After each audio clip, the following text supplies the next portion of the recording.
Hey, what's going on? Yeah, I got this down. 2 minutes late. It's okay. Sunday chill. What's going on? What's going on? It's been a excellent week. Let's see. Tone Malone, salute to you. Greetings. Just as Shar Willie. All right. 2 likes in the building. 2 likes in the building. Shar, I'm gonna give you a wrench. Okay, Sunday chill. She passing through. Shouts out to her channel. Let's see. Let's try this again. Nonprofit. Yeah. Um. As what I'm saying before, what's going on, degenerate? Salute. This is gonna be a chill.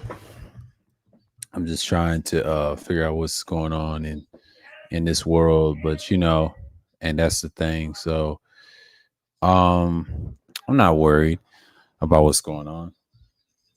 So when you have certain things in line for you and you just do your thing. So but yeah. Yeah, I think I did the streams earlier, so about I think some microphones like classics and things like that. Yeah, it's cool. But yeah, I ain't been in no drama except certain things that I've seen in the past few days. I saw a funny video from Alvin Preach. It was talking about the pretty privilege. I'm gonna discuss that. I thought that was funny. When it's making fun of that girl. So Kuda has a mean picture of Alba. So that's the guy that he showed. I remember them from 2017, man. Like I can't believe it. I can't believe that they say some shit like that. Like they're a reaction community. They're part of that reaction channels community. And they're part of that. And I just like. Then I had a couple of subscribers. I was looking at my analytics. I was like, okay, the same people, Kuda, Bernie Povich and them. Yeah, I don't mess with them like that. BGS, Edward Anderson. Oh, I got Thai City crowd. Okay, shouts out to the Logic Sphere crowd. Salute to y'all. Yeah, subscribe to Thai City, y'all. Still ism. Oh, I got the lead attorney's followers. Oh, okay. Oh, okay. They watch the lead attorney. Oh, okay. Yeah, he's got 52,000. Yeah. I got his followers. Of course, O'Shea Duke Jackson. I call him the old Slayer. That's his nickname. He be trying to slay dudes. Okay. I got his crowd. So I got O'Shea's crowd and lead attorney's crowd for the audience that watches. Interesting. And the breakdown. So I got the breakdowns audience as well. And then I have the Crimson Cure, shouts out to Kendra, their audience. Amazing. So I got everybody's audience. I already had Ism, already had Kuda and BRs and BGS Igmores and EAs, but I didn't know Thai City Crowd came through. That's new. Leah Attorney's new. O'Shea's new. Breakdowning to Kendra, aka Crimson Cure. So I'm getting that audience. So it's a new audience that came in. Okay. Didn't know that. Didn't know that. I just got to wait and see what's going on, man. He said that whole nigga shit. yeah, right. Oh, Slayer. Oh, man.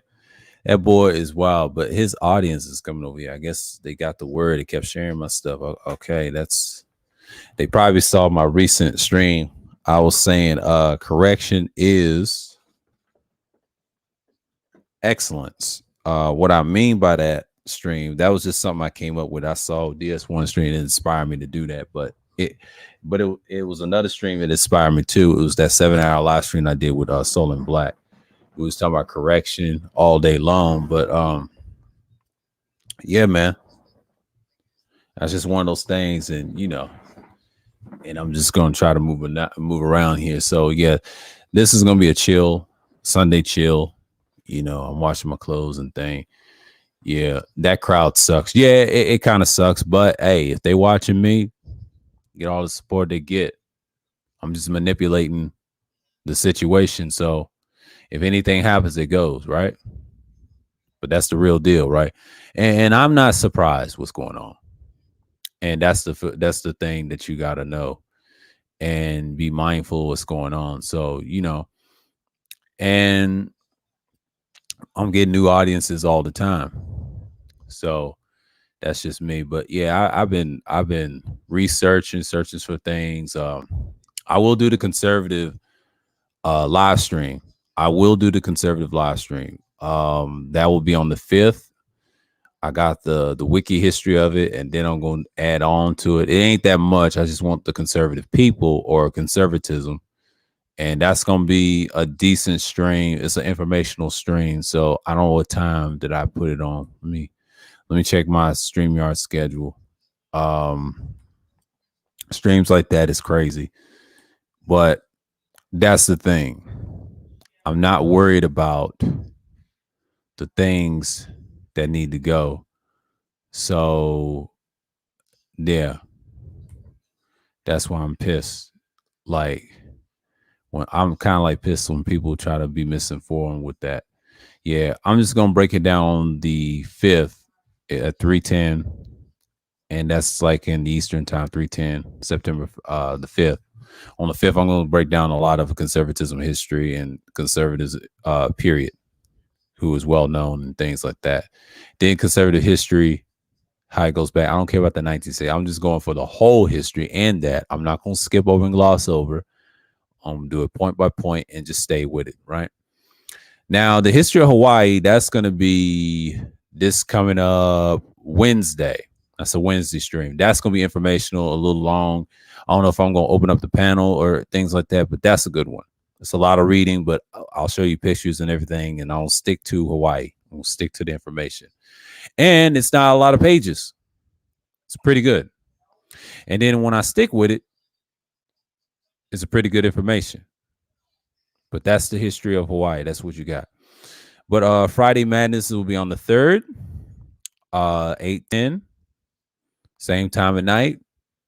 That may be an open discussion, as usual, same old. My open discussions will be called Friday Special, Thursday Thrills, and Sunday Chill. Those are the days I do open discussions if I ain't talking about no topic or anything. But I do talk about a lot of things on those open discussions. You can say anything you want.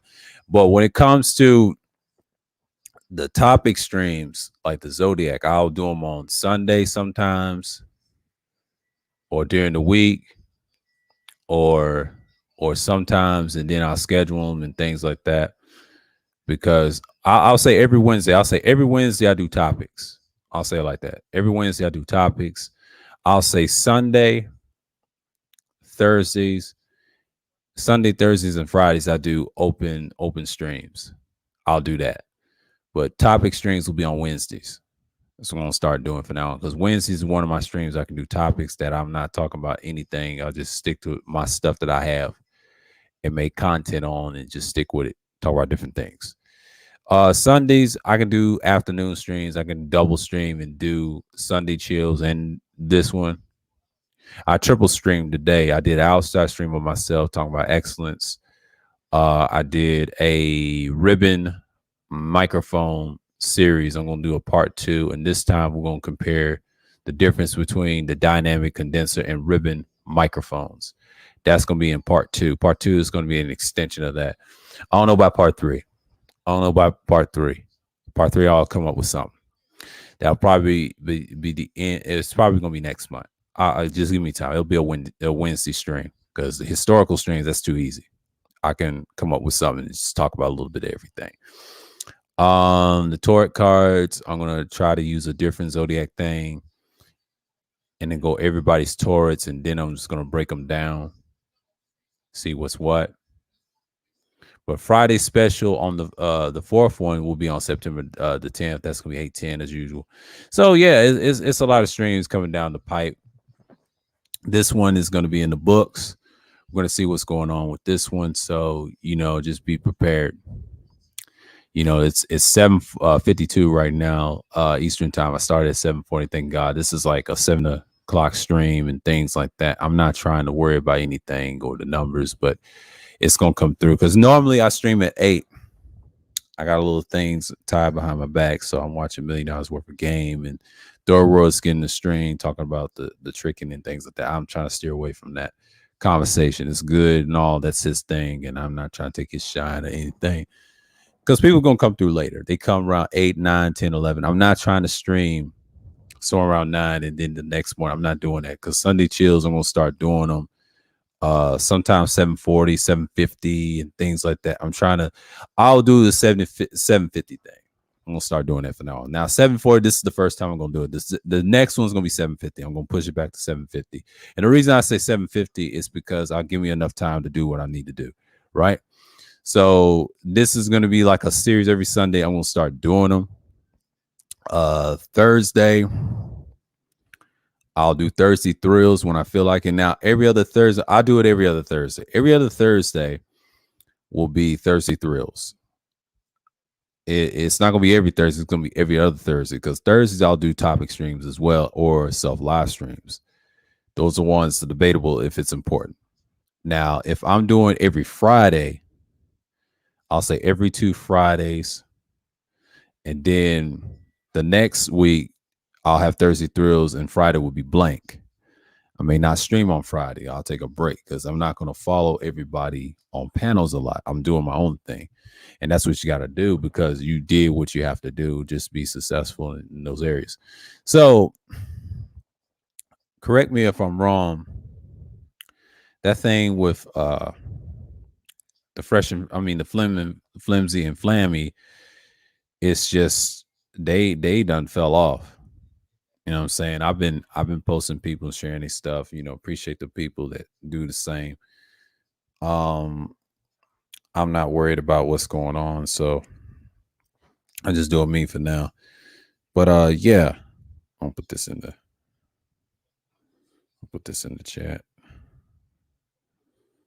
And then I'm just here.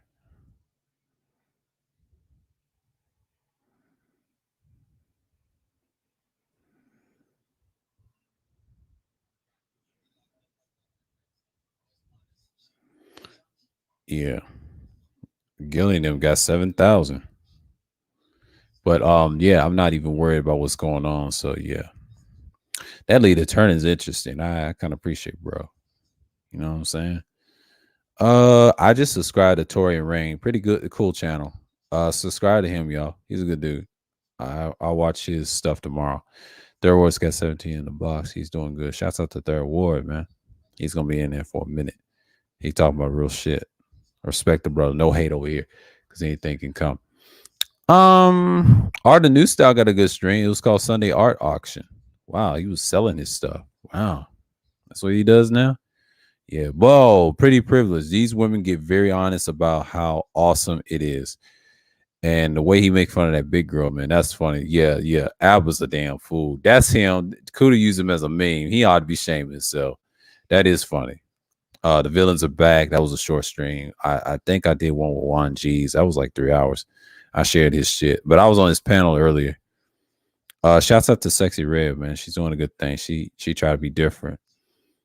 Yeah, man. I'm shouting out everybody. Ty City doing his thing as usual. Kuda. Appreciate the shares, bro. You always support this channel, but yeah. And shouts out to the For the Record TV for telling me I'm sharing stuff. Yeah, I have to support the channel. I like their content. They got different topics every time. So yeah. You know what I'm saying? Like, yeah, Cat was a beast. He dropped it down. Char Willie, shout out to her. And yeah, man, I've been moving around, man. So I'm not typical over here. So, I'm not ordinary. I'm still, this is like my third stream, y'all. The reason for now on Sunday, chills will be my third streams. Well, not third streams, second streams. Because even if I do 3 streams, that's fine. Because normally I usually do 2 on Sundays. Because one is not enough. Because everybody's streaming at the time. It's best to do 2 streams on Sunday, get your week started. Usually, if you do Sunday chills in the afternoon, like 3 something, that's even better. And you have a foundation and things like that. Yeah. Yeah. So people are just using them for a paycheck at this point. Exactly. Yeah. Give me a second. I'll be right back. Let me go on mute.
Yeah, I'm back. Yeah, I had to check up on something, but yeah, we're in the thick of it. We're in the thick of it. Let me turn them down for a minute. Yeah, we're in the thick of it.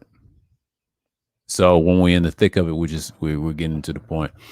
Yeah, they're looking for a paycheck. Yeah, I agree with Degenerate. Yeah, that crowd is kind of crazy. But yeah, my analytics, people's watching me and things like that, which is pretty good. United States, geographic, same numbers. English, no subtitles, 98% English. Yeah. Yeah, I don't care about the subscribers like that. You know, I care about some of them, but not all of them. You know, they vary up and down. Ooh, the age group gap is growing. I got a lot of people my age group, my peers, and the ones that's older, and it's like 9%, which is not bad. I mean, that's cool. Females is 3.9%. Oh, it's gonna get good. Yeah, you're getting in the numbered lane. Yeah. I never liked the new analytics of YouTube. I just never did for some reason. Let's look at lifetime. Well, how many languages that talk to me? Just English? Okay, wow. They really changed it. I remember a long time ago, YouTube had the nice analytics with the white. Y'all remember when they had the white and showed you the countries around the globe and shit? They be fucking up analytics like it ain't nothing. They be fucking them up so bad. It's just like, who the hell put these analytics together? You know what I mean? And I got a lot of views. I had a couple of views on that correction. Excellent video because I showed my face. You know how weird people are. But yeah. Thursday Thrills was a success. Still getting views off of that. Wow. Still get views on the Convo after stream. That was from Wacky. Not the continue. No, that wasn't Wacky. That was from what's his name? That's from Kuda. That long stream he did 17 hours. Yeah, that one right there. Yeah. That was a good one too, but I ain't gonna watch that. The one I like is the now pseudo intellectualism. That's a lot, you know. That I'm not really tripping off that. I'm not tripping off that. Not tripping off that. So yeah, I'm not tripping off that. The one I did with Soul and Black that had a lot of views. That was a classic. Technically, it was my number one favorite. It's my first favorite, but it's really my second favorite now because I gotta watch this the 8 hour one with the Thursday Thrills. That one's a good one too. It's a tie between them two, but if I gotta see how 8 sounds. If 8 hours is good, it's good. 7, those two are good. Those two are good. It's a tie between those two. But if Thursday Thrills beats number 7, that means I did something right. And that's how I'm going to conduct it if it goes over. So I'm saying, like, everything helps. But you're making progress. So it's not just it's just not what it is. And she said, hey, what's going on, China White Salute? I remember the rate system. Yeah, I remember the rate system, man. Like them days, I miss them days, man. It's just crazy. I just think like people miss the times when the rating system was good. I just usually be in it, right? And I'll never forget my old stuff was getting the stuff done, right? And I remember all the people that follow me over the countries and things like that. I'm like, what's these people who follow me for? And I had certain pre-records that they like. And I like every one of mine's my own, right? And then when I noticed I was getting them from overseas, from Europe, Asia, things like that, certain African countries, the Caribbean, Canada, mostly Canada. Canada was like my third largest audience. But since YouTube kept formatting and changing and shit, they kept being reckless. You know what I'm saying? Like it's not one of those things that I deal with. It's just one of the things I just try to just not worry about it because I think YouTube be flaking on people like that. But I've been on this website for decades, and this is like my second channel, so I'm building this to the fullest with this checking channel. I'm gonna be successful with it. And I don't know if I do make another one, it'll be like if I make another one, that would be like my fourth channel because I do have a third channel, but it's in holding. I don't know how that's gonna be, but technically it's gonna be my fourth channel because I'll see what it is. I'll have to get a different equipment and computer to set that one up and just keep it at that. You know what I'm saying? Like, I'm not trying to say there's another channel, but it could be sock pocketed or whatever.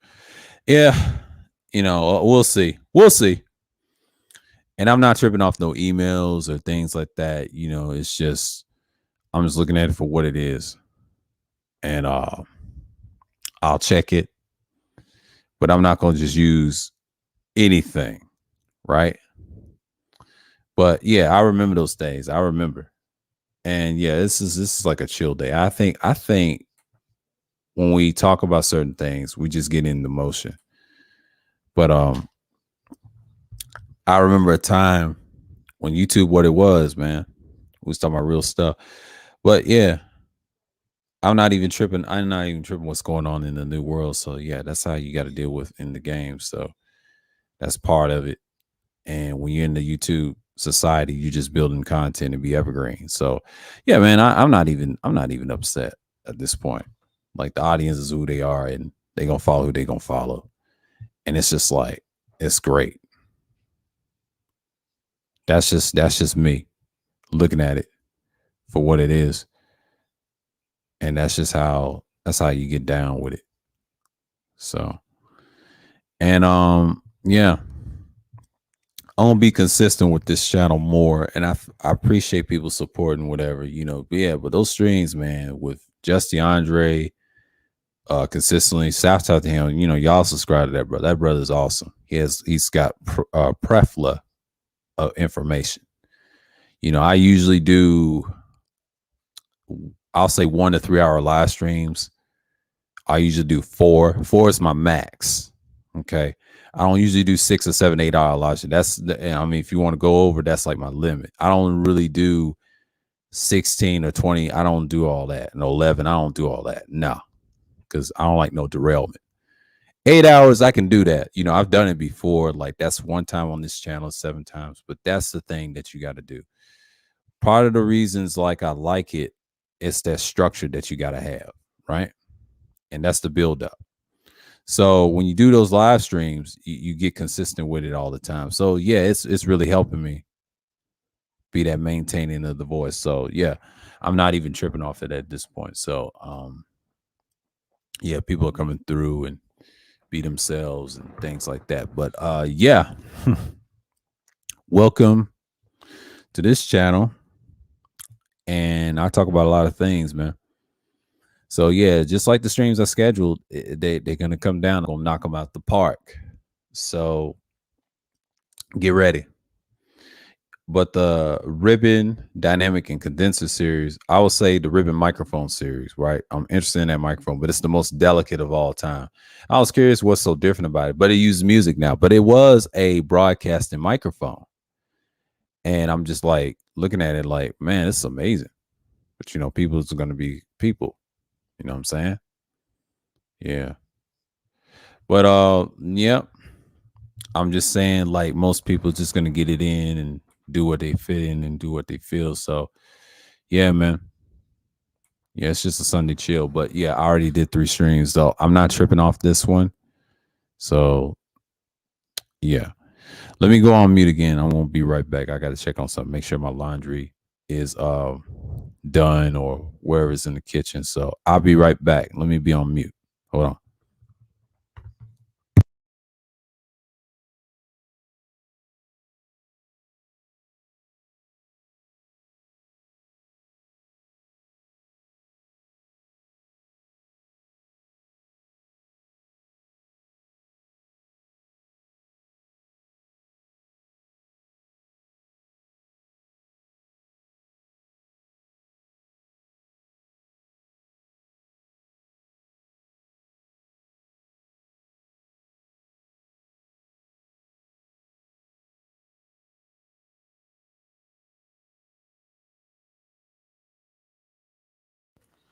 Yeah, I'm back.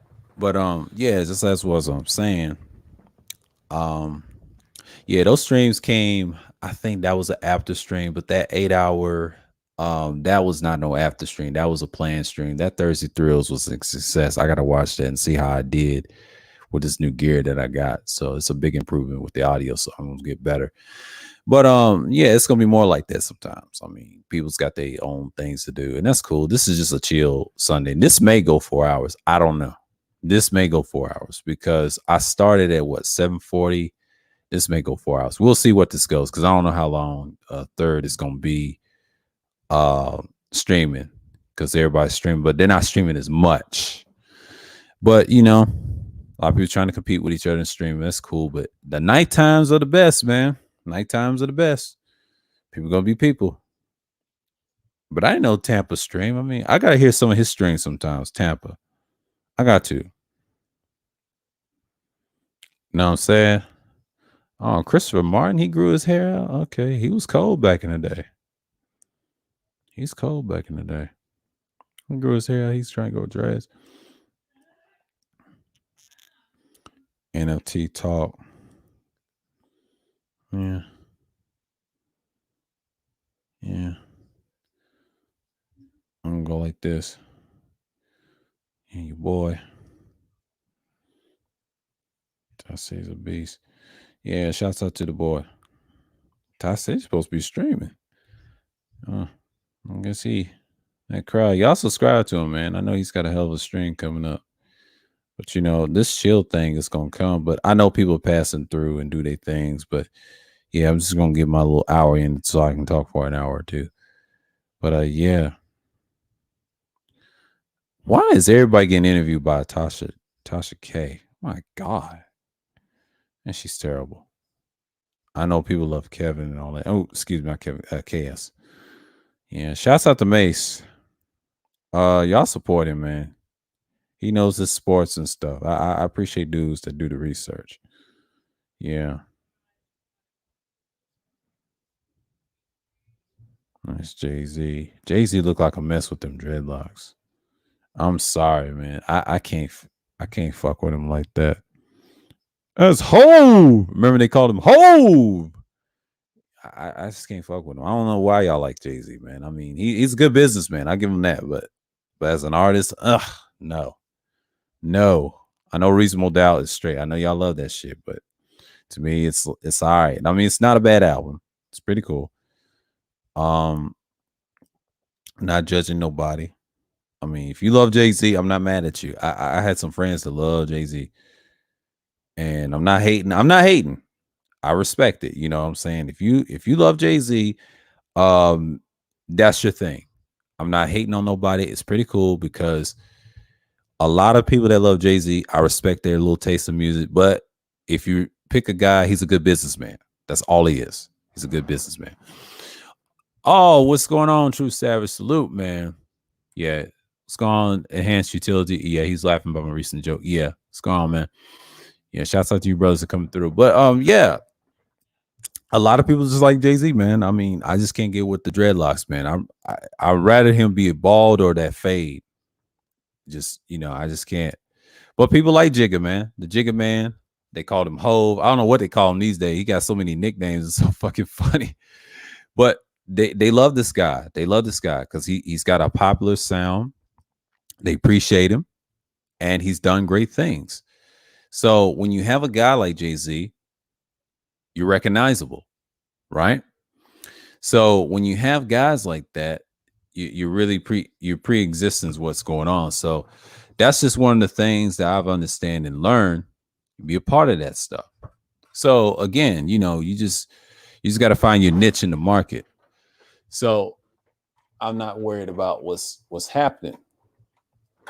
And I appreciate people to support who they support. I mean, he's one of the best, I would say best businessman / entertainer of all time, but I don't think he's like the greatest. I mean, that's just my opinion. He's straight. I mean, I ain't big on his albums and anything, but I'll say like this. The Jigga Man, or what you call Hove or Jay-Z, he is a legendary dude. But you got people that like his lyrics. I mean, I don't listen to his music that much, but I've heard every one that people quote him for me. I said, all right. I've heard half of his albums.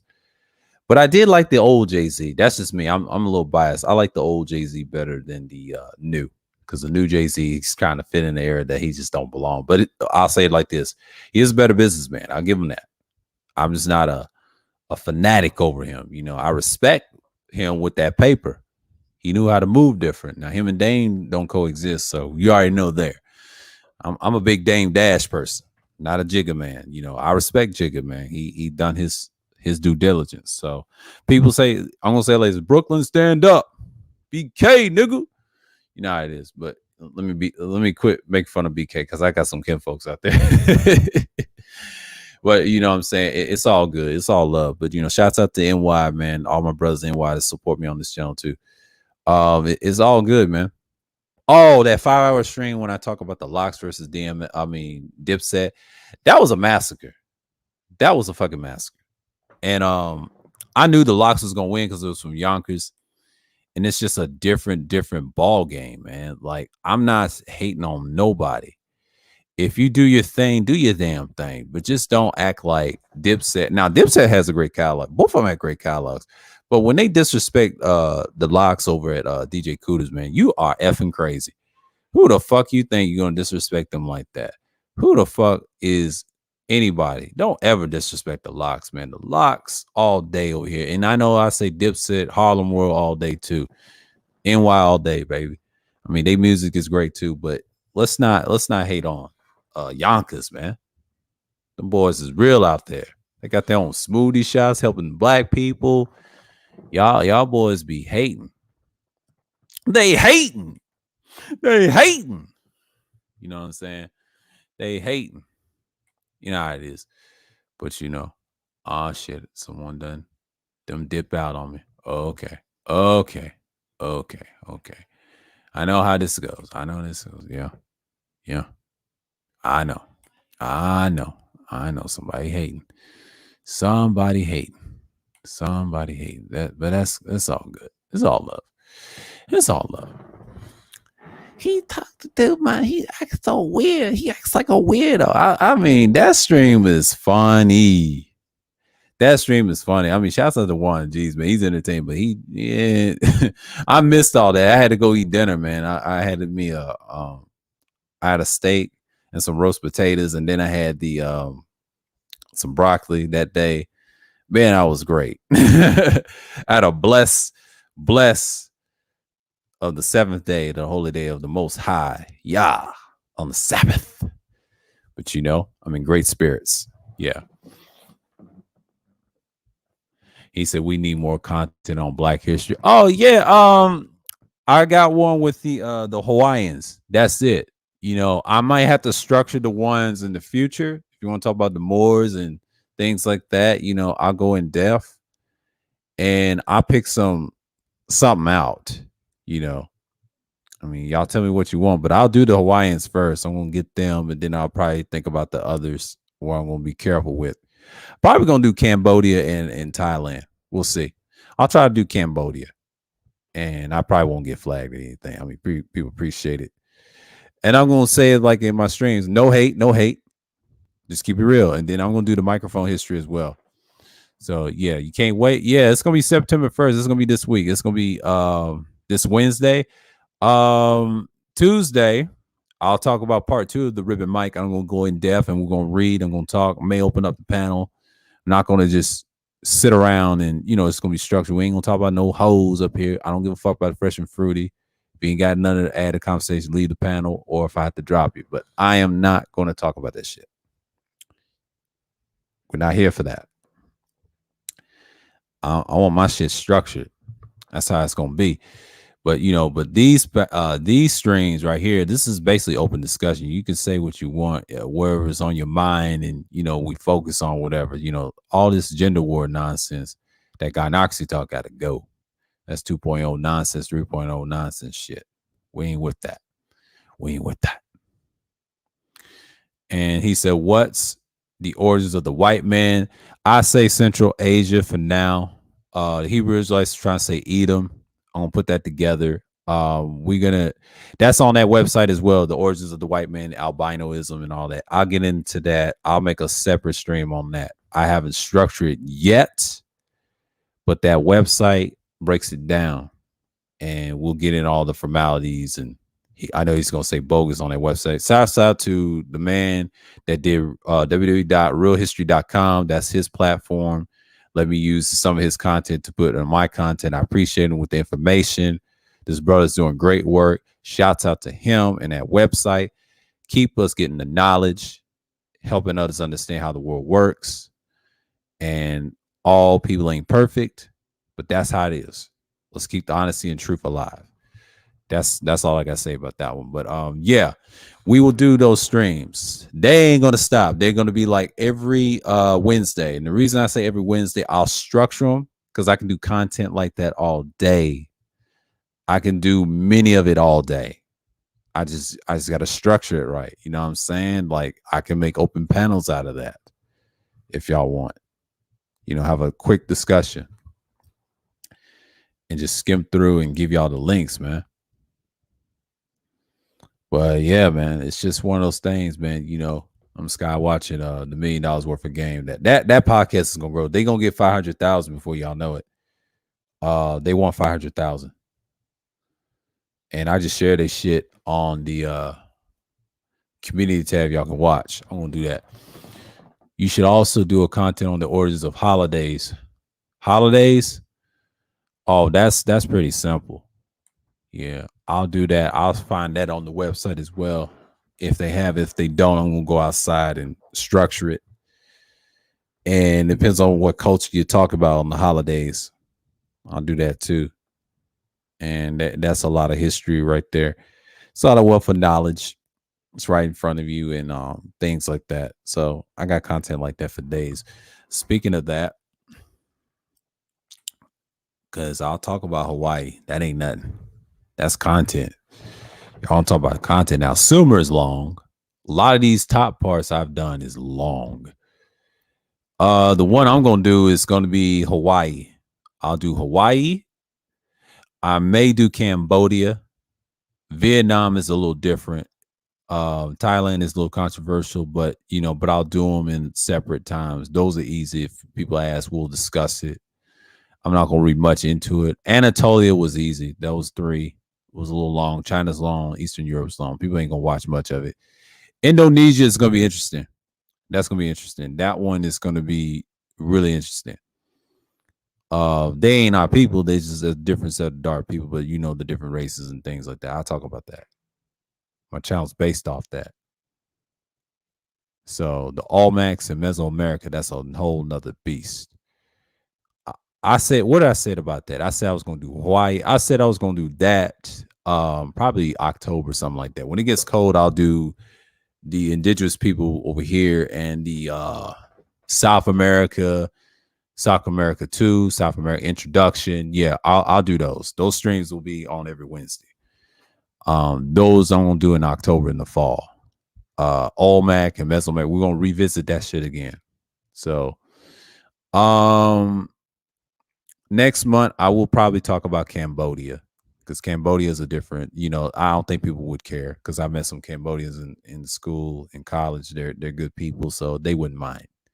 Cambodia is a good one. Indonesia, those are interesting. Vietnam and Thailand, that's too bland. I can do them with an open discussion if y'all want to talk about that. I'll do them on a Sunday on a subject, and then I have Sunday chills right behind after that, and we'll talk about it. You know what I'm saying? Like that piece right there is what gets it done. It's gonna be a lot of reading and things like that. So I'll pick a day to do that. So yeah, man. It's a lot of content, man. I like it's more content that y'all can get. But that's just me. Oh, the history of writing. I'll do that. History of writing. It's content. History of writing. We can talk about history of writing. The Vinica culture. The tablet, Sumerians, right? If y'all really want to get into that, okay. I got a topic. Cambodia will be on September something. This will be, I'm gonna schedule this one. Okay, I'll schedule this one sometime. Let me add something to my bookmarks. I'll have to delete something. Let me get off of this for a minute. Edit bookmark. Remove. Yeah, I got the sapiosexual purple pills. What's the latest? Okay. That warning rhythms in my head, that reggae. No, no, no. Midnight clear. Yeah. Ding dong dong. And that Movado. Oh man. That money. Woo. Shit. That's some truth to that shit too, boy. History of writing. Put it under Hannibal. Yeah. And speaking of Hannibal, the greatest war general of all time.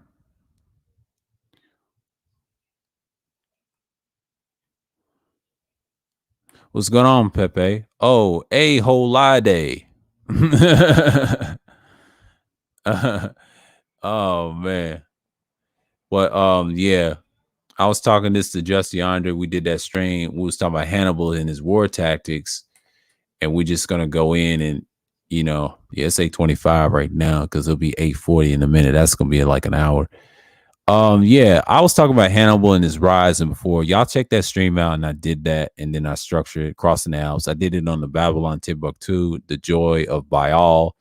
He was a 26-year-old. I talk about the invasion of Italy, the Battle of Cannae, Hannibal's political strategy. The military used that too. The Third Punic War, the Nubian king Masin Massanesia. Numidia was an ancient Berber kingdom in the present day Algeria, like it says right here. And then there's the battle, the Romans and things like that, sack of Carthage. Where did Hannibal get his elephants? And you can see in the blue lettering and the writing, he gets the African elephants. And then it's in The Mysteries of Hannibal's Elephants by John Noble Wilford, September 18th, 1984. Forest elephants is 8 feet 10 and weigh 2 to 5 tons. Savannah elephants, 8.2 to 13 feet, but weigh 2 to 7 tons. That's some big ass elephants. You can see the pictures right here. African forest elephant, bull African elephant. That's what Hannibal was using. He was also using the Asian bull elephant. And as you can see, the Hannibal was using those things. Warlike, right? So yeah, and this coin that you see of Hannibal, that's the noticeable one you see in the sphere. I was going to use it as an icon of my avatar. I thought about it. I said, you know what? I'm not going to do that because everybody's got that. And I'm like, man, fuck. I'm glad I got the St. Maurice icon, the famous icon. I had the scrolls, right? I'll show you. Hold on. This is me when you saw me on panels last year. That's the icon that you saw. It's old as hell, right? That's what I was. I was a panelist and a commenter, right? When I was doing content and pre-record, that's what I represented it, right? Before I had this, I had it from this website, right? Before I found this website, I had a scrolls. I had Hebrew scrolls and tetragrammaton scrolls, and I was official. But now I done step up my avatar and then got this off the cell phone and the sky and the trees, right? It was like on a spring day. It was hot, and I lift it up and just click it. You see different avatars on here now. I got microphone avatars as well. So we're gonna be talking.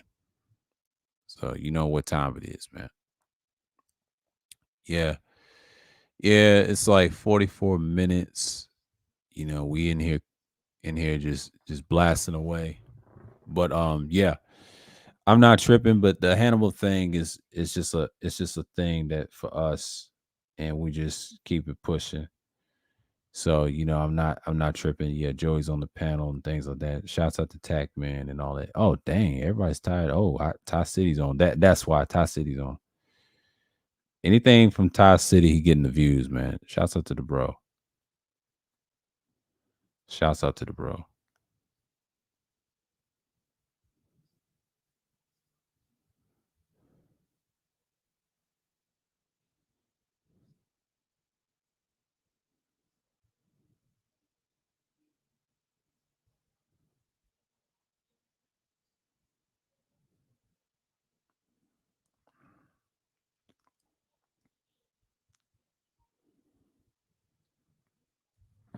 Yeah, man. Let me see for a minute because I know Third was live, but I took that off on my other device. Oh shit! I don't want to break nothing.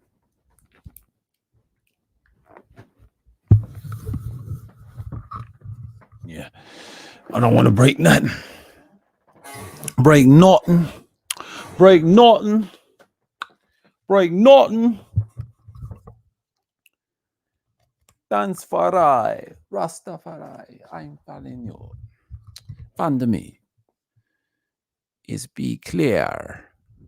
We don't care. We don't care. Yeah. I'm just gonna knock the Hannibal off. So, I'm just gonna be me.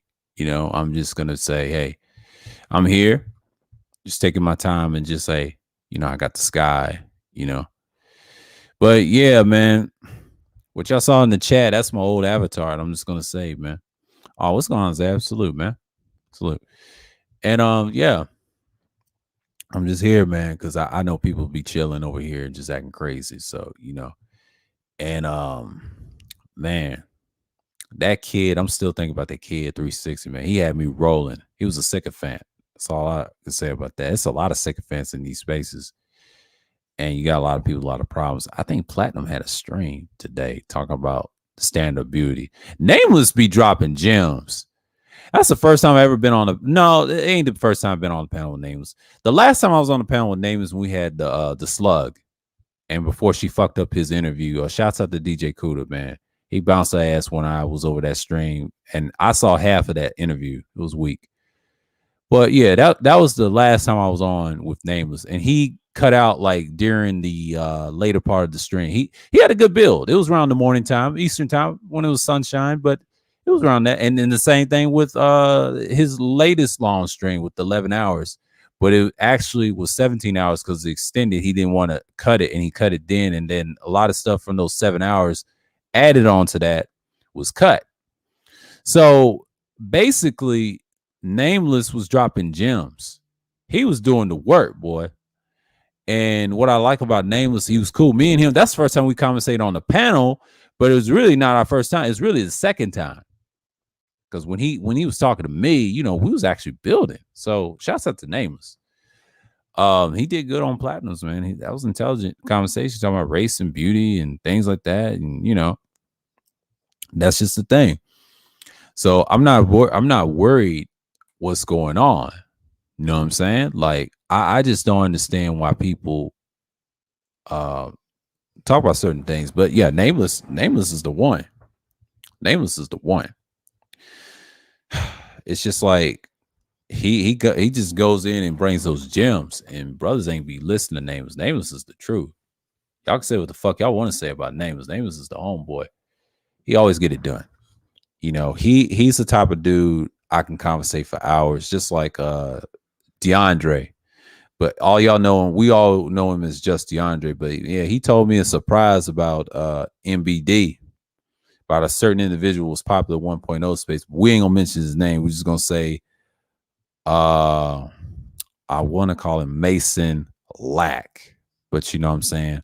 That's what I'm saying. Mason Lack. I didn't know that. God damn. That's the same person with SY's been. So he's been going at BGS. Now that makes sense. Now it makes sense. So that is him. Wow. That shocked me. That shocked me. That shocked me. He said that on the stream, boy. Man, he said that in the private chat. God damn, man. He said, listen to the voices. Mm, mm, mm. I did not know that. I did not know that. And I'm not even a fan of dude when he calls himself the authority. On throw out the word authority. I want to get y'all a clue. I want to say,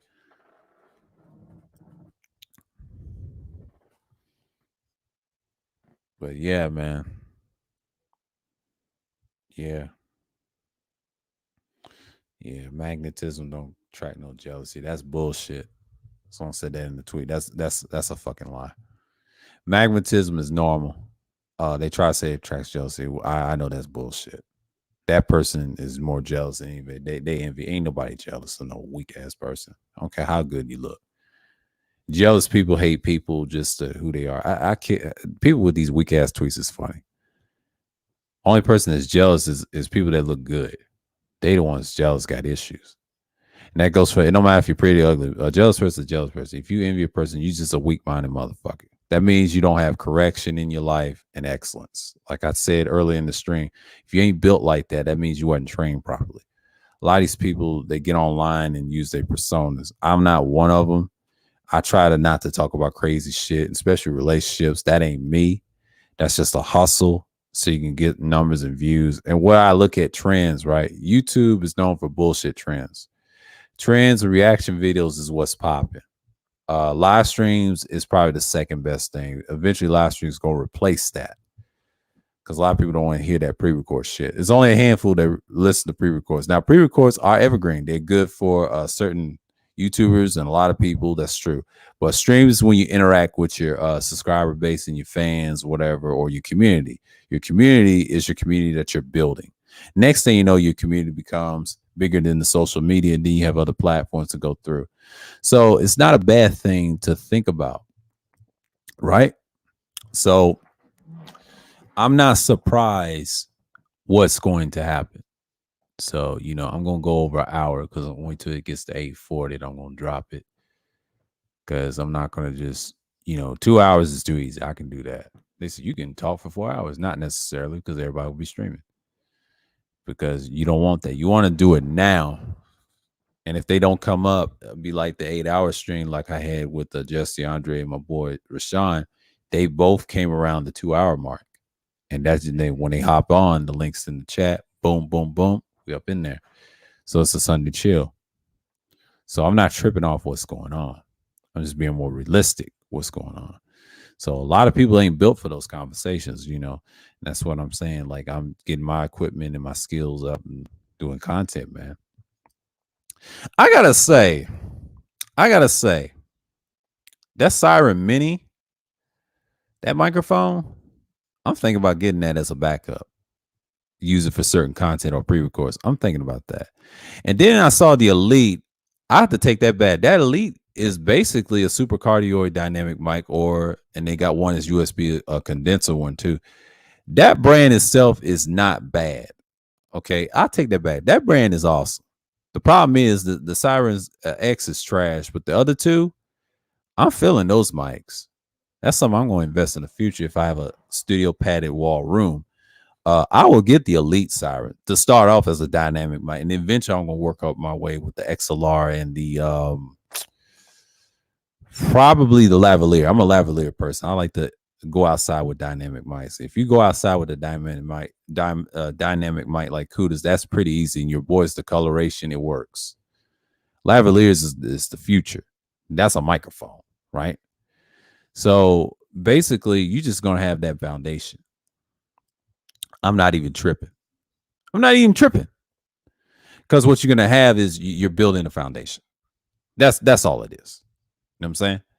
Like I just like content like that. I was looking at certain gear that I can use for certain audio, and I said that blocks out all the noises. Well, what about the Siren Mini? I can use that. I might use it one time on the stream. Just it can be for a lot of reasons. I can use that. That's something I can get off to go, and I think I can get that in Best Buy. That's the one I'm probably gonna get.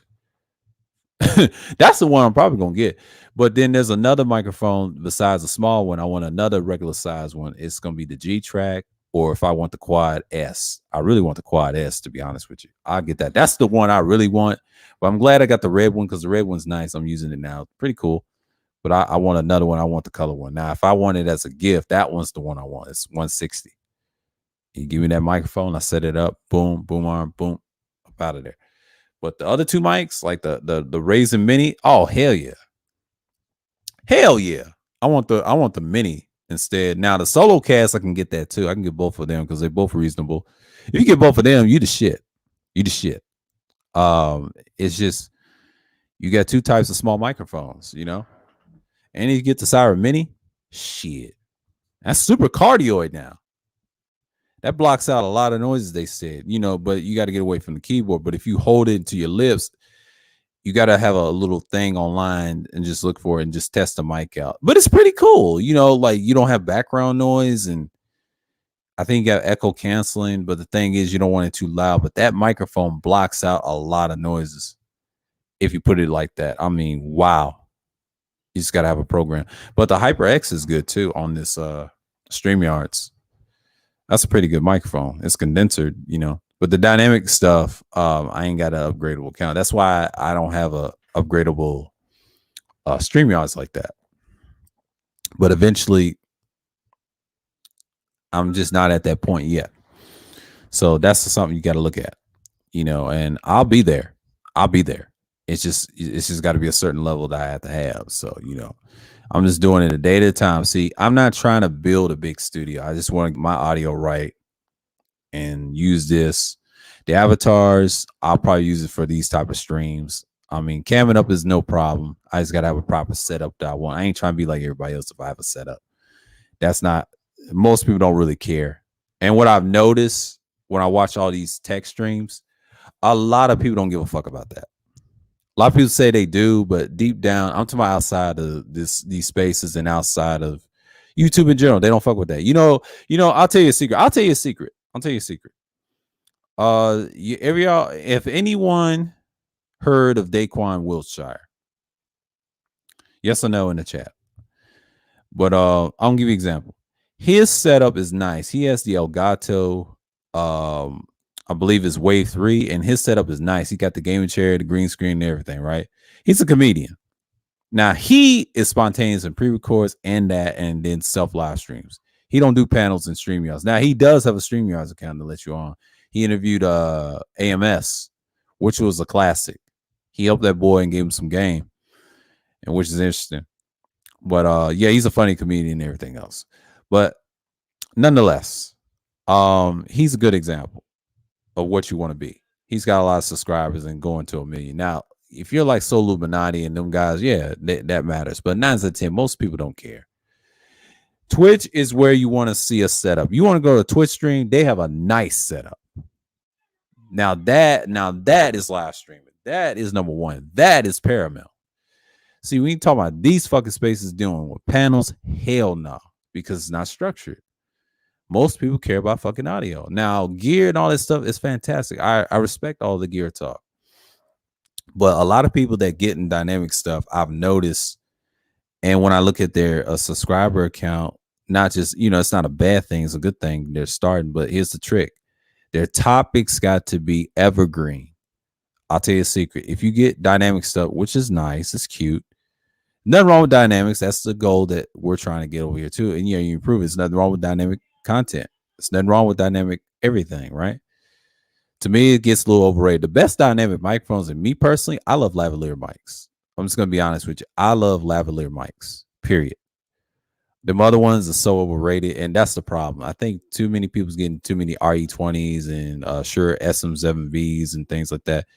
That's what killed it for me, because when I saw those ads, I was like, I'm not dissing it. I'm just saying, like, a lot of people should not focus on getting those. They should start with other dynamic mics. There's other better dynamic mics better than that. I'm telling you the secret.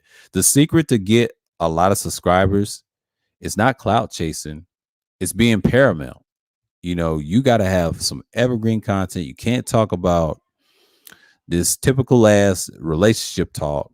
You got to have something spontaneous. You got to have some character about yourself. And the secret is, them TED Talk videos is awesome too. There's a lot of ways to have your content to blow up. Self live streams is a great example. You get viewers, you get people to see you. And when people fuck with your chat, you booming, right? But if you have condenser mics, that's cool too. But a lot of people don't like condensers. Yeah, it takes away your voice, but it creates the raw talent. So what you have is, you have that raw talent anyway. But when you want that information out, I'm not saying that it's a bad thing. It's actually a good thing. You learn about raw talent. But if you want to be evergreen, you stick to that, and then you work your way up to a dynamic mic. Now, there's a lot of good microphones on both sides. What I was researching earlier, and I said the dynamic mics is not bad.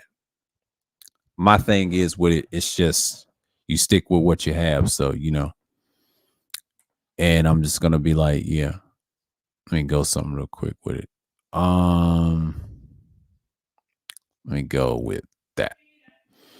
Yeah, I don't like to talk to y'all with this, but yeah, I was looking at these classic microphones, man. They don't make them like them no more. These are the ribbon microphones to see the difference of the three. I'm doing a series of it this Tuesday. Pretty cool. Pretty cool. You know, I'm just gonna get into it, but I'm learning about broadcasting and things like that.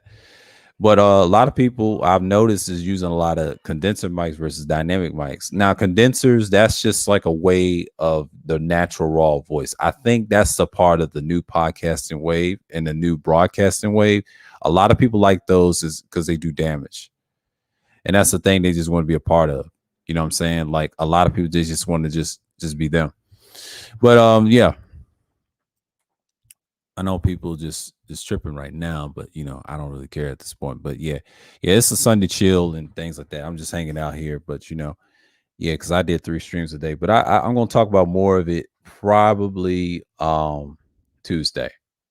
And notice the difference of the three. Now, ribbon microphones, they said that's the most delicate microphone of all time. They said it's best not to use ribbon because they break real easy. If it hears any loud noises, that thing will break. It costs like $1,000 or more $1,000 to fix. I say, God damn. And you know what the thing said in those comparisons? It says it's better use dynamic and condensers. And reason why I'll give you a secret why they're popular. The reason why dynamic mics are popular in podcasting and broadcasting and even condenser mics, they've been around for a long time. They get better every year. They all come with USBs.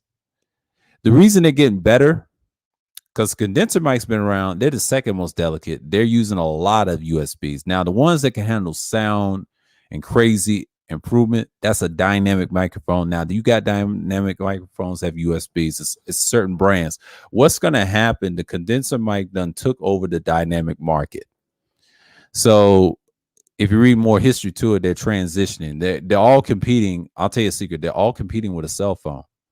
The cell phone done ruin everything because they're making them smaller and smaller, everything smaller and smaller, so you can have a small studio instead of using a large equipment. They're trying to put you on the computer and the laptop. A lot of people try to say they ain't a studio. Yes, it is. It's a small studio. It's your own little small podcast. You can take it with you. It's called mobility. If you have mobility, that matters. I hate to say that because when I look at the Roger Report's channel, his audience like that mobility cell phone shit. That's the problem right there. Now, if you want to talk about audio and things like that, they have audio issues. Well, blame the host. Blame the host and his followers. They don't demand that because they like that. They're fickle. What I learned about subscribers, they're very fickle because on this platform, what I noticed on every social media sites is different. Now, Instagram is not fickle. They stay with you a long time. They can be fickle if you ain't talking about much. Twitter, they're not fickle. They can be a little fickle if they get tired of you and not doing too much. And you know, because a lot of those people that unfollow you and things like that, they're fickle. They belong in that weird crowd I don't fuck with. But YouTube is automatically fickle because when live streams, I've noticed when I start doing live streams, when I start doing now self live streams, that's gold. Okay, that's gold. But when I start doing panel streams, they are so fucking fickle.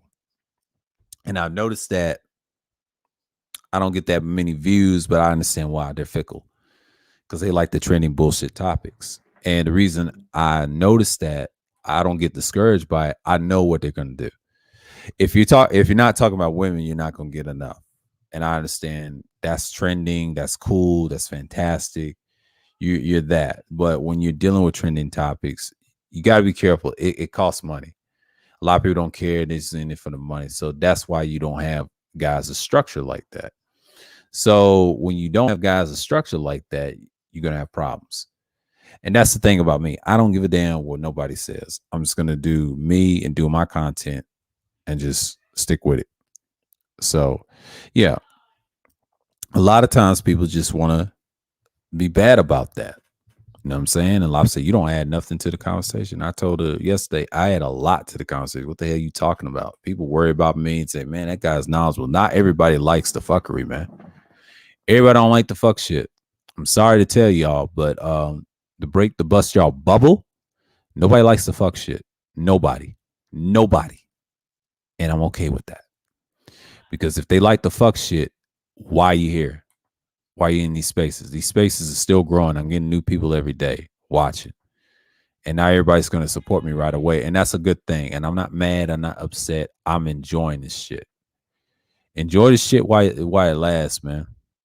A lot of people just want to just be here and signify and do things like that. But I don't know. Let me look at this icon right here. Let me look at this icon right here.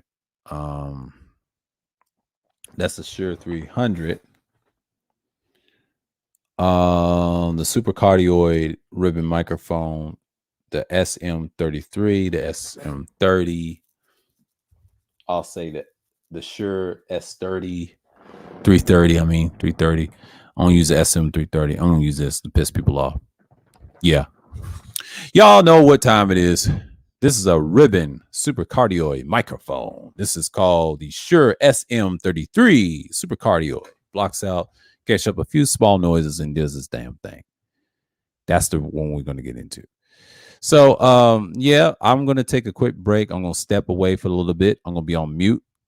I'll wait till people come through, and I'm going to take a little break to see if my washing's done or not. So hang tight, and I'm going to be on mute. I'm wait till somebody. Yeah, the panel's open. I'll let you up in a couple of minutes because let me check my laundry.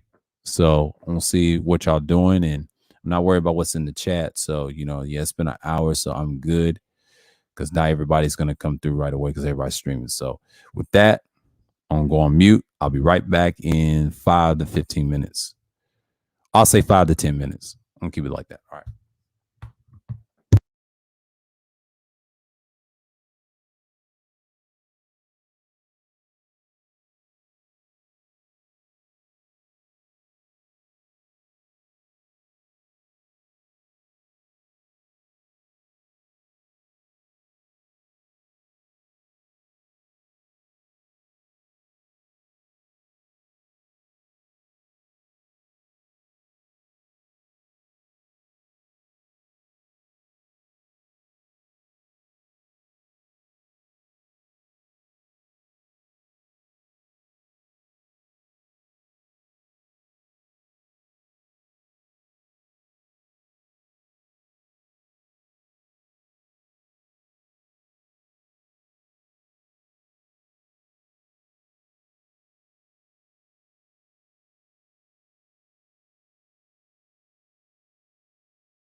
I'm back. I'm back. Yeah. I had to check on some things, but yeah, because everybody's probably doing their thing. But yeah, it's a Sunday chill, so guess y'all just coming through. But yeah, as what I'm saying, like you got your things right. So yeah, I'm doing a little series and streams and just focus on keeping on what's going on. But yeah, so I was talking about the different types of microphones. Yeah, I said that earlier. That was the subject I wanted to do just off my head, and I was curious about it. This is like a UGA mic. I know y'all see this little avatar, but I might use this from now on. Probably over at Kudos. I'm gonna use different types. And so, what is this? Yeah, it's a classic mic. You know what I'm saying? I'm a nut right now. Everybody try to say, what you got? It's the style of the ribbon. But yeah, man, that I was looking at a lot of Raisin Siren Mini video, Raisin Siren Mini USB condenser mic videos. I mean, a lot of people swear by it. They say it's a super cardioid. I never had that. I'm trying to get that. But then they got a HyperX one too with the mute button and things like that. I thought that was pretty interesting. But I'm starting liking that Mini, man. I'm like, wow. But I know the X ain't great. But I got 2 watch laters to watch that. Probably tomorrow or whatever. I'm gonna see. But I already made my decision what I'm gonna get for a small microphone. I might have to get the Siren Mini, the Raisin. That one is like, yeah, I'm gonna use that for a certain pre-record and things like that. That's another one I'm gonna have in my arsenal. I'll have that one. And another one similar to the HyperX. I'll probably get the G Track and things like that. I'll definitely get that one. Just to start off, but the dynamic stuff, the one I like the most is the lavaliers. I'll use that for outside, use it for a cell phone or a setup. I'll do something like that. Outside streams is gonna be a little different. I ain't worried about them yet. But what I'm doing, yeah, I'm using it from the phone right now. But if I get a camera, whatever, a tripod, I'll talk and then just stand still and do my thing. And just, we'll see. I'll get a position, hold the camera, start talking, do my thing, and then just get into it. Because once you do that, you're on cloud 9. You're on a tripod and things like that. You start talking, and then you start talking about gear and things like that. And then just people act crazy. But people love those videos, man. I know people's over at Third Wars right now, but you know how that goes. So yeah. Let's see what's going on here. Yeah. Yeah. Yeah, they over there right now. Okay, what's Tassie talking about? Yeah, because everybody's streaming tonight because I know it's Sunday chill. A lot of them ain't gonna stream that long because I'll probably stream longer. I'm gonna be over here because it's already 8:56. So this is still early, and okay, I may go 2 hours talking because I know people ain't gonna hit the link. That's cool. That's cool. I can do that. I'm not gonna stop because I told you I do this. I do this shit. Okay, so since we covered different topics early in the stream, we talked about Alvin Preach and the Pretty Privilege. I thought that was ridiculous, but it was funny as shit. And actually, factual, I think Kuda has a meme of him smiling like that. He ought to be ashamed himself. But yeah, I know he watches them too. But I don't care for them other guys. I mean, I just don't. They try to be like him. And I don't even care for that shit. Shouts out to Mace, though. He said, I heard what Mace said. He said he's going to do a lot of 4-hour streams by himself talking. But he's going to, I think Kuda gave him a pep talk. And he said the panel's going to be a little bit different, he said. And shouts out to Mace again. Mace is a good dude. Y'all subscribe to him, Mace Taggart. That's a great dude. He talks about a lot of great sports and everything. We're going to see what the NFL season is going to come. I know it's going to start next month. I'll check out the games and things like that because I know Sundays is one of those games and, I'll be checking them out. But then here's the thing. I'm going to be doing streams on Sunday as well. I'll do streams when Sunday games as well, right? So I'm prepared to be different. So I'm not tripping over here. I'm going to give you some good content during this football season. We're going to see what time it is. I'm going to look up and say who's playing NFL, but I don't do the preseason. I do the regular season. See who's rocking every Sunday. I watch Fox. I watch whoever, you know what I'm saying? And I watch my team, the Eagles. And I have the two rivals of the AFC, the Raiders and the Broncos. So, and I got three teams in the NFL I like. That's it. Outside of that, I'm just like, I'm good. Basketball season is going to be interesting. Basketball is going to be interesting. I'm curious what LeBron's going to do. Them Lakers. I'm not a Lakers fan, but the Lakers are going to be straight. But yeah, people going to be people, man. Because I think one thing I can say, this keeps me away from dealing with this nonsense in the sphere. You got to keep yourself distracted. I watch different things, man. My subscription is high. I just subscribed to a couple of people today. I mean, yeah, George Mikan's pretty cool. A lot of people say he's B1, he's B1. Yeah, he's a little B1, but he's cool. But the villains are here. No doubt. The villains are here. The villains is here. Because I'm over here sky watching Thai City right now. Shouts out to Rashawn. Because I know Third Ward's not going to end his stream no time soon. But that's cool. Because I know I let him rock. You know what I'm saying? I'm always selfless. Always selfless. He did a good job. He's doing a good job. Y'all need to support Third World Colombian. Y'all need to support For the Record TV. That channel is awesome. They have different people. I'll eventually get on the panel and talk about the subject or something. I'll see. I will see. Eventually I will. And I'll take turns. And just, you know what I'm saying? I would love to. I would love to. Man, it's crazy. But yeah. And that's what you gotta have. You know what I'm saying? Like, I'm just here for the night. Everybody trying to say, what's this guy with this pink icon of a microphone? But they don't literally know that's a classic Ribbon microphone, SM33. The Shure SM33. Classic vintage Ribbon microphone from Jimmy U. Steele in his archive in broadcasting. Yeah. I'll say back, yeah. I know a lot of people don't like that.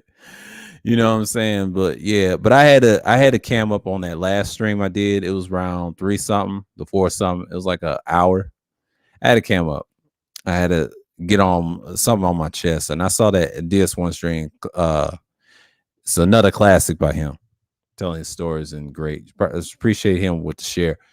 Yeah, man, and Kuda too, and with the share, man. It's just I'm blessed, man. Game so far, and I understand what's coming on, and I'm just good, man. I mean, showing my face don't bother me.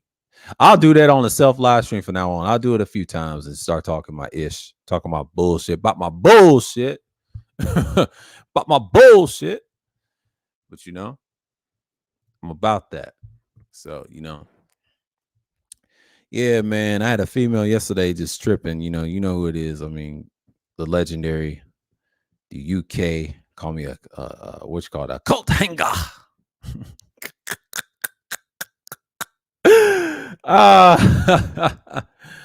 Oh man, but it's all good, man. But she's a fanatic, man. A fan, but barely got content. That's just why do I want to ask y'all a question? Why do motherfuckers that got few subscribers but don't have no content? Make that fucking make sense. And then they want to be fucking panelists. I have an issue with this whole thing, not just the sphere alone. I'm not saying, let me rephrase that. I don't have a problem with this sphere that have panelists, okay? If you don't have no content, cool. But it's fucking annoying. It's like, it's not just the sphere, but it's all over YouTube I'm seeing. Why are these motherfuckers so brave to talk shit, but don't have no fucking content and no base? I mean, let me tell you a story about me and my old channel. When I started out like that, I was dying for content. When I found the copyright thing, that lasted for like at least 3 years when I was doing content. That was my content for my first 3 years of my old channel. And half of that old channel, like I'll say in the 4th year, like 2011 or something like that, I had to switch over. Well, I would say 2000, yeah, I would say from 07, that's 1 year, 08 to 09 is 3. That's 2010 is 4 years. That's 4 years.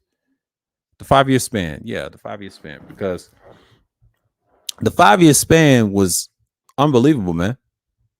Almost 5 years. Because I believe 2011, I went to the Hebrew stuff. That's when I transitioned. I was 23 at the time. But when I was 22, I was doing all types of wild content. The goofy stuff I used to do when I was in my early ages. It was cool. But I don't understand the bullshit what people do. Like they should have made content years ago, but they refused to do it because they got other priorities. So that's the problem. Like, why do YouTube back then? When I did YouTube, let me tell you something. I did this when I was like 19 on my first channel. When I lost my channel in 2012 with some political shit, that's what happened to my channel.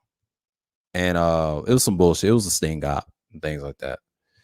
Bounced back from that from April and lasted for like really almost 10 years on this channel. So it's been a decade. So I've been here for like 13 to 14 years, long content wise. I've been a content creator since 07 on my first channel and my second channel. Been consistent.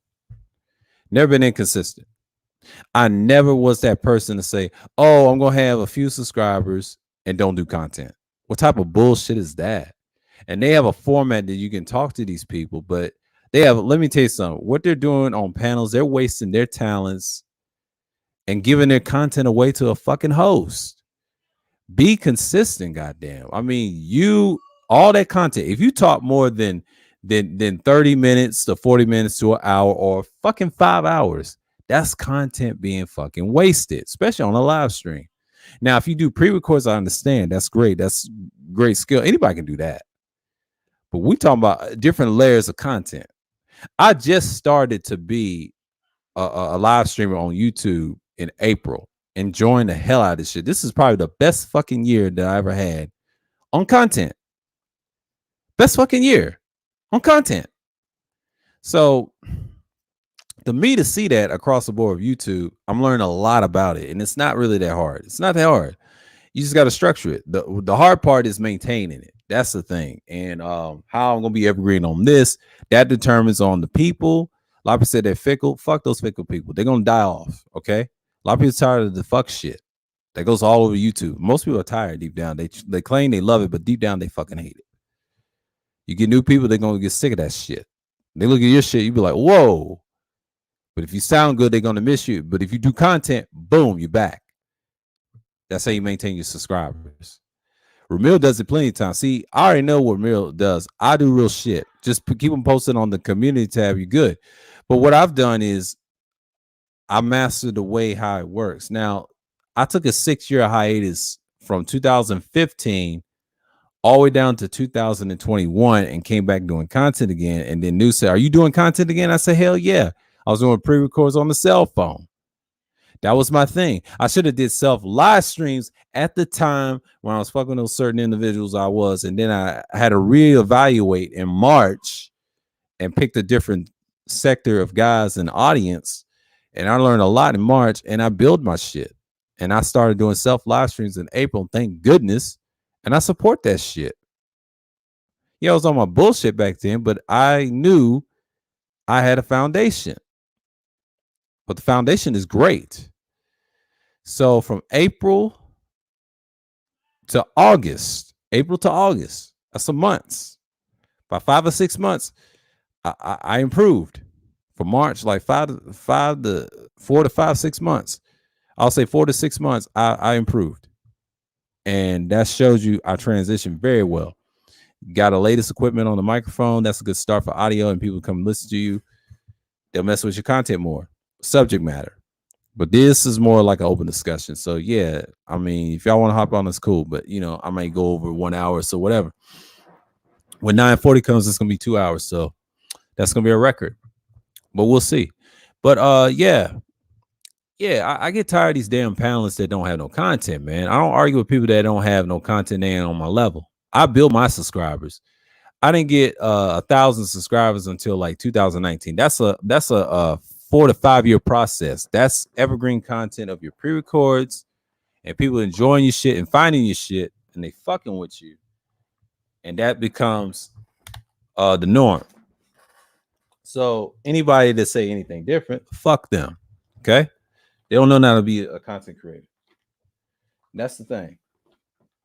You get a lot of panelists acting like girls, man, and they need to stay in their lane, man. They just don't do real content like I do. That's the difference. What's going on, UD? Salute. And yeah, it's just like I get so annoyed by that. It's not just in the sphere, but it's all over YouTube. You know, it's the same BS I've seen all the time. But yeah, but that's one of the things I just want that irks my nerves too. But that's just part of it. But you know, but yeah.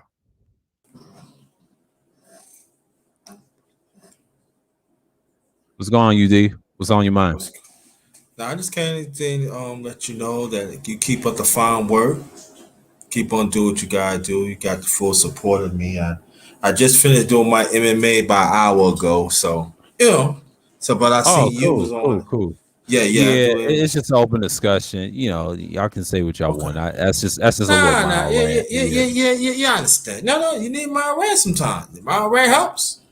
You know, yeah. but peace, yeah, peace to the chat and your families and all like that. Peace to you and your family. All Yeah, right, you peace to you, know, brother. Yeah, I appreciate that. Yo, so you know, just sometimes you need to do that. You know, let people know because you know as you know, there's a lot of dumbness is happening lately. You know what I yeah, mean? Like it is unnecessary. You know, I don't like. You know, especially you have people like had subliminals. You know, yeah. and then I tell people you got to be careful of that. I don't like subliminals. You know, you want to say something, put my name on it, so I have a right. So I have a right to come after you. But Hmm. sometimes there are some subliminal you just see for what it is. I'm just gonna keep on doing what I got to do, man. But it's Hmm. but you right about there are people putting stuff out that the content is not good, it's not real, and stuff like that. You know, I think some of us like the preserve fakeness. Hmm. We do. We like entertain. I'm saying nothing wrong entertainment, but Uh-huh. it has to be sometimes you gotta talk about informative what's going on. You know what I'm saying? We not diverse, man. You Right, right. diverse. We not Hmm. diverse, man.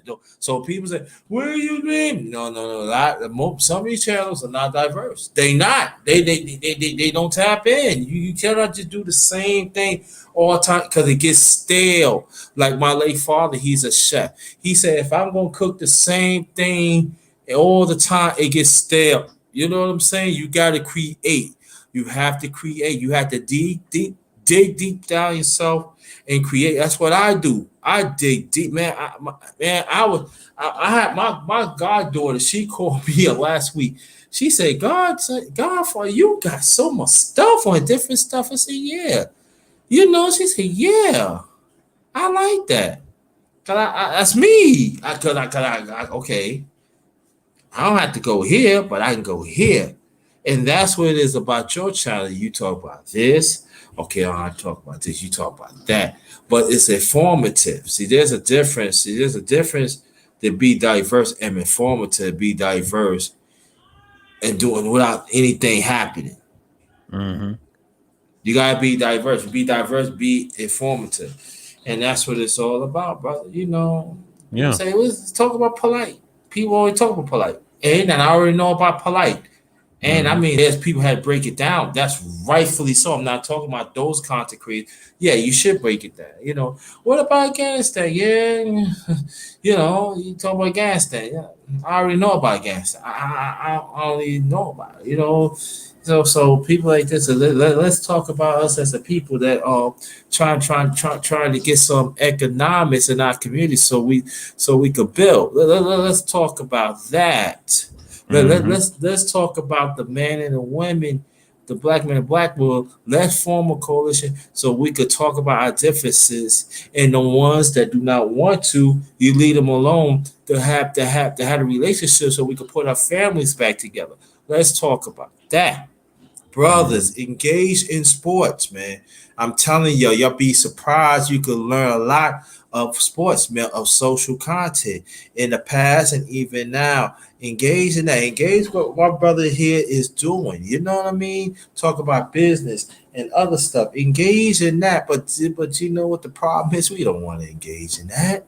We Exactly. don't. We don't want to engage. Right.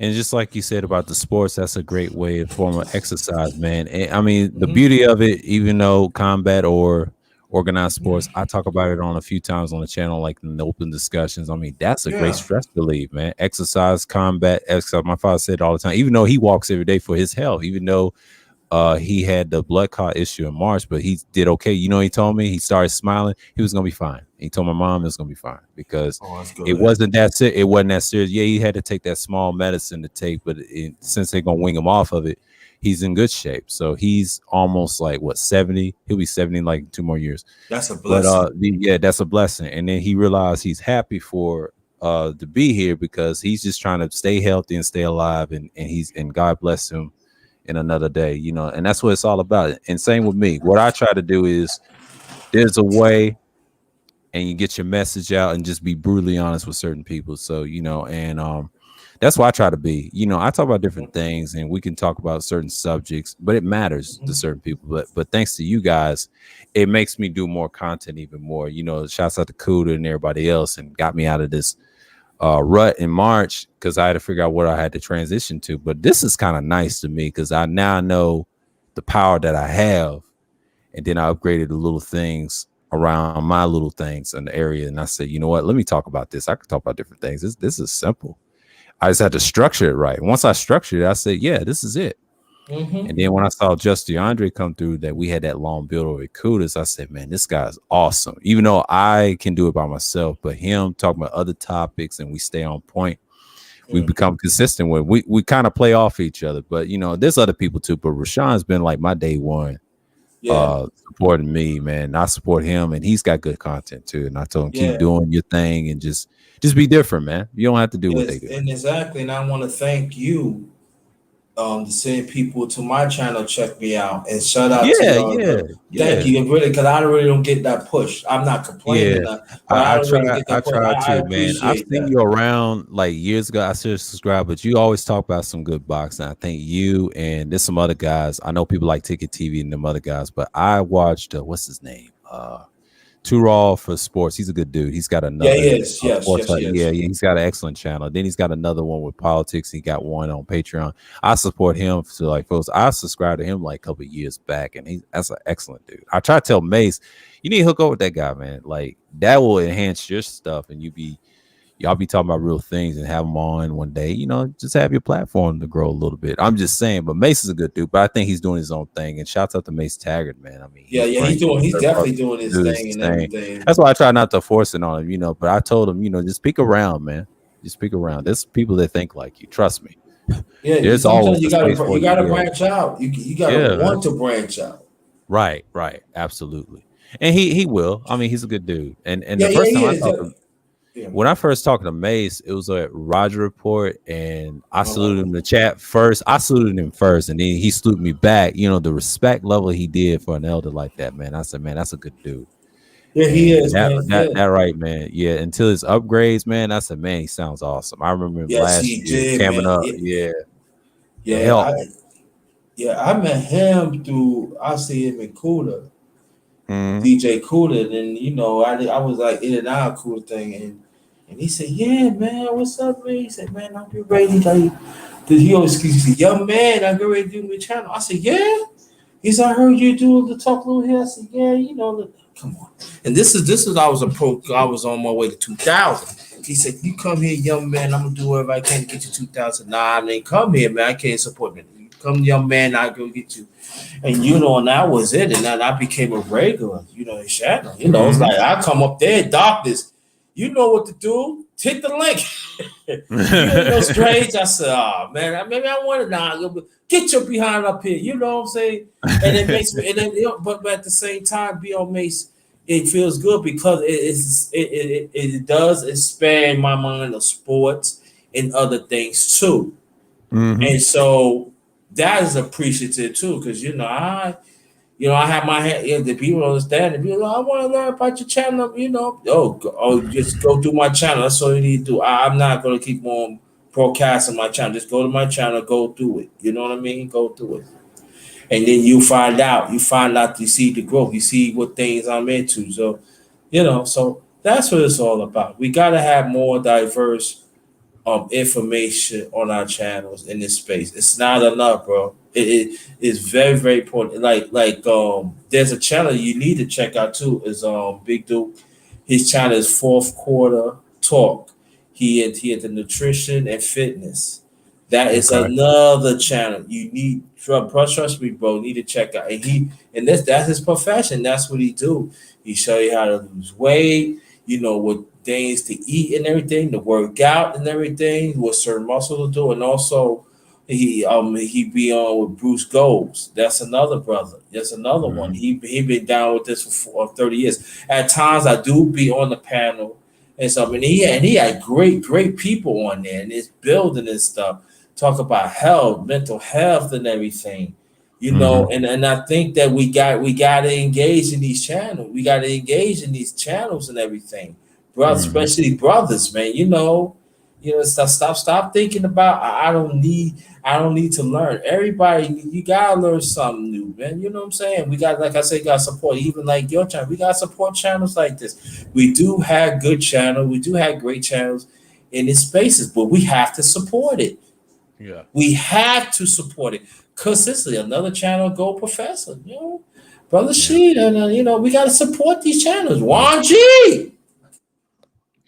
Yeah, on Mace's panel. Yeah, shouts out to Juan G. He had a good panel yesterday, and I mean, it was a certain female that had a problem with me over at Kudos, but you know, she just want my attention. But that's all that is from England. But well, you know, you a celebrity now, man. You know, you're a celebrity now, man. You not, you know, you ain't giving a buy. Yo, sir, over there, why you hollering me? You know, what happened, bro? Yeah, you know how it is, but I'm just saying, like the channels, like you said, like Go P, and he did the same thing with me and Mace. And then first time I got on Mace's panel, and a few times when we talk about sports and the wealth of knowledge you had, and then the last one I've been on a panel with Kuda and Mace, and it had us both there, and that was a good stream for, like he said, it was like the 8 hours, and I stayed the night, and I'll never forget it. And then Mace had to shut it down. That was a good stream. And I had that post in the community tab. That's a classic. And same with Go P with Joey, the young boy, the age difference. And he said our perspective, and then the way he told me to come up.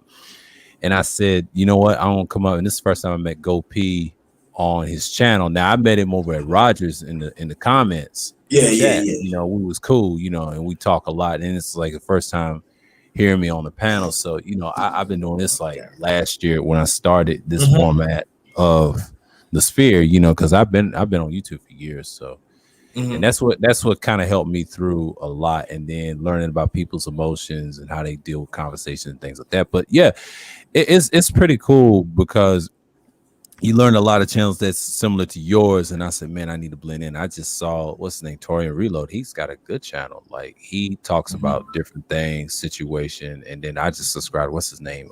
George Macon. He's trying to say that's not the style B1 online. He said actually do it in real life. Now he showed his family. I said something in the chat. I said he had a picture of, I think it was a clan behind him, and then he was in front of the clan. He was mocking him. Yeah. And I started laughing. He said, yeah, I'm in front of the clan. He started laughing because I said, you know, I didn't know what that was, but he had his grandkids. I don't know if it was his grandkids, his kids, right? And his family. And the way he structured that, he said, brothers, that's us. You know, that's what we want. And then he was promoting family on his channel. I said, okay, that's neat. I saw him over at Our New Style. I said, okay, yeah, I remember George Macon. He's a good dude. And I told him, I'll check out his stuff. You know, I'm moving around. I'm checking out different people. And yeah, like there's channels that's worth it, man. Yeah, Go Peas is a gem. Like I said, he's the most structured I've seen. Besides Wacky, you know, Wacky's good. He's good. It's a lot of dudes like that. But some people, they have their different lanes of doing in life. But they're helping brothers, man. They helping out. Just like Southern Black I had. He's doing the same thing with the real estate. I like that with him and Just DeAndre. They're just building. You know, those brothers mesh well. You know, you can have conversations like that. But shouts out to CG3, and he told me to do something. Yes, like that. Yeah. I was on his. I was on his. Yeah, I was on his panel yesterday. Yeah, that's my day one right there. Quiet. Yeah, my day one. Yeah, very good. Yeah, very good. Yeah, he comes here every once in a while, but he's a good dude, you know. and he just want things to be right, you know. And I understand him way more than anybody. So yeah. Now them other channels to deal with entertainment, I already know Platinum and everybody else. That's their thing. Like Kuda said, he knows what that's about, and you know. But Kuda's well versed too. The difference is once the entertainment goes away, and I've noticed middle of the stream, if it gets over 11 to 8 hours, we actually build it. You know, you learn who's on his content. And then what I told this to L Nixon over at Rashawn's, I said, well, you got to talk to certain people. And that's how you get to know people. And then I'm glad he had a conversation with me the first time. It was like a long talk. I think it was like it ended up 5 hours. And he asked, why do people like drama so much? Well, it's an addiction. It's that dopamine, man. They love it so they take it all in, and it gets super high, and then they forget about the next thing, start arguing. In person, they wouldn't even do that. It's just online. They just use and be a character, whatever. So that makes it a lot tougher. And then you know what I do when I see that happen? I just step away from my mic, mute. If I need to do something, go outside and then come right back. That's what I do. And I tell them, you know, or stay muted up and look for something online and put something in the link in the chat, and you know, try to bring it back to the conversation. You know, I normally do that, but I kind of stop. I just step away and let them get it out. If it's a personal problem, whatever, you know.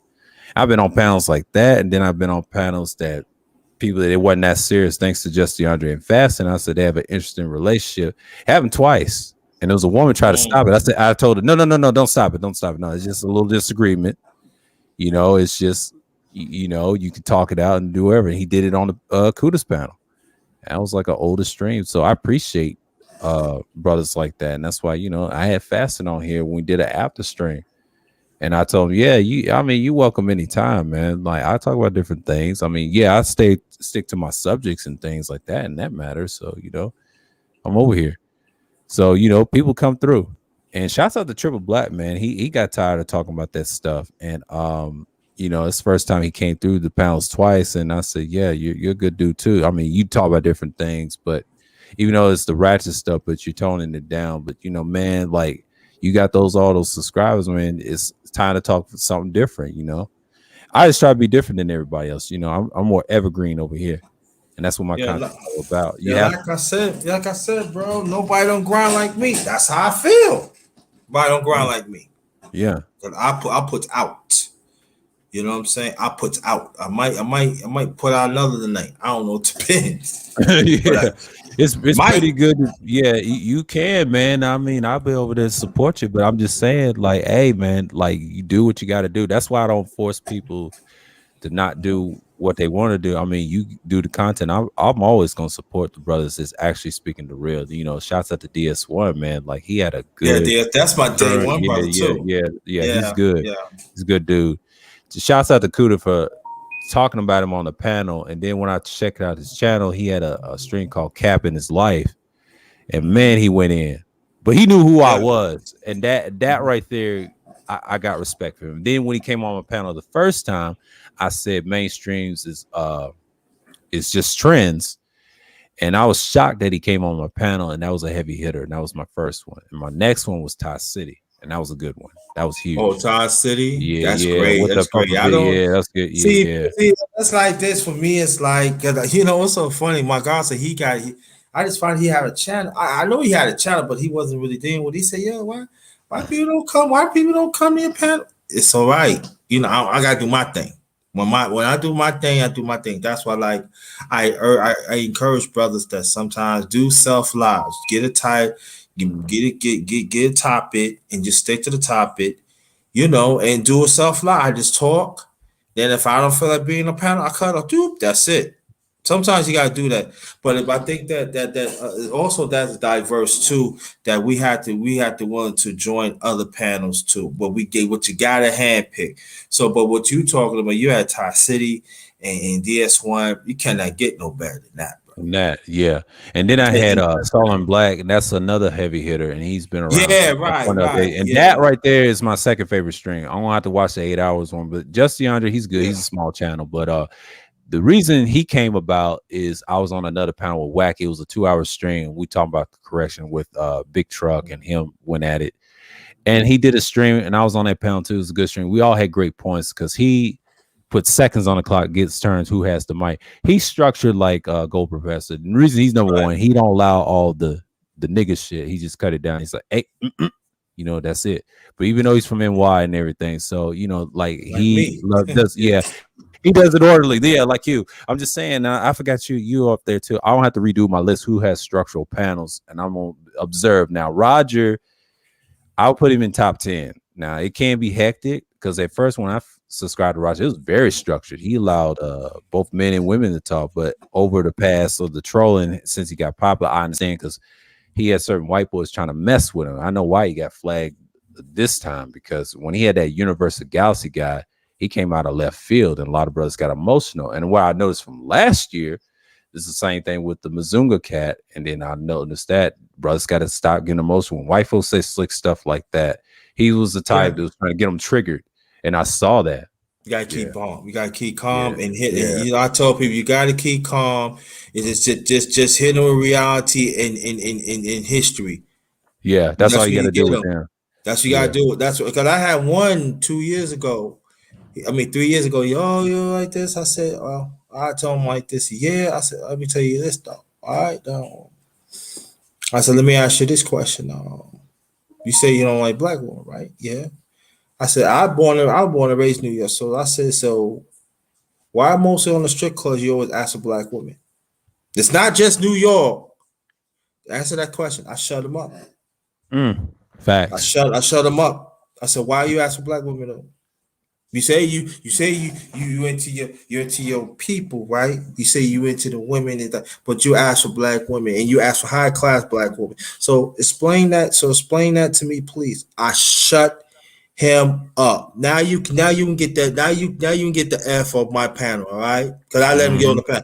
Now you can get off the panel and never come back. I ain't seen him ever since.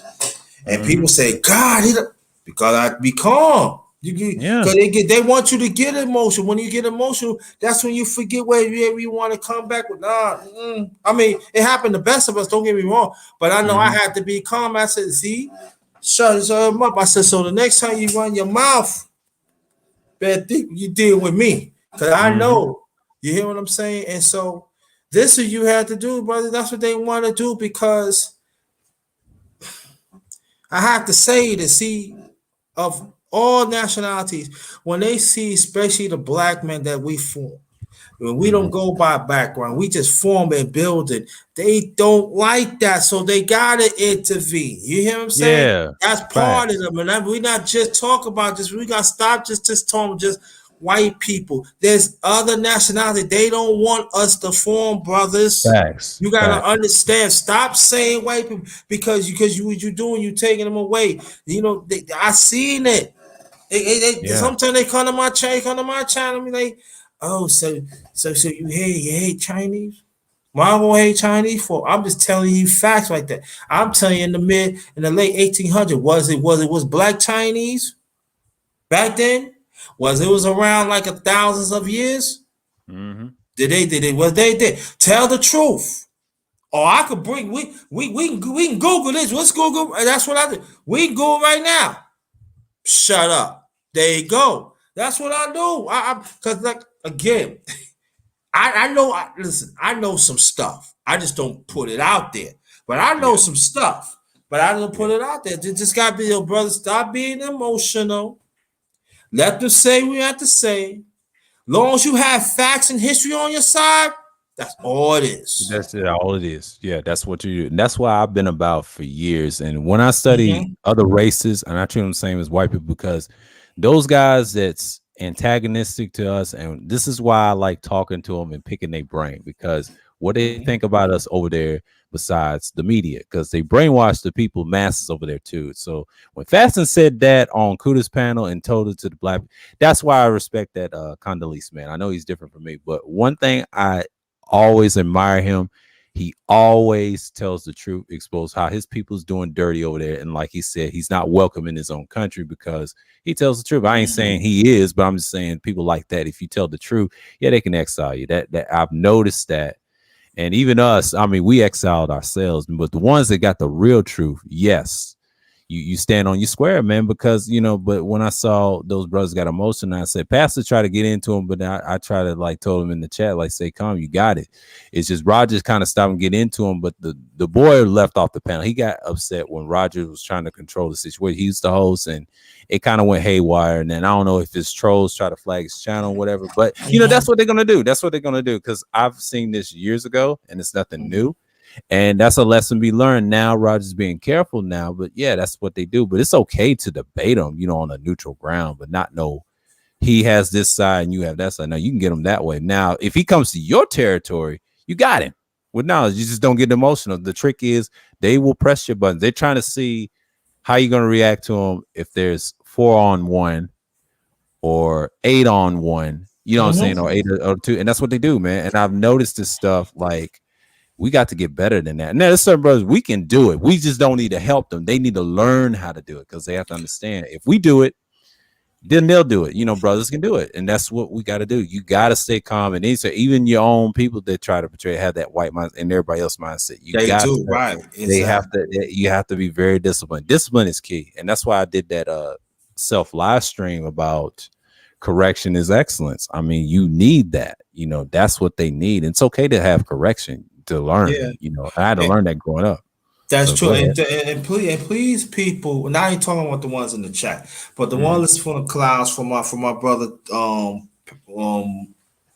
channel right now, don't think they just come to these big channels. They come to your channels too. They gonna try it. So this is this assumption. Oh, they go to big channels. No. They come to our channels too. So I'm just saying, just be ready. Just be calm and everything, and hit them with the history and the facts. Believe me, they gonna when you got them. Okay, you can leave now. I already said what I have to say, and that's how you get them. And some of these brothers here, sometimes it's okay to know books. It's okay to know data. I'm not saying nothing wrong with it. What I'm saying, for God heaven's sake, y'all, come on, man. Stop thinking that you're above another brother because you got a degree. And I'm saying you work hard a degree to get that degree, the PhD. You hear what I'm saying? And I salute you, brothers. I ain't going to talk about the sisters. I'm talking about the brothers. I salute you. But you have, if you're in this place, you have the obligation to reach all. You cannot just keep on reaching just some. You cannot be just allegiance. You can't be, I'm just going to be allegiance to them, because the rest of us got to stop doing that, because that's hurting us. Because also you see other nationalities, they seeing this too. And that's how they penetrate too, because we're not together. If you go to other sectors, other nationalities, they together. I seen it. I know it. Some don't even know about number one grinder. They say, hey, why don't you come over here? We listen to you. No, it's not, because I know what you're all about. Okay. So they together, but we not. He can say, oh, you just not. Nah, for years, bro. Come on now. We gotta keep it free. Yeah, true. That's why I don't go over there. It's like that, and I know we're not together. We not together for years. Yeah. Let's be honest. Yeah, that's true. But the other races, they'll stay together. The ones that got powers in the country, they are. Now, there's a little division. That's because of the media and things like that. But they are together. When it comes to business, I hate to say this. When it comes to money, when it comes to actual, I'll say structural business, yes. And I've met some that I went to school with. They're together. And I see it all the time. But see, us, what it is ego. Now, we was together years and years ago. You can go to history, historics, and all that. But one thing I noticed in history, we always fight over the little stuff. Not just the money, but the women distract us, the bad ones. Not the good ones, but the bad ones. But a lot of times it's ego. We want to be better than someone. Yeah, that's cool and all. But when was a time that we was a team once? When we dominate, because I want to go back to them days. You can have this type of, not just technology. Now, Malcolm came close, and what Sheep said was correct. Yeah, he said was correct, but the problem was they didn't want to see him rise. And the reason I knew he was going to change and make a difference, because he had too much power. They had to get rid of him. They had to So get rid of him. Yeah, and yeah, our yeah, own because he was a people threat. caused Yeah, it. And their own people yeah, caused it. And then yeah, I had to say this that Malcolm, that's one of my heroes besides Marcus yeah. Garvey. Mm-hmm. You know, and I think about this because think about it, bro. When he Mm-hmm. passed away at 65, I was in my mother's womb. Mm-hmm. Okay, I born after that I was 66. Mm-hmm. And so he means personally, he means a lot to me. And in it seems like we had so-called black leaders today, they still forming, you know what I mean? Mm-hmm. They still forming what's going on, you know, and they know what happened to Malcolm. And I'm like, and they still forming, and then you don't want to say his name. Oh, he this and that. And it's like for me, it's like when they talking about certain leaders, a man or woman, sometimes I don't want to engage because y'all for gazing, you know what I mean? Mm-hmm. You don't respect the ones that come from the past. You just gotta be up top. Y'all have to be Messiah, and I'm talking about the black men and the black women. It's sickening. It really is, and you actually see it in his face. Yeah. Like I said, it's jealousy and ego, man. Like, Yes, and I've y'all. learned, yeah. And then when I found out when Malcolm passed away and learned a lot about him, the end of his death, he was making some changes. Yeah, he got his get back from what his father's people, I would say the people that did to his father, and then he retaliated and things like that. But he did a lot. He was a scholar and everything, and people learned a lot about him.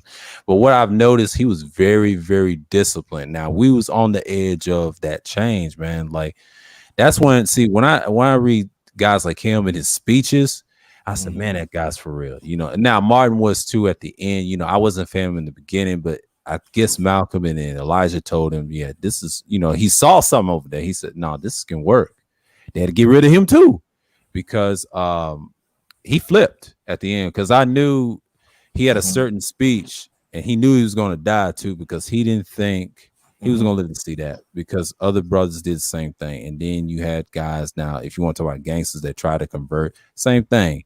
And they said, what happened to Jeff Ford? I said, well, Muammar Gaddafi and them boys and white boys set him up because, and I ain't going to blame Islam or anything. I'm just saying that particular type of style. Then when he tried to El Rukin, they just set him up. They didn't want him to have power. Now, he did teach illiterate boys. There was a time in the 60s taught him how to read and write in Chicago, gave him millions of dollars. But when I look at that, I was like, man, this guy's doing all that, despite the bad stuff he done. I know it's bad and evil, but what I've noticed, I look at the positive things he did, and those brothers actually, they needed him. But what happened to him was when he did that time with that terrorism act, a black man now.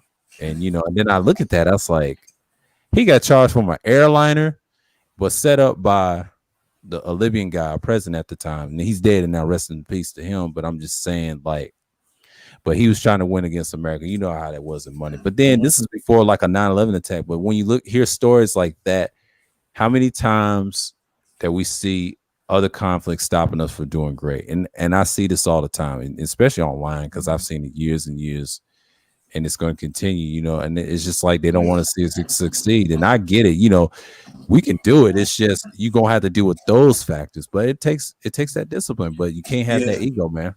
Yeah, and also we just not forget about the mid 80s, Yeah. the Honduras government was putting drugs in our community Facts. in this country that the United States had paid. Absolutely. That still to this day had the ripple effect. Y'all can go ahead, brothers. Yeah, Man, I y'all just want to what's up, man. Say what's up. See what's going on. Black? Yeah. Yeah, man. Man, it's interesting you guys were talking about this. I observed I was listening to one of these streams, and I think these two ladies do a pretty good job. It's like the sister breakdown or something like that with Sister George and Concrete Rose. They do. I think their streams do a pretty good job, but they were talking about how do black men love each other more than they love black women, and the whole premise was of that, and I was just like, damn, that's almost the most unself-aware question. That a person can. I mean, it's not even worth the thought to even analyze it. Like, I mean, it's so evident that we don't like each other. And the thing about it is like every time, like, you know, a panelist will come up, you know, come to a conclusion or a solution, it'll be another black dude like in the super chats, like tearing him down. He's like, "Oh, y'all niggas just hurt. You know, stop being hurt and stop being with." And it was just like an endless loop of that. And I'm like, God, I mean, when you watch some of the other races and how they conduct themselves, it's completely different. It's like everything that drives us is like on some ego shit.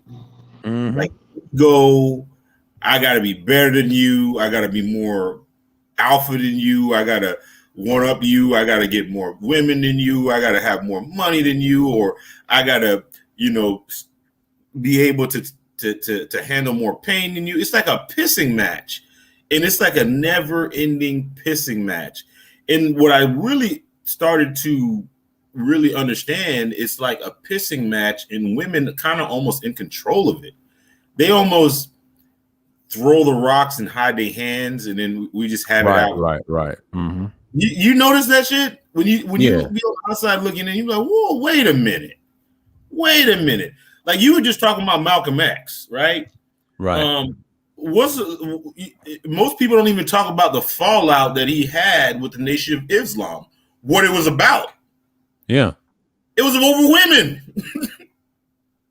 It was more than that. It was just power. I know, but that was the initial start of it. That's where that was the initial start. The women, that was part of it, but it was a combination of everything. But see, he had too much power. His aura was so high, even before that. Before he converted, even though Detroit, he was a true player and did his thing, even though he grew up in Nebraska, and then he got his retaliation from his father's killers and things like that. Now, they ain't gonna tell you that, but that happened. Somebody in the barbershop told me that he was a Muslim, he was a follower of Farrakhan. He told me that story. But what I disagree with him, no, they allowed him to die. Now, Elijah, the way they did him and Malcolm, you know, we already saw the downfall, but Malcolm knew he was going to die, because just like DS1 said earlier, he said those were blank bullets, but the guy that killed him was controlled by CIA and the top same people that controls the planet. They knew Malcolm knew too much. He saw how the world worked. He was trying to change it. The problem is they did not want to give him that power. He was too powerful. They said, "No, that nigga got to go." Who sowed those seeds? Who sowed those seeds? What do you mean? Who sowed those seeds of the dissent between him and Elijah Muhammad in the first place? Oh, it was the people up top, and then it was his own people. No, it was the women. It was the women. Yeah, that was part of it. That's the third. That's the third thing. But I'm saying the main objective was the enemy used the women as the third piece. The second piece was people. The people at the top want him gone, because see what he did. Boy exploded, you know, before the women and everything. But see, they knew his background, so they used the women as bait to get him in, right? And then the thing was with the group, he thought they was like for brotherhood and things like that, but it didn't happen. He knew what was going on, and then he had his own mind. But once he had the fruit of Islam, that's when it went haywire. You was right, that the women got worse, and they tried to tell him and things like that. But it's on both sides. They both full of shit. Because if you really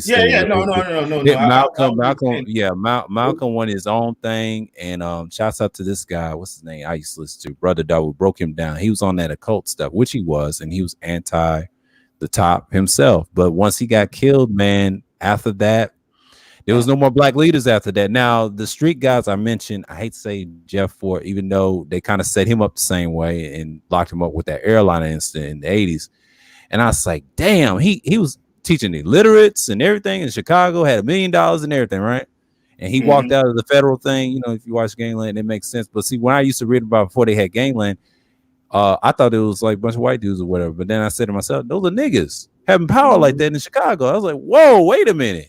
You know, but during Malcolm's time, I was like, whoa, Bobby Gordon, all them.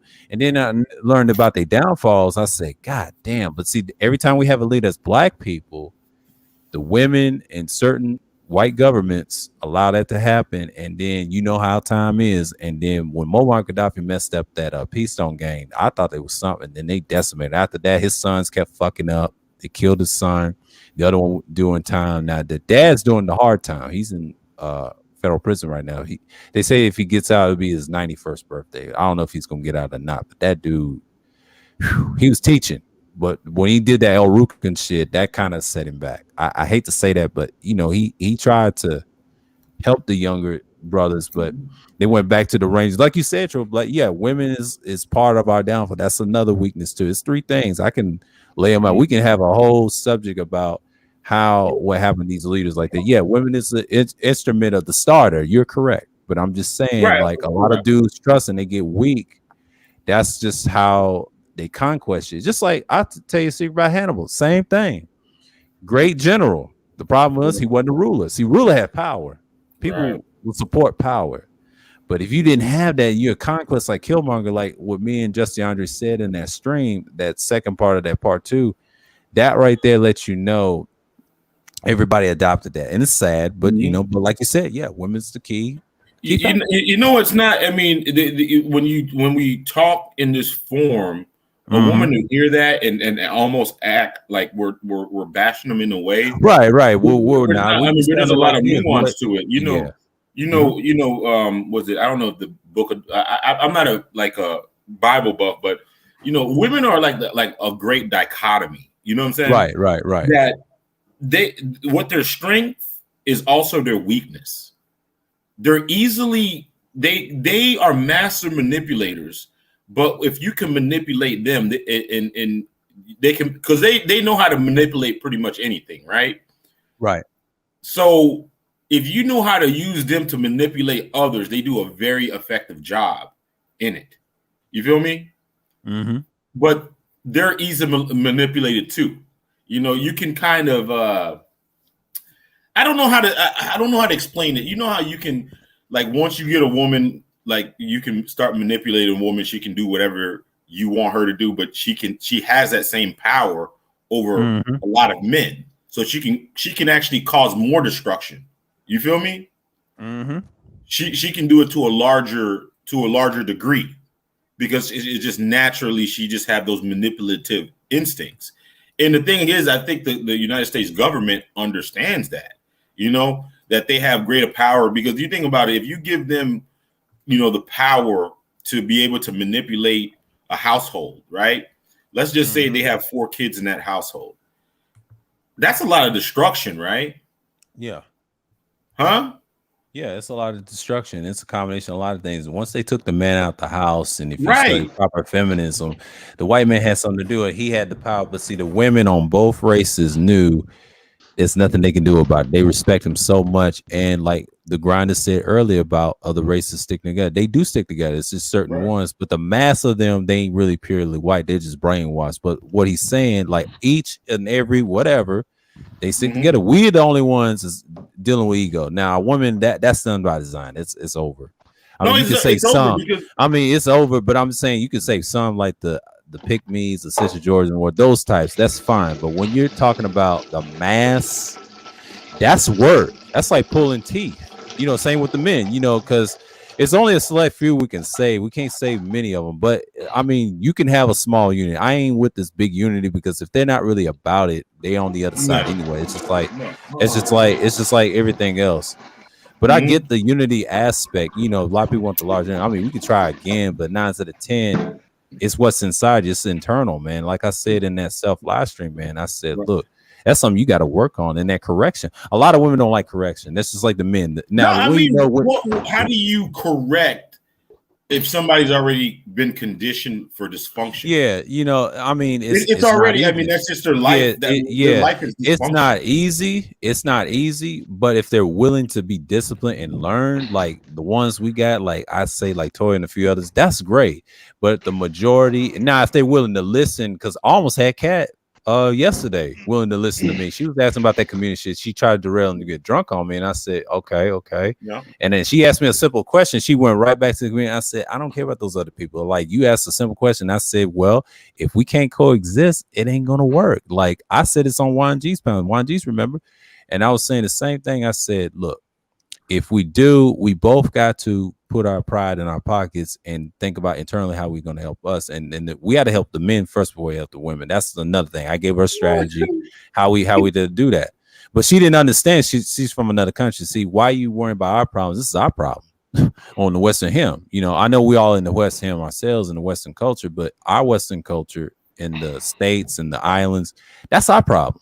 You English people is been decimated by other countries, and then France, they're unified, they're mixed culture, but you know, other cultures is laughing at them deep down. That nobody respects England no more. I don't care if they're a Commonwealth. I try to tell fast, and nobody respects England like that. Let's just keep it 1,000.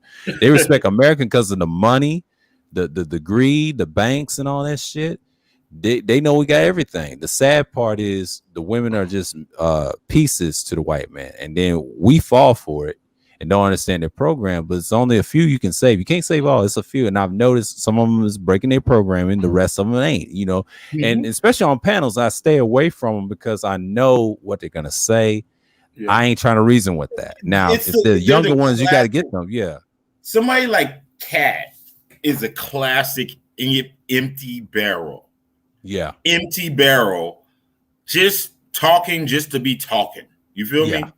Doesn't have anything constructive to say. And then in the sad part of it, many of the household, these young men have to grow up, have these empty barrels running. I mean, running the household. You know, I mean, you know, just like you know that empty barrel mama that'd be like, get off that boy, get off that, be quiet. Like they're not even giving them a reason why, like, you know, the kid should get off the chair or whatever. She's just yelling it just to be yelling it. You feel me? Right. Just to let everybody know she's boss or whatever. There's no actually deductive reasoning behind it. She just loves to run her mouth. And I think that young men need to really understand that it's like you got to recognize an empty barrel and not even engage in it. Just don't even engage with them. Yeah. And the reason I didn't engage where she got upset because I laughed at her on the Kudos panel, like I would say like the third time. This is the fourth time I've been on the panel. It's on a different panel. Shouts out to Juan G's. That was a good stream. And he dropped it at the end. And after that, it's just the conversation went back to normal production. And shouts out to Juan G's. He did like a 6-hour live stream. I saluted the dude. The dude is excellent, man. Peace, Mike V. Salute. And I'm just saying, man, that's why I don't do the gender war talk, because I've seen it years ago, the first 1.0 days, and we handle it. And as soon as we got that website, shouts out to Wacky saying is you had to have it structured. And the way, he's very structured. He don't let no bitches on the panel. He just give you minutes. He's like 30 seconds. He said 30 seconds. That goes for men and women. He said 30 seconds. You come in and he'll boot you off. And that's what you got to be. And Kudo don't do that because he deals with the music. That's what sells the women to get through. And that's what his channel structured for. The reason I don't judge him, what I like about him, he's diverse. Yes, he talks about gear and everything else, his music background, which is awesome. Right. He gives you great advice. He don't judge people. He's just being himself. Yes, he's pragmatic as hell, but he gives you good advice. If it wasn't for him, he got me out of retirement doing this YouTube thing. I said, if it wasn't for him, man, he gave me some ideas doing more content, but I had to transition to doing these streams because that's something I don't mind doing. You know, like I can do this. That ain't nothing. It's just the people that have the audience. Now, all audience are fickle in all walks of life of YouTube. Even the women, they have fickle audience, and they'll turn on each other. And what I've noticed, they don't stick together as much. Now we do, because we got to be structured. Now the only way we get at each other's throats is simple shit. And reason how men think like that, the simple shit, we just don't like correction, period. Now men should appreciate correction when they were young. And see, I come from a structured family. The reason I did that last year, I was trying to tell people that's how I was raised and built. And other men raised, even in schools. But see, a lot of these on both sides of the gender, even the women, they didn't have structural fathers. And that's part of the reason they can't teach you how to be a woman and everything, but they teach you structure in life, how to deal with proper men and everything else. And a lot of women that's like that, and shouts out to China White, she exposed them. A lot of them are divorced women and divorced hoes, man. And the way she said that, and she cammed up on the live stream, so salute to her again. It just shows you they're pulling their whole cards, man. You know, Third Ward's exposing them. You know, you guys exposing them. But we seen this all the time. We seen it years ago, but it ain't nothing new. Now, Sister George has a neutral-based women's channel. She tries not to piss everybody off. I mean, that's her channel. I can't control what she does. I don't be over that much. But that's a decent plan. I think I like what she does. Yeah. I like what she does. You know, I Yeah, think she's fair and balanced. You know, I may have issues with her, but I'm fair and balanced with her. She's okay, and she tries to be a balanced person, and I'm okay with that. I don't judge on that. I mean, I let her be her, and she's always been that way. Even when I was dealing with other people on the other side of the sphere, and yeah, there's some good people in the space. You just got a lot of niggas. I mean, just want it's bullshit. like I don't have a problem with women at all. Yeah, but it's just like the only this is the problem I have. It's like when I call an ace, a spade a spade. Yeah, that's where things usually go left. Yeah.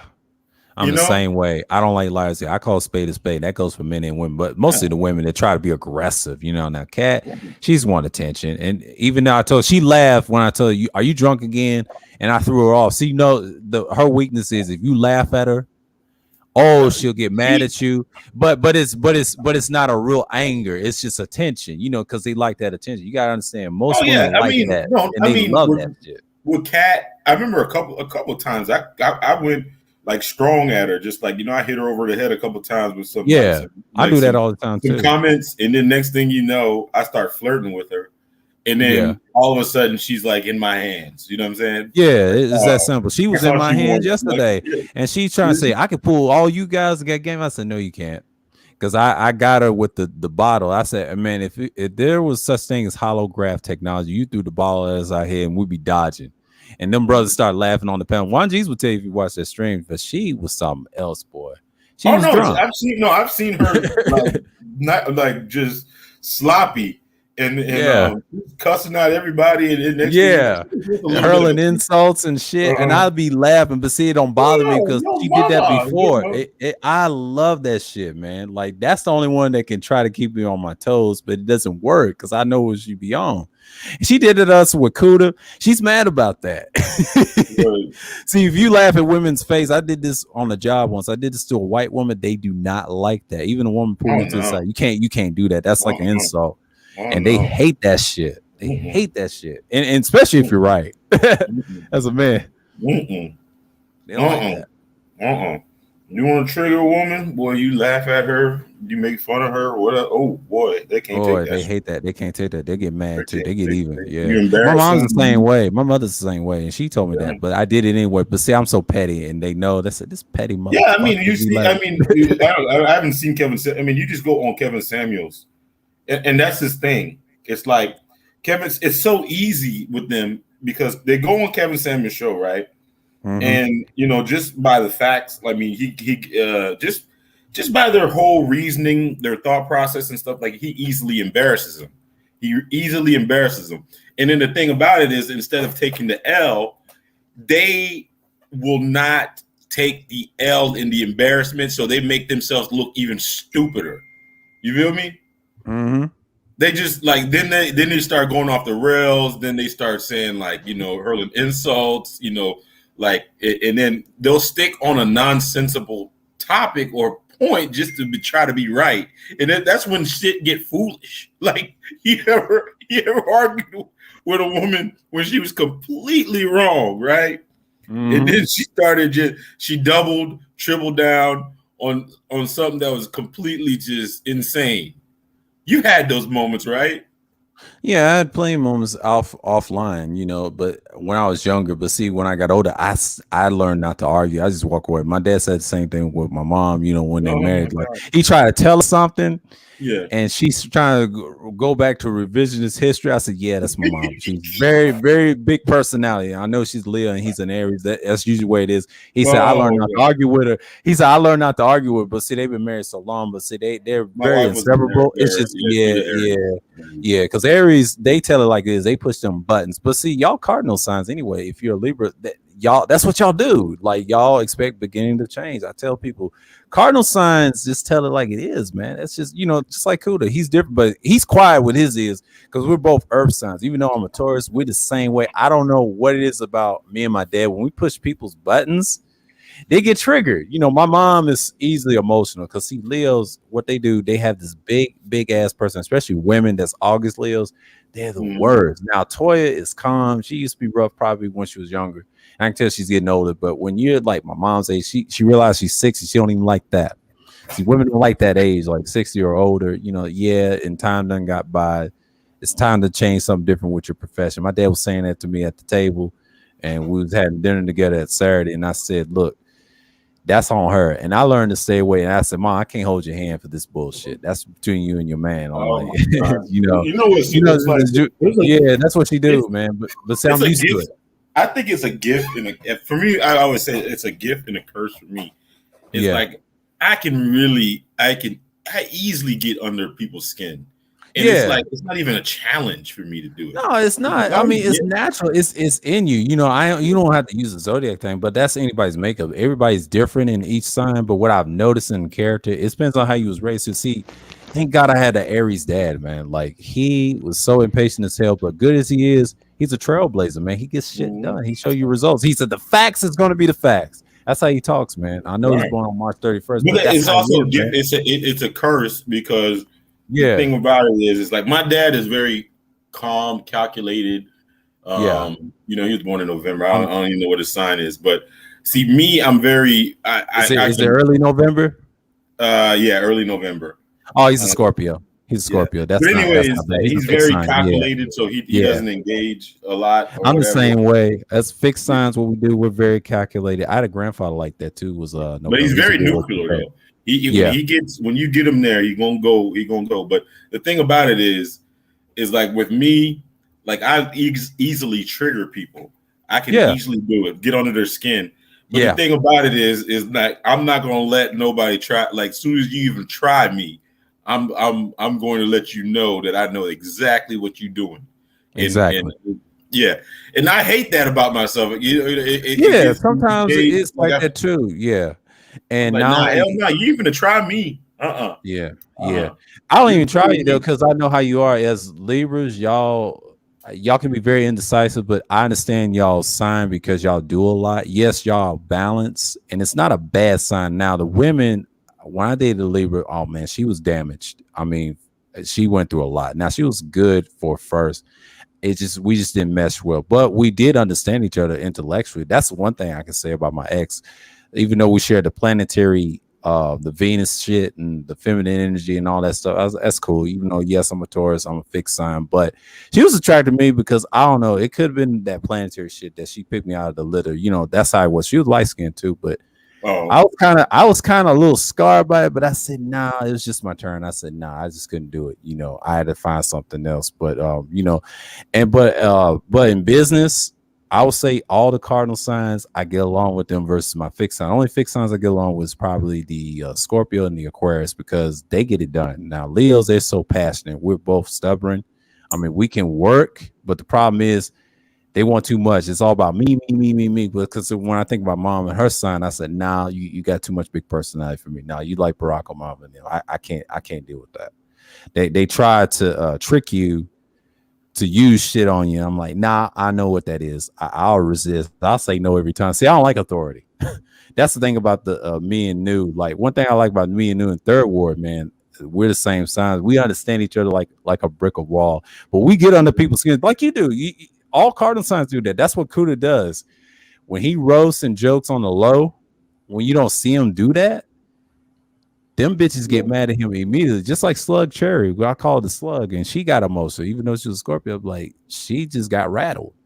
She kept saying, "Kevin Gay, I done told you he was gay. I told you he was." And we started laughing, and we be laughing, and then Kuda be saying the same thing. We be getting on the skin because I don't care either. I'm petty too, but I admit my pettiness. One thing about me, I'm a little honest. But the thing about it is my pettiness, if you take me there, just don't do it. I do soft trolling, man. Soft elementary jokes. Everybody has it in them. I embraced it at the end when I got older. When I was younger, I said, man, I hated myself. But once I got older, I said, nah, let me do this.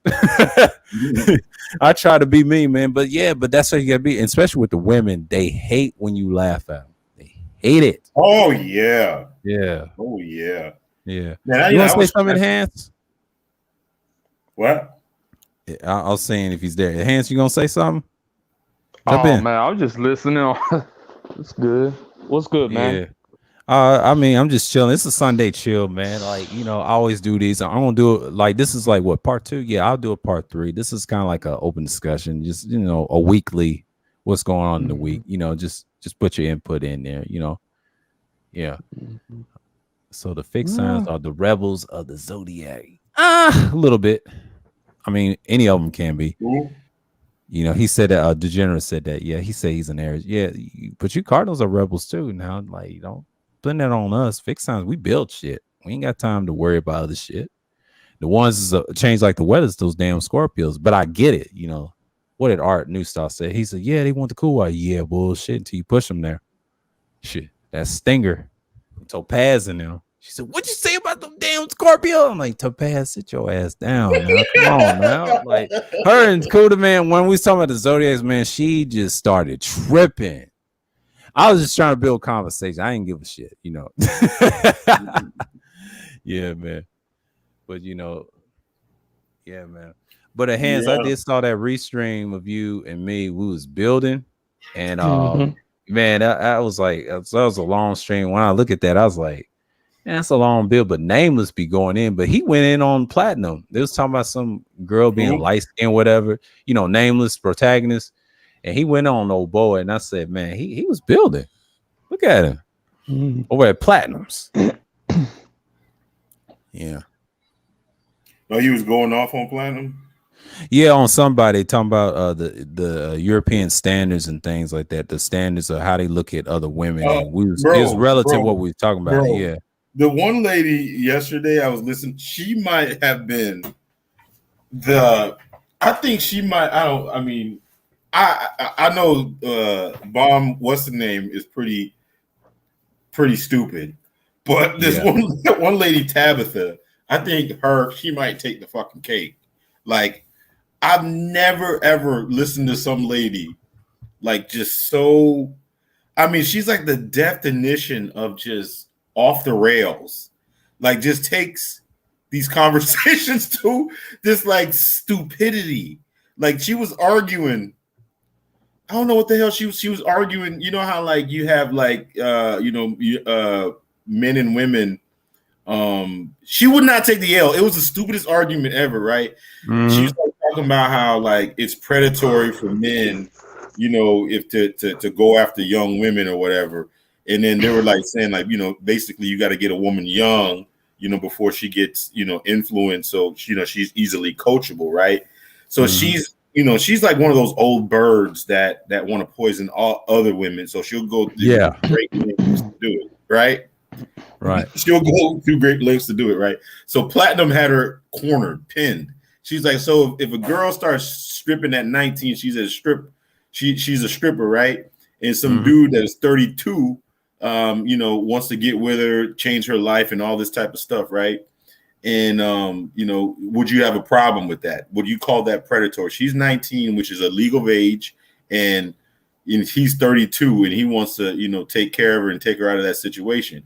Because she was complaining about how like old men are taking advantage of young women, and then you know, she's like, well, he was like, well, she's an adult, she knows she's stripping and blah blah blah, right? She was like, well, you know how what her point was of why that relationship shouldn't happen, because what if she still, you know, because she's technically a child in some states that her mother or her mother can be collecting child support, and if she gets with this man and he takes care of her or marries her, then that child support is going to stop for the mother. And I was like, oh my God, like, lady, are you serious? That was her reasoning behind it. Like Platinum had her totally cornered. Like she could have just said, you know what, you know what, I might have to rethink this predatory thing, because that sounds, you know, that doesn't sound that reasonable, you know.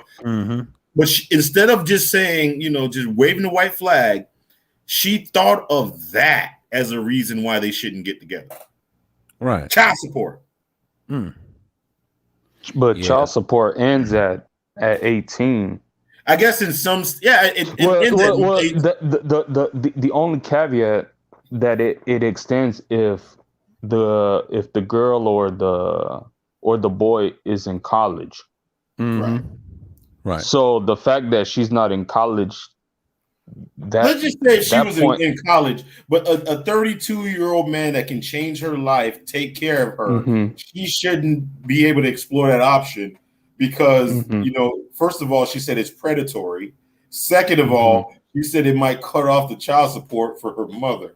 I'm like, you gotta be, but the average child support payment in the U.S. is like no more than $500. Is it that serious? Like if you have to depend on child support for your income, then something's wrong with your finances. But the overarching thing is like these old ass women are willing to go through nonsensical and just stoop to keep young women from not, cooperating or anything like that. It's like some extreme sisterhood shit. But it's not even extreme. This is par for the course.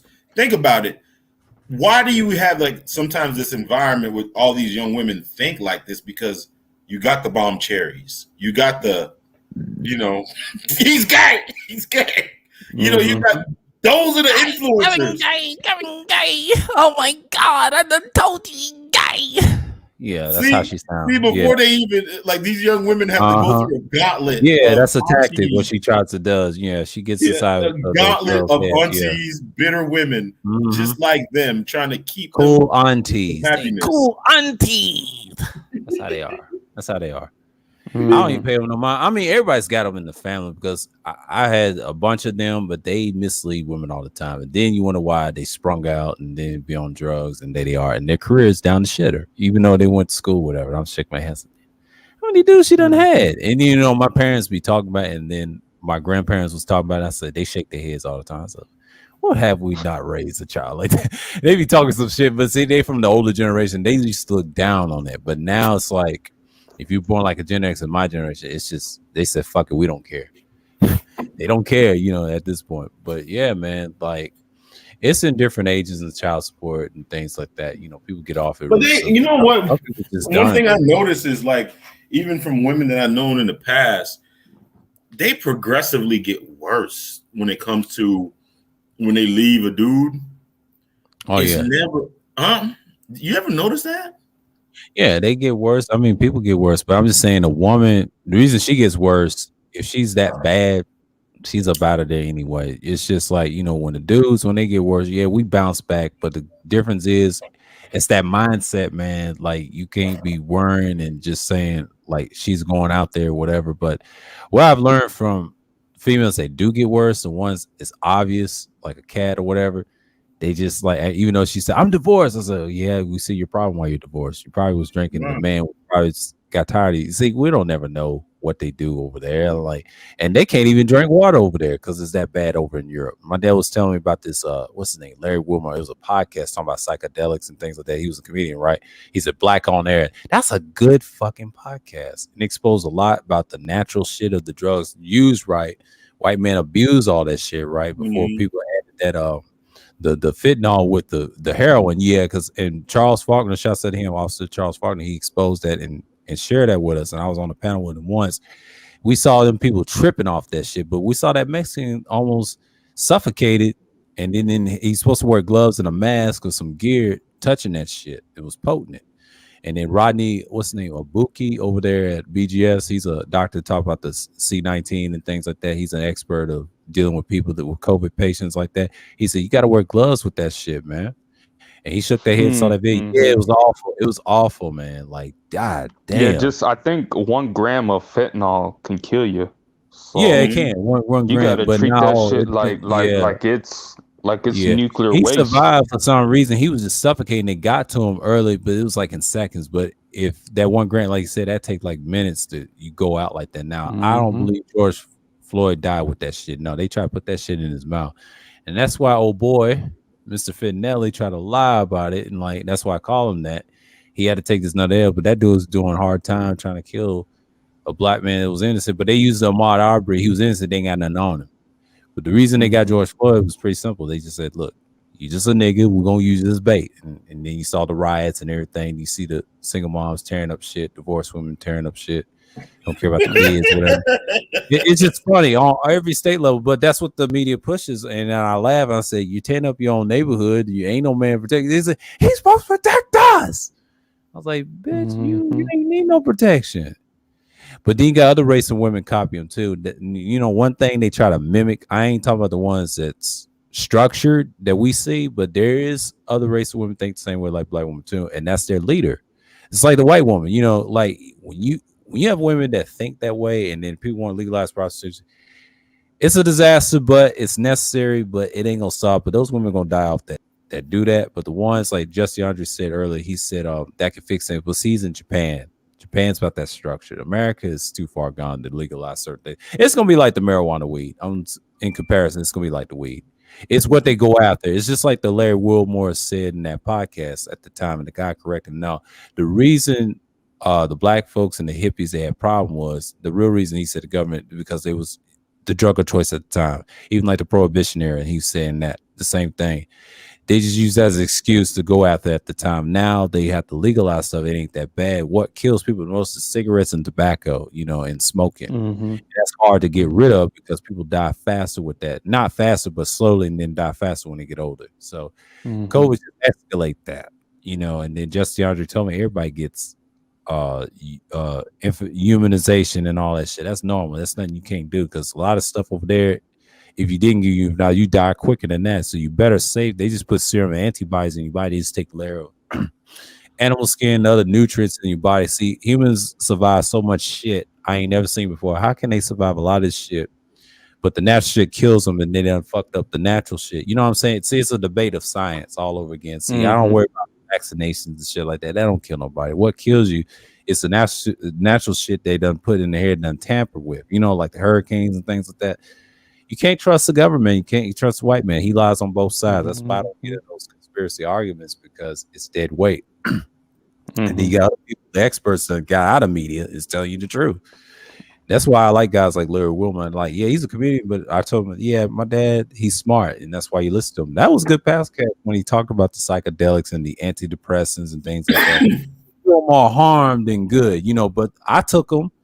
The first 2-3 years, it helps you. You know, if you have a chronic depression, you grow out of that after the 4th and 6th year. It makes you aggressive over time, and I had to wing that off after the 6th year when I was 3. And I said, I was not funny. And here's the thing. I was not gonna take that and pay $5 for that Zertulin. I said, man, fuck out of here with that shit. Me and my dad, that's because I'm glad people's talking about it. It ain't the future. But see, my mom takes it because she has the thyroid problem, the stress, the marriage, and things like that.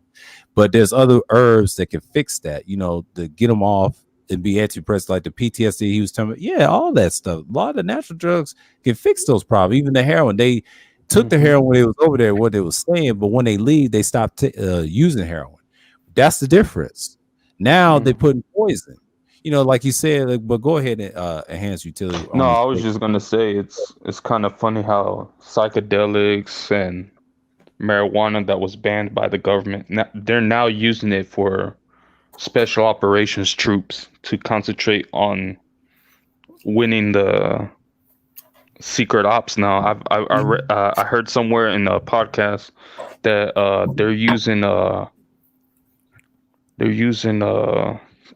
shrooms for the soldiers so that they can better perform at the job by microdosing. All that. So I thought that was pretty interesting. Yeah, and they said that in the podcast, but my dad told me this story about weed back in the 30s. I told him at the time, yes, it was legal in the shops, but before Prohibition era. But see, the reason Prohibition was a problem, they was dealing with the mafia at the time. The mafia was created. The problem is when they called themselves Wild and Drop and they had a bunch of snitches in the feds and the CIA took them down. That's when the blacks kind of got the leftovers in the 40s and now. Because when we start doing the weed and stuff, what we like to smoke and everything else, they target us specifically, those and the hippies. And I'm glad they mentioned that.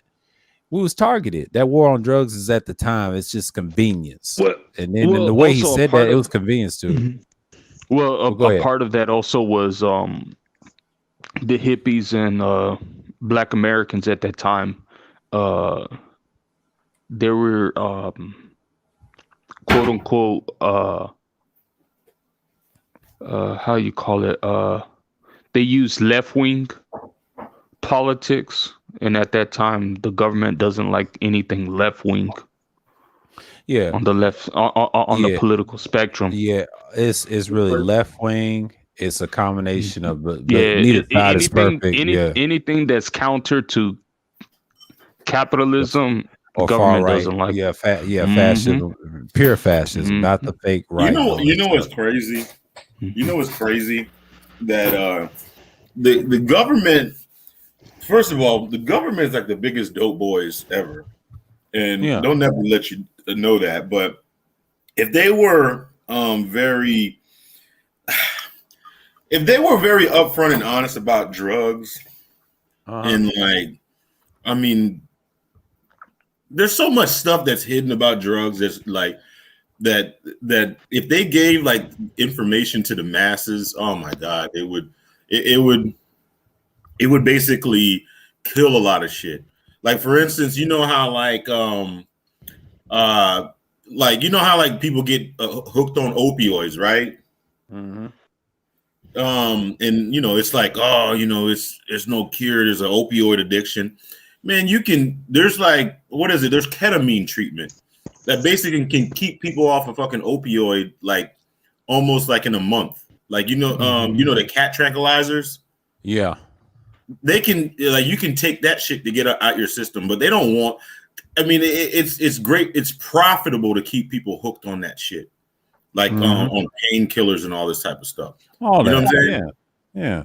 In the natural state of heroin, they didn't get high like that. Like in natural, they added like I said earlier, I said about the fentanyl. That's why the white man's crack, and he added. That's what Larry Wilmore was saying. He said, Right. they added that fentanyl. That's why they get high and get zooted up like that. And that's why black people start dying. It took them like 7 years when they start dying, you know, because that affects our brain quicker. See, the white folk be heroin addicts for years, but that fentanyl, there's a way around it to add heroin to save it because it's so potent.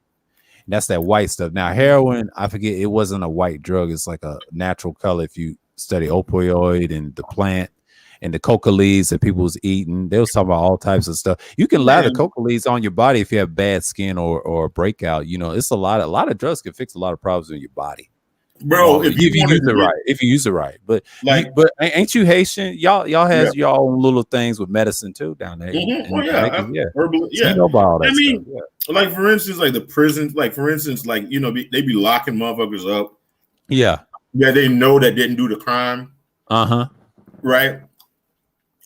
There's like fucking drugs out there that can basically force a motherfucker to tell the damn truth. They can tell exactly who did the shit, but they don't. I mean, they have no interest in it.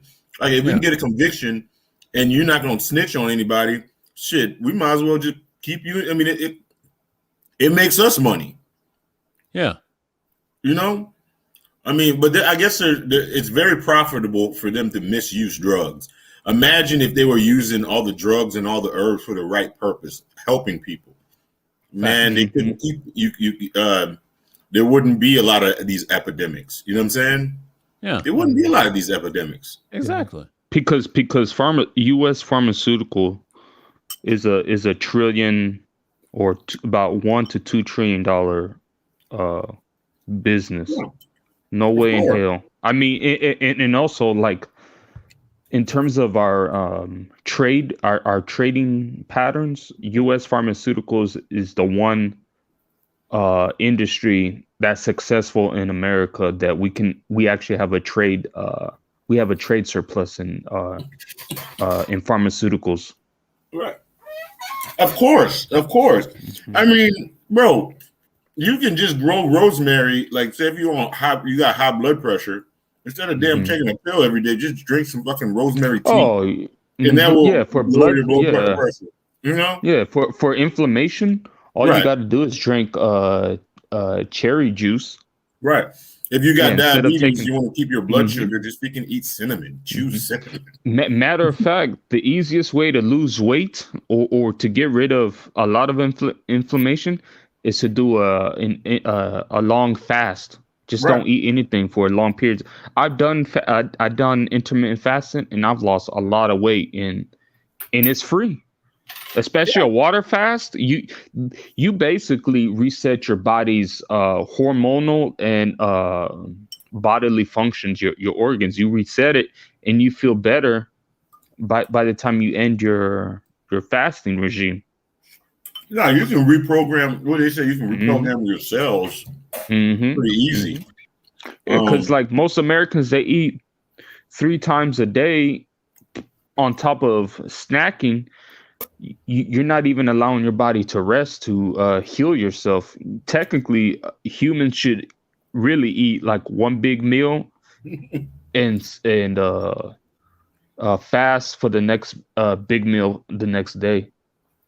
It's the biggest scheme. The biggest, one of the biggest pyramid schemes in U.S. history was the food pyramid. Oh yeah, I've been. That's why. That's why Americans have a, with this whole vaccine stuff. That's a lot of this stuff. Most Americans would probably vaccinate themselves, but the problem is,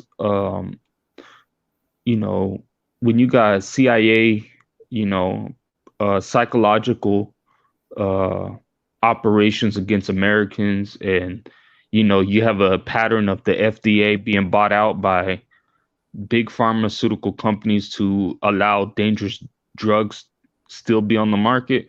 That's what really is going on. That's why people are so hesitant to take the vaccine and stuff like that, or just any other medicine period, because it's like, well, damn, like our own government agencies is in the back pocket of big corporations, and it's unfortunate, So I mean, the government is to blame for this bullshit to begin with. So they could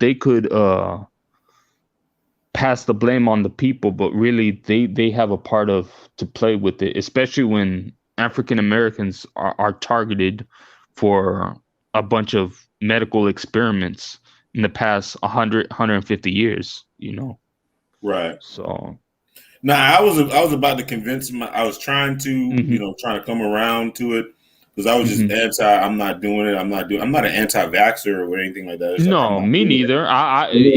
But my thing has always been like, I understand why people are hesitant because of all the bullshit that's been going on the past 50, 60 years in terms of setting medical policy in this country.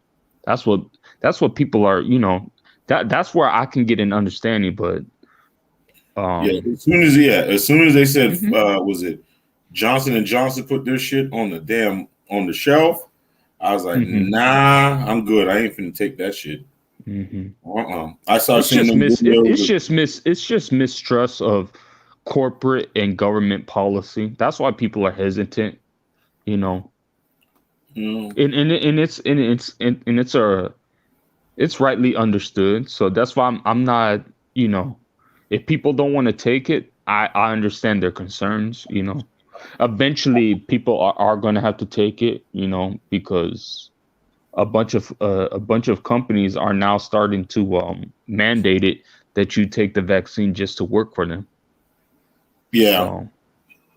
So that's and to be honest with you, that's actually that right there is a failure for Americans not being economically sovereign.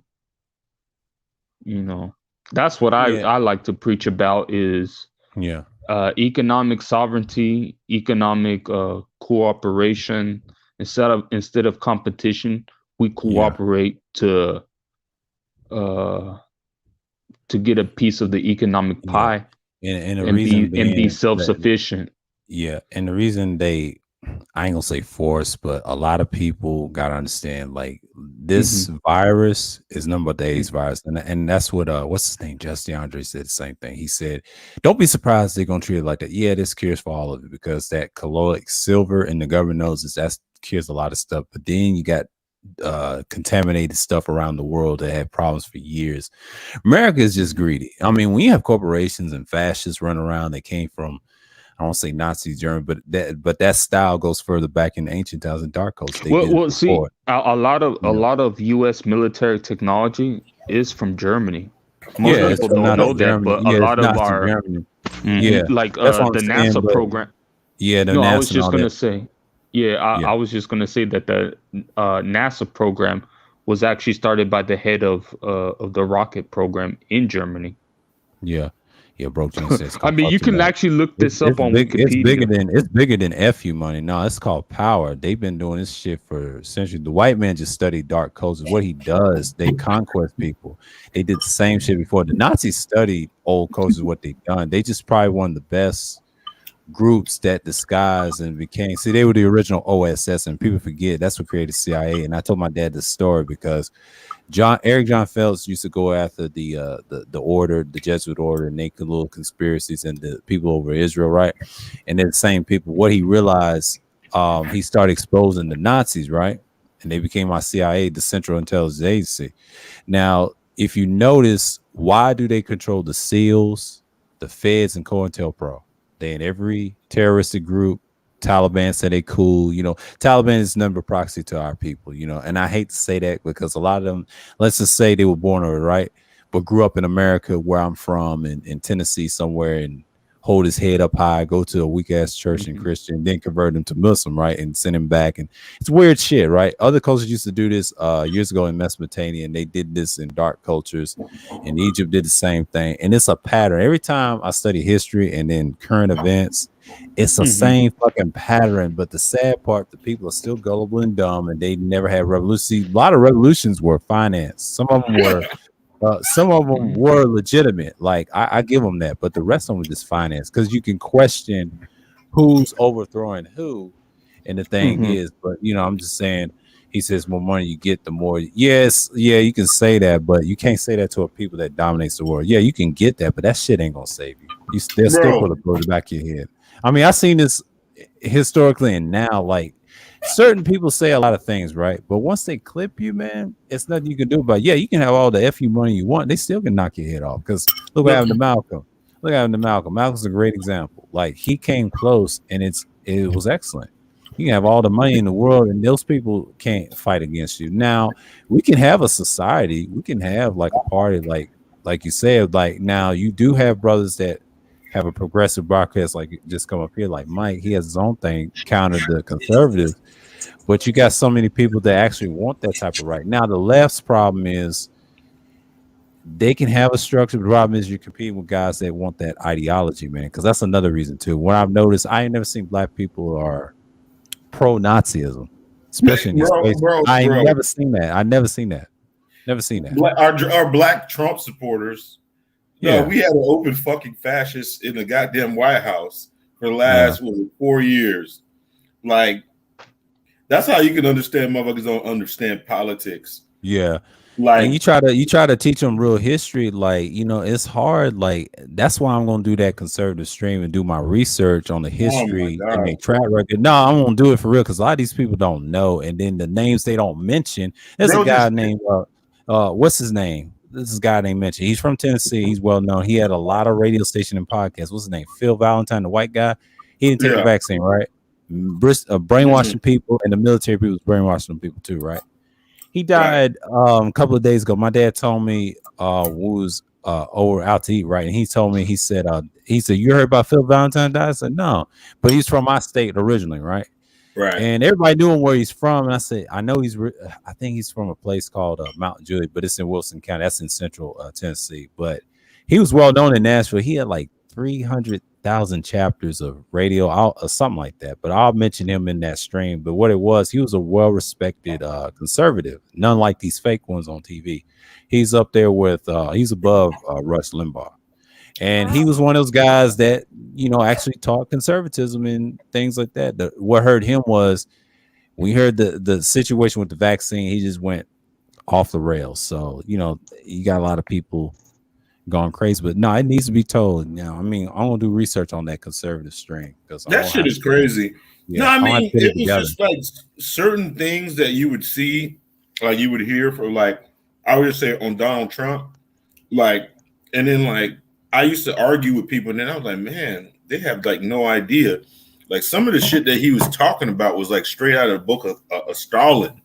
I mean, on my own No Cupcake Zone podcast, I did a podcast. I gotta repost it.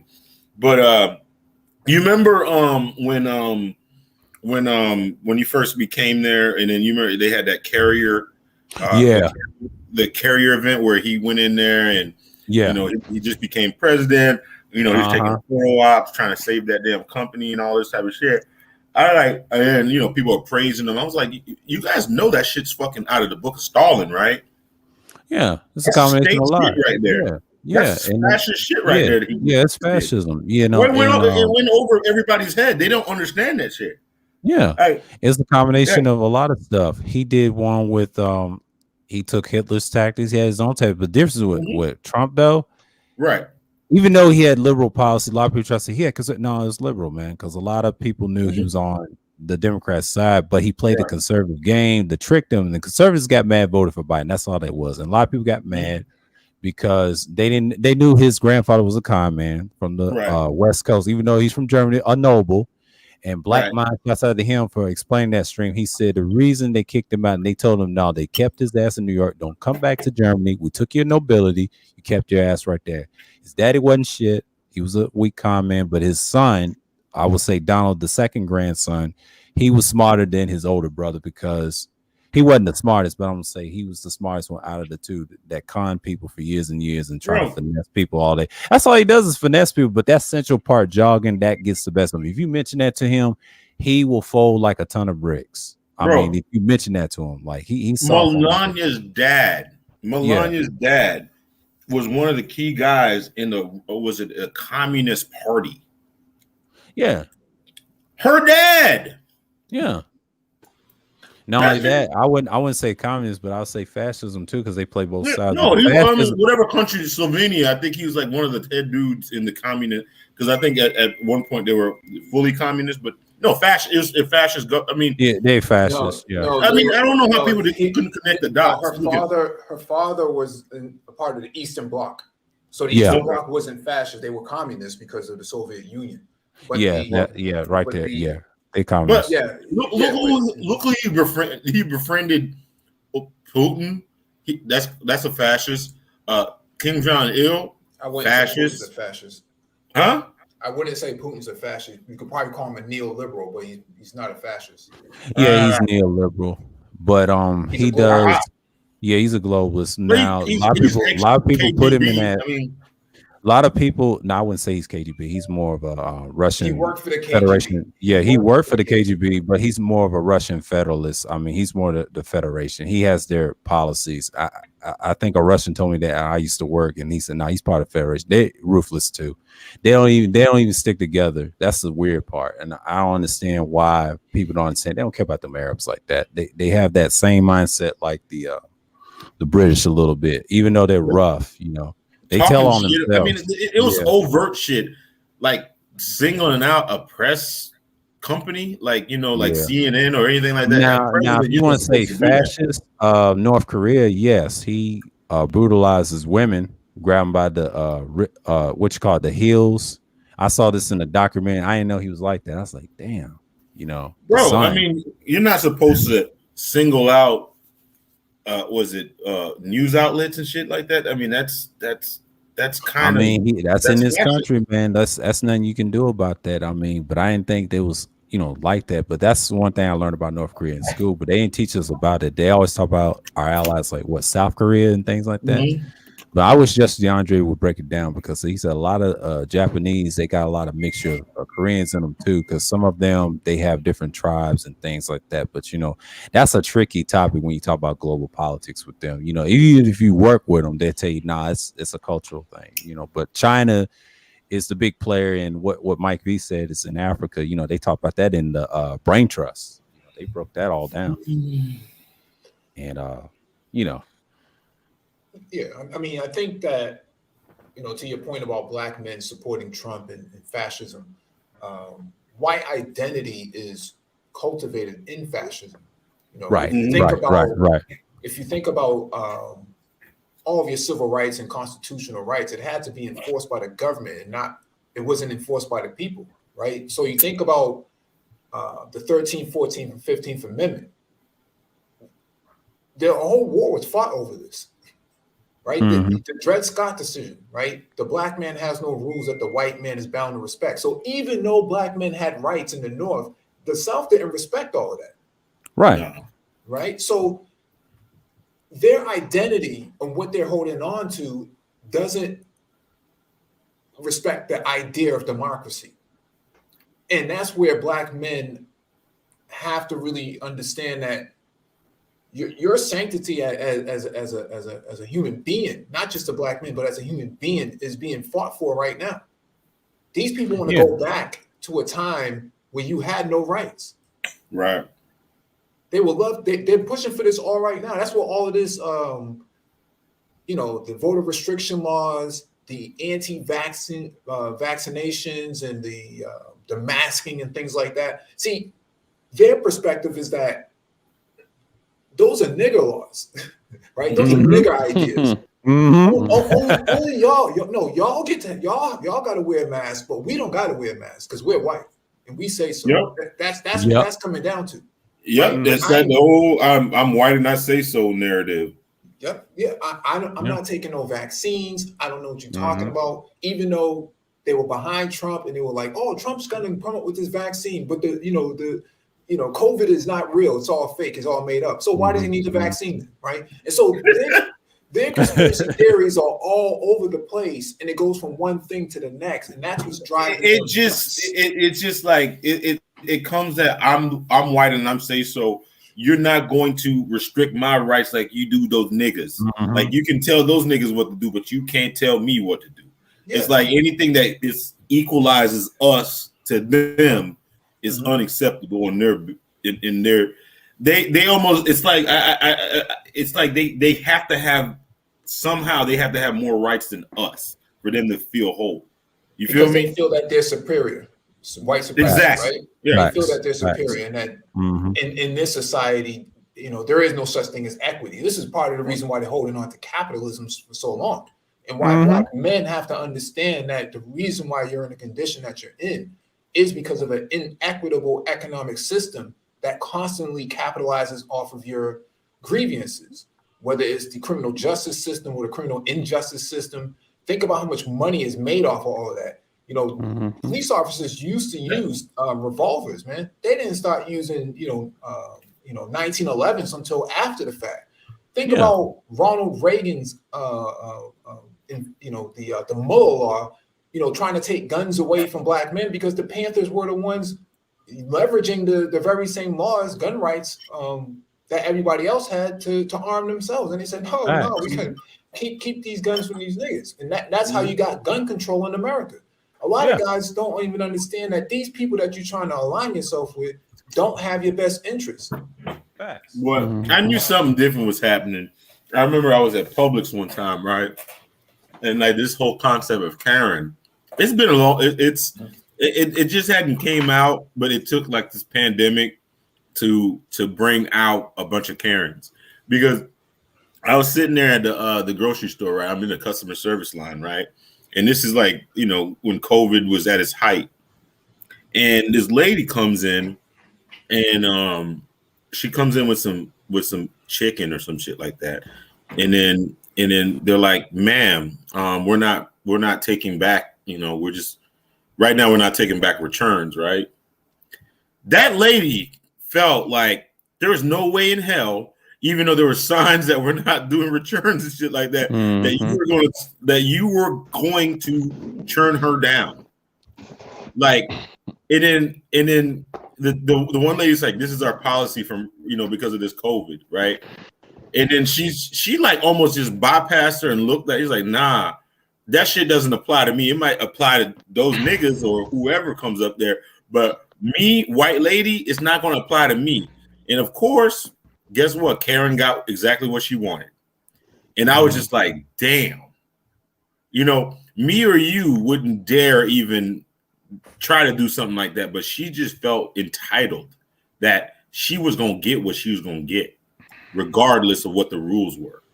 Well, look at CRT. Look at how many states in the last, 90 days have passed the banning of critical race theory in a school that doesn't even teach critical race theory. Right. Absolutely. That's immense social power that they have. And I don't think people really understand what's coming down the pike. Look at the bills that have been passed just in the last 6 months alone about allowing people to use their vehicles against protesters who are practicing their First Amendment rights. I mean, you're talking about allowing a person to run people down and get away with it. Absolutely. Who protests in the street more than black people do? White people. Yeah. But you think about Charlottesville, they're trying to legitimize that incident, right? So yeah, a dude comes through with a Dodge Challenger at full speed and runs over, a couple hundred people, man. Yeah. They're trying to say this guy should be able to get away with it. And you got brothers actually aligning themselves with people like this, saying, stop the steal and, yeah, critical race theory, critical lane theory, and all this crazy stuff. And I'm like, bruh. No, all that is, you know what? They're utterly brainwashed. They're utterly brainwashed. That's why. It'll take care of themselves. They're just on a fast track to their Negro wake up call. Yeah, that's it. But it's that fast track to that Negro wake up call. It's that, and they're utterly brainwashed. And the ones that know they're brainwashed, they're trying to get away from. But the ones that push it so hard, it's the guys in the military. I hear them talk about it. I used to hear people. I used to work with thought like Trump in the sales, and it got so bad when he won, and even after the loss, it got even worse. And my dad said, "How those 74 million people voted for him?" I said, "Dad, they're not that bright. Most people don't even care. Now, some of them are, but it's sad. That ideology of Trump is kind of bad. It's bad news. Bro, I mean, you don't want that in the country. And he's a narcissist, man. You don't want that running your country. That's why it makes sense. Yeah, every wigger that I grew up with was a goddamn Trump supporter. Yeah.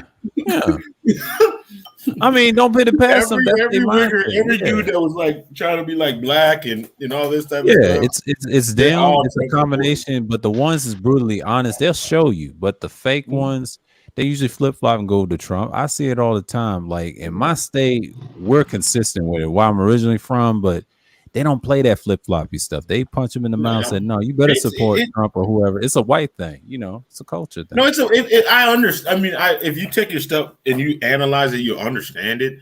I don't blame them, because the thing about it is when he says, like, "Let's make America great again."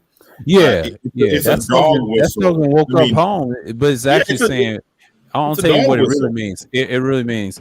It means make America white again, not a great again, white again. Yeah, that's what they mean. I mean, let's take it back to the buzzword to where I can go and have a factory job and take care of a family, and not have to compete with anybody. I got first dibs on everything. Let's take it back to those days. That's what it's a dog whistle. But now I got to compete with my own woman. I got to compete with Miguel. I got to compete with Tyrone. Let's take it back to the day where I ran the show. You feel me? And that's when America was great. It's a dog. And then on top of that, global economics wasn't in play in the 50s either, because everybody else was bombed to hell. The Europeans, the Japanese. So America was literally the only manufacturing powerhouse at the time. And the thing that the whole Trump administration made no fucking sense, especially with these new, especially with the motherfuckers that ran out there that call themselves black conservatives and they were Trump supporters. I was like, man, Trump is anti-China. He's anti-globalization. That's not even a fucking core Republican idea. They're all about fucking free market and going, a globalization. I was like, you guys don't even know what the hell you're talking about. Like that shit was crazy to me. I was like, the fact that he's protectionist, that should tell you everything that you need to know. That's what liberals usually do. They want to protect everything. They don't want, they want to restrict everything. Republicans or conservatives or whatever, they're all about globalization, like free market. And he wants to restrict the market. I mean, what the hell? How's that even aligned? I mean, to be fair though, the one thing I can probably be okay with is restricting trade to China because they've been. I mean, their trade policy is so out of whack against us. That's why they have over. They've been making over $400 to $500 billion in a trade surplus year after year since the 1980s. So that's the part that I can go along with. But other than that, everything is bullshit. I would go along with it, but what I was trying to say that is they don't even understand the ideology. Oh yeah, it's like you're sitting here, trying to call yourself a conservative, and you don't fucking understand what conservative policy is. Because the conservatism that they're adopting started in 2016 for them, right? It only started when Trump came into office. But what I'm saying here is that the policies that that you're referring to is the neoliberal policies that came under Ronald Reagan in 1981. Right. And correct. It was Reagan who opened up the markets to the Chinese, and they started shipping all the manufacturing jobs from here to over there. And so that's how you got deindustrialization. No, not it didn't start with Reagan. It started with Nixon, and then Jimmy, and then Ronald basically put it in turbo mode. But it really started with Nixon. Nixon went to China to counter the Soviet Union, but post-Soviet Union, those policies came out of the Reagan administration because Carter was actually against that. Carter was the last to actually recognize Taiwan as the legitimate power of China, of the mainland. So that was a dispute back then. But what I'm saying here is the shipping away of those jobs started with Reagan, and then it went into the Clinton administration, and then happened. Well, Clinton made it a whole lot worse, though. He really made it. But keep in mind that Clinton, Hillary, and Bill were Goldwater kids. Goldwater was Goldwater was a conservative. Yeah, he's a Republican. So they use niggas like Kanye to make conservatism or Trumpism cool. Because they're losing, right? If you look at the demographics, especially the recent census, right, that came out a few weeks ago, there is no future. There is no future for the Republican Party in this country. 20 years from now, it'll be over and done with. Yeah, it will be over. If you look at 2024, you got two of them fighting against Democrats. That's why you have three parties going for election. Nobody's not going to side with that or the other because most of them's going to end up Democrat. That's what's going to give Green Party Libertarian a chance to run if they have like that backing. I hate to say that, like that's their choices at this point.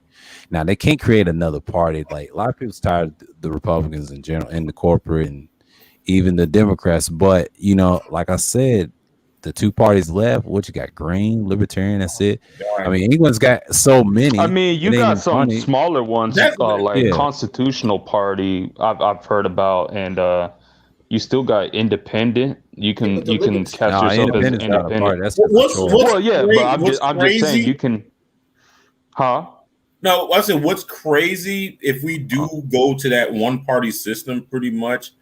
It's basically strip blacks of any fucking power at all. Like I've said for years, there should have been a viable third party. Like at least we could have negotiated some shit to sell our votes to one side or the other. But now there's virtually not going to be any fucking power to do that. I never understood why the hell. It's going to be a one party. The way it's trending, it's going to be a one party Democrat state basically in the United States. And I'm like, I could see why people like, as much as the Republicans do their bullshit, just because they're messed up. Don't think that Democrats if they no, I know Democrats. I mean, they're the same. I'm just saying if in the next few years, if they hold the majority of the power, and it's just going to be them, a one-party state, bro. I don't know. My thing has always been be careful what you wish for. That's my thing. I don't think anybody's wishing for it. I think that's the reality of the demographics that's changing. White women are not reproducing children. 1.3 children per household is not sustainable for white people. and then you compound that with all of the opioid overdoses that white men are going through in the Midwest, especially in places like West Virginia and whatnot.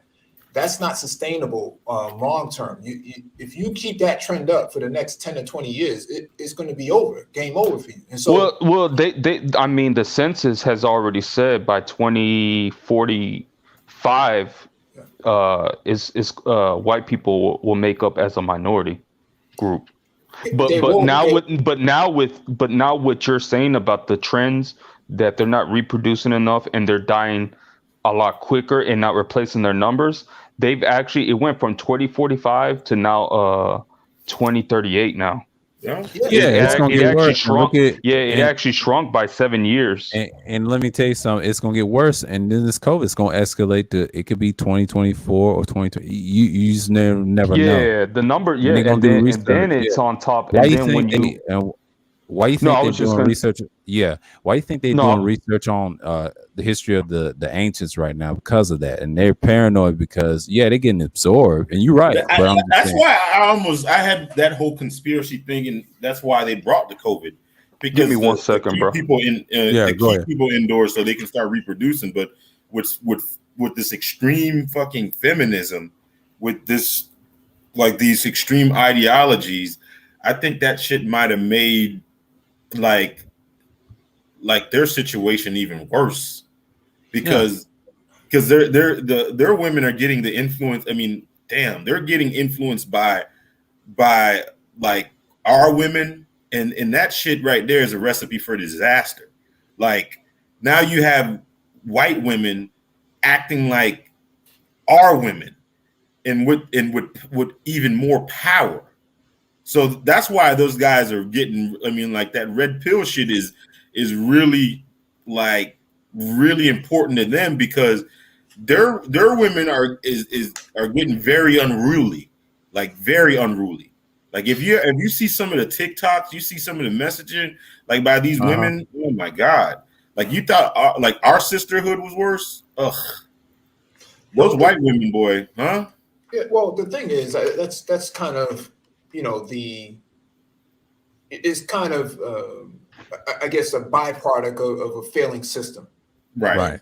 That's what you're seeing. But I'm saying, from a political perspective, it would behoove a lot of black men to really step their game up and start taking over some of these seats that's going to be available in 2022, 2024, 2028.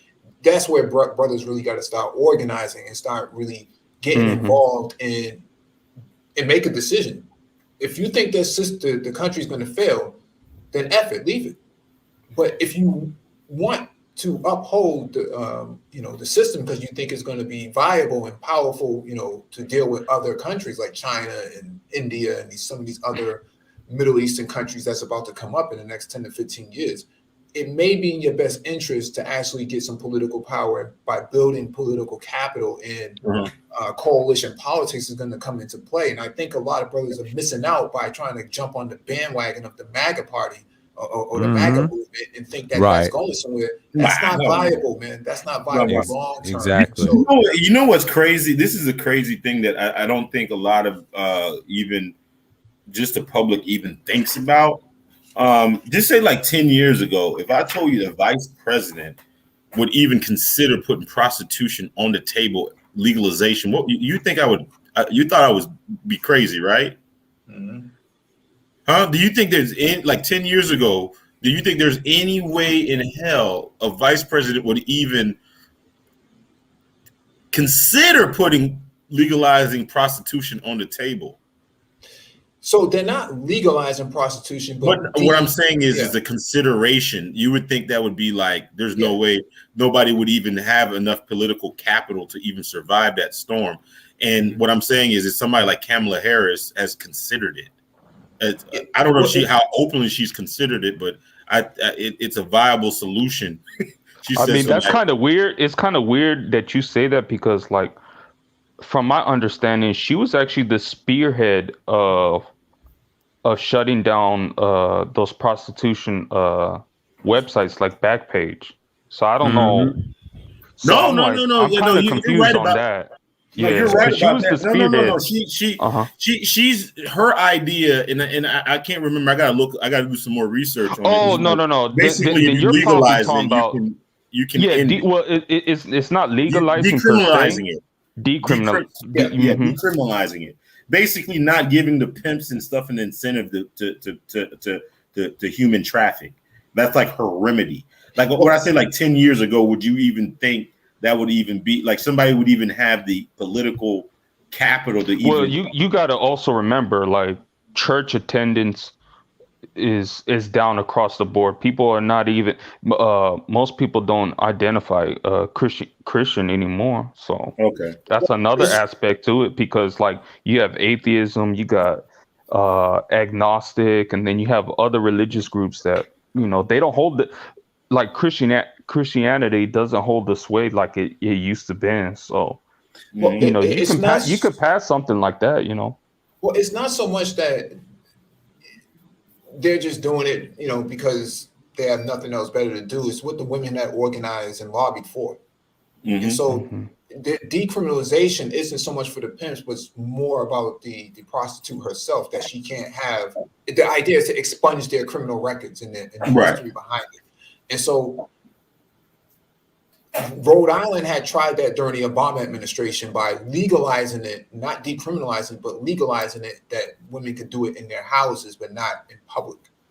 Right. And so a lot of that, they took it off the street and then put it into their houses. And so if they, you know, if they had, I mean, there's also an economic aspect too, because, you know, as much as folks don't want to raise taxes, you're gonna have to find other ways for the government to collect other ways of revenue.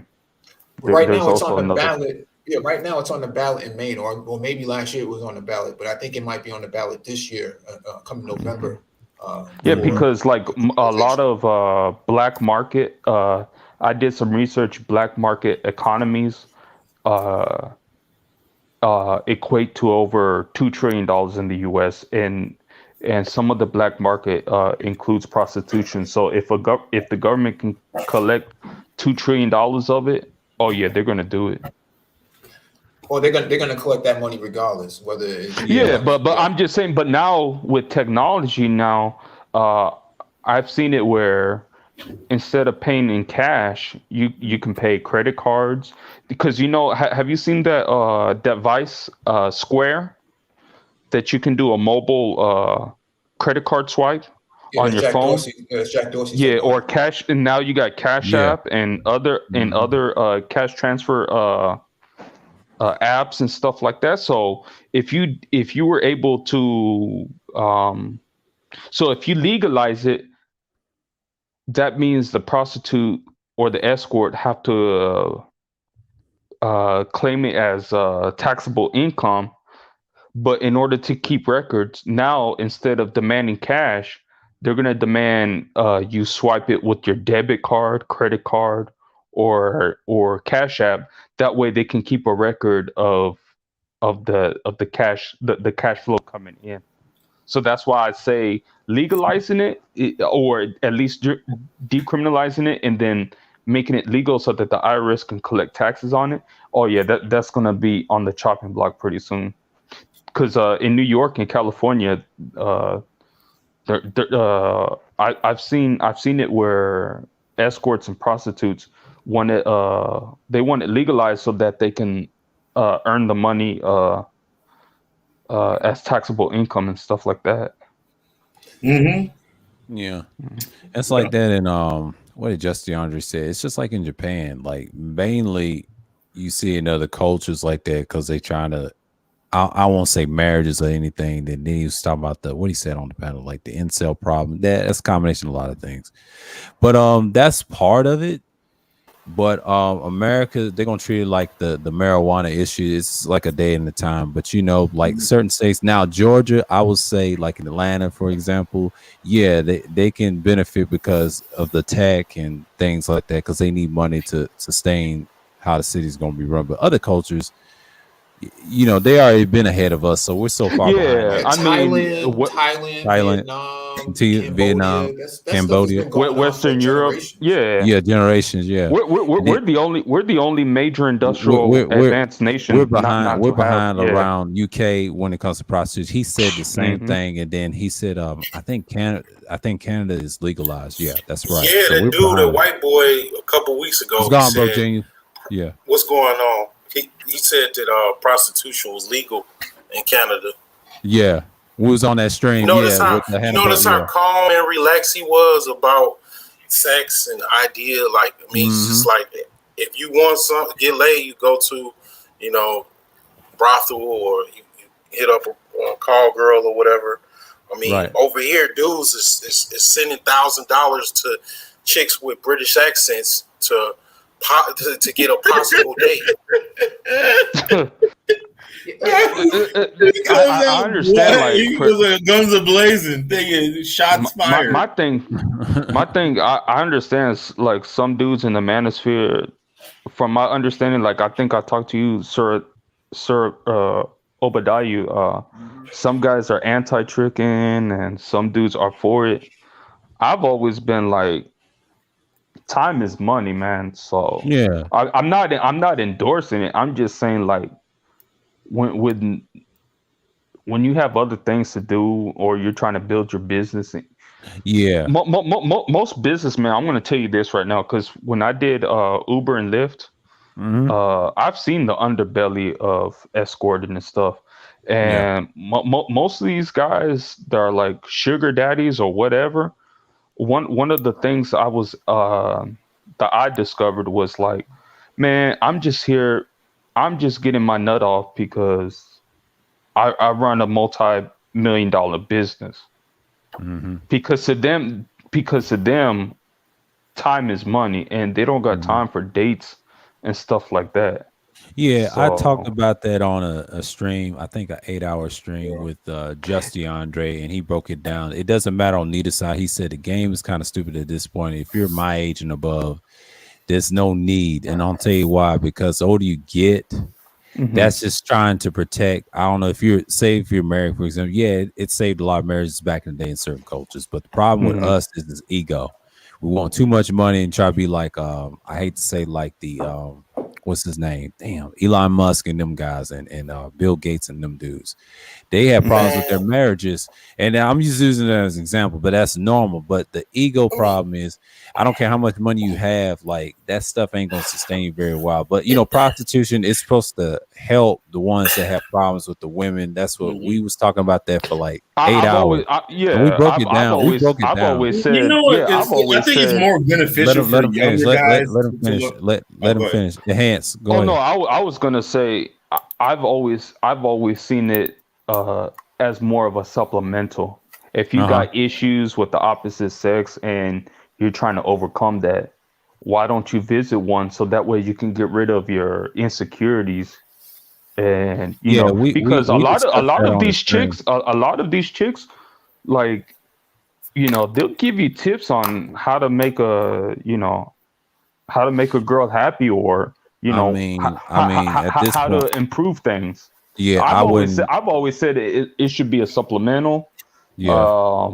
Like I said, I don't endorse. Like I said, I'm black pill when it comes to that. So it's more, hey man, take any advantage you have to in this world. That's. Just been my I have thing. no issues of how brothers get it how you live. Me and Just DeAndre established that on the stream, and that ain't the issue. The issue is it's them on their side, like, participating. But see, it's actually helping us in a way. But to me, I don't really care for that stuff. That's their thing, and it's cool. Now, if you decide to get married, it's actually forcing certain brothers to get married. Not all of them is going to get married, because everybody made a decision already in the sphere and outside the sphere.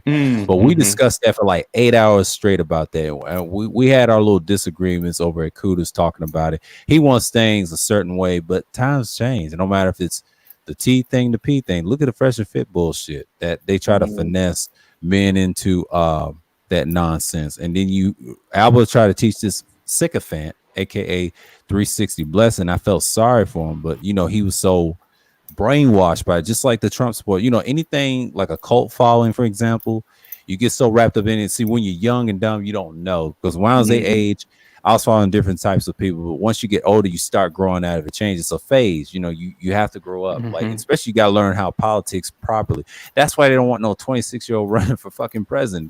The requirement is 35 and up. They want you to be responsible and level-headed and have a family structure. I'm sorry, there's no way around it. You can't be a single father, have a bunch of hoes, and become president. They don't want that. That's around the world too. They don't want that. I mean, it's cool when you're younger, but when you get older, what happens to that old player?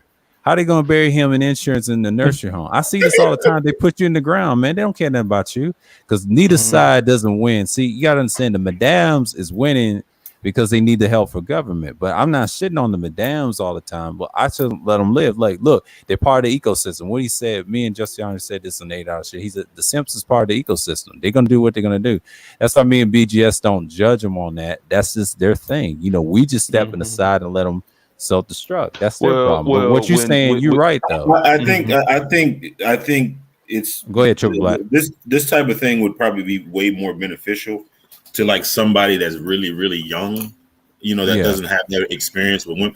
Like, because I'm thinking of at my age, like, I don't mean to brag, but I mean, it's just like I don't have to. Like, I just know too much. I know too many women. But too many women in the past. You say that, but there's a lot of dudes around in their 30s that are still virgins, bro. Yeah, no, I understand that. We understand that, but he's saying it's for a younger guy. But you know, 30's young too, but still, you know. I'm at a point of my age. I'm like, man, I don't really think there might be any type of vagina for me worth paying for. Like, I mean, like that's a black culture thing. Like, when you go on to Wall Street and hedge funds, it's very common knowledge. They throw private parties, they invite strippers over, and they're just throwing money. You know, you see it in a Wolf of Wall Street movie. I mean, it's very, it's like, you know, not a big deal with them. But to, you know, black people, it's like becomes an ego thing and like a one-upsmanship. I can get a woman to get me to have sex with her for free, or I gotta pay her $100,000 or whatever. That's one of those things where I'm still trying to figure out the whole dynamic with that, because I'm like, I don't know, man. Other groups of men, they're just like, to them like I said, from what I was told by, you know, a white guy, he told me, man, it's just a time-saving measure, bro. It has nothing to do with ego. I was told that by a black guy. It's a time. Yeah, I believe that I can see that narrative, but some people like 18. For myself, there's like no excitement. You know, there's no excitement in. Yeah, a white guy can't tell you how we think. We're two different species on that. They look at it as a thing. That's their mindset. They've always had a trick mindset. I hate to say that. The only time you see a white player, they learn from us. Don't let them lie to you. I went to school with some that grew up around certain P's and guys that finesse women, and they're usually the sports jocks. And I hate to use the word Chad or Ray. See, the Chad and Ray's got the pussy. They were the guys that hung with the gangsters. I hate to say where I come from because it depends on the culture you was raised. But if you grew up with them, for example, in the state I come from, that's slightly racist and all around years ago. But when you went to mixed schools, right? What you notice, who had the prettiest girls? The jocks and the killers out there, right? Because they finesse the way. And they told me this when I was a lot younger, when I was playing in sports. And so, how y'all get all those women? We just finesse them, bro. They didn't even pay and go to no strip clubs. They just did it, and they had house parties. I mean, we still had house parties in the early 2000s, in our early teens and late teens and things like that. But nowadays, you can't do that no more because people did the strip clubs. I know some guys that went to the strip club at an early age and on up, and did the tricking thing, you know, and I ain't judging for it, but that's what they do. That's what they like to do. But white folks, that's like a religion to them. You know, they don't know about that piece. So when that PUA shit came, that kind of killed the excitement. And then you wonder why the porn industry is where it is. And, you know, but the most women, like I said, I hate to say it, they got the game now. Me and Wacky discussed this on the panel. He said, they got the game now. Of course they do. The madams is winning. Why do you think they talk all this cash shit? And that's on both races, white and black. And and I ain't saying they ain't in politics, but they infiltrate certain things. You know, that's why certain dudes like on the MAGA hats always want to get rid of them. Well, there's going to be problems and friction. But see, the problem with guys that are brainwashed, where I mentioned like 360 and his guys, and they probably voted for Trump. That's the crowd that they're producing. You know, I'm trying to let you know. You see it in these spaces. That's all they talk about. It's OnlyFans. It's OnlyFans. That, you know what happens when OnlyFans turn back the clock, and that was gonna fuck up their money. What they're gonna do is they're gonna build up their money, sell it to somebody like Tumblr, right?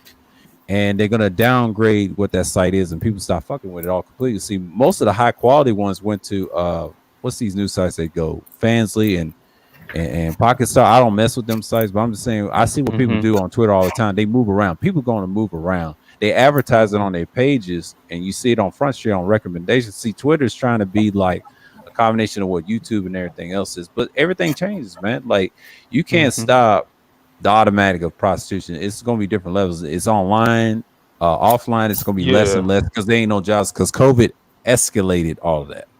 And man, we just said my thing has always been like that OnlyFans thing wasn't going to do nothing. Let a hand speak. Go ahead. Oh no, I was just gonna say my thing has always been like, what was the appeal with OnlyFans? Like, I'll be honest with you. Like, you're paying hundreds of dollars for pictures, man, and you're not hitting nothing.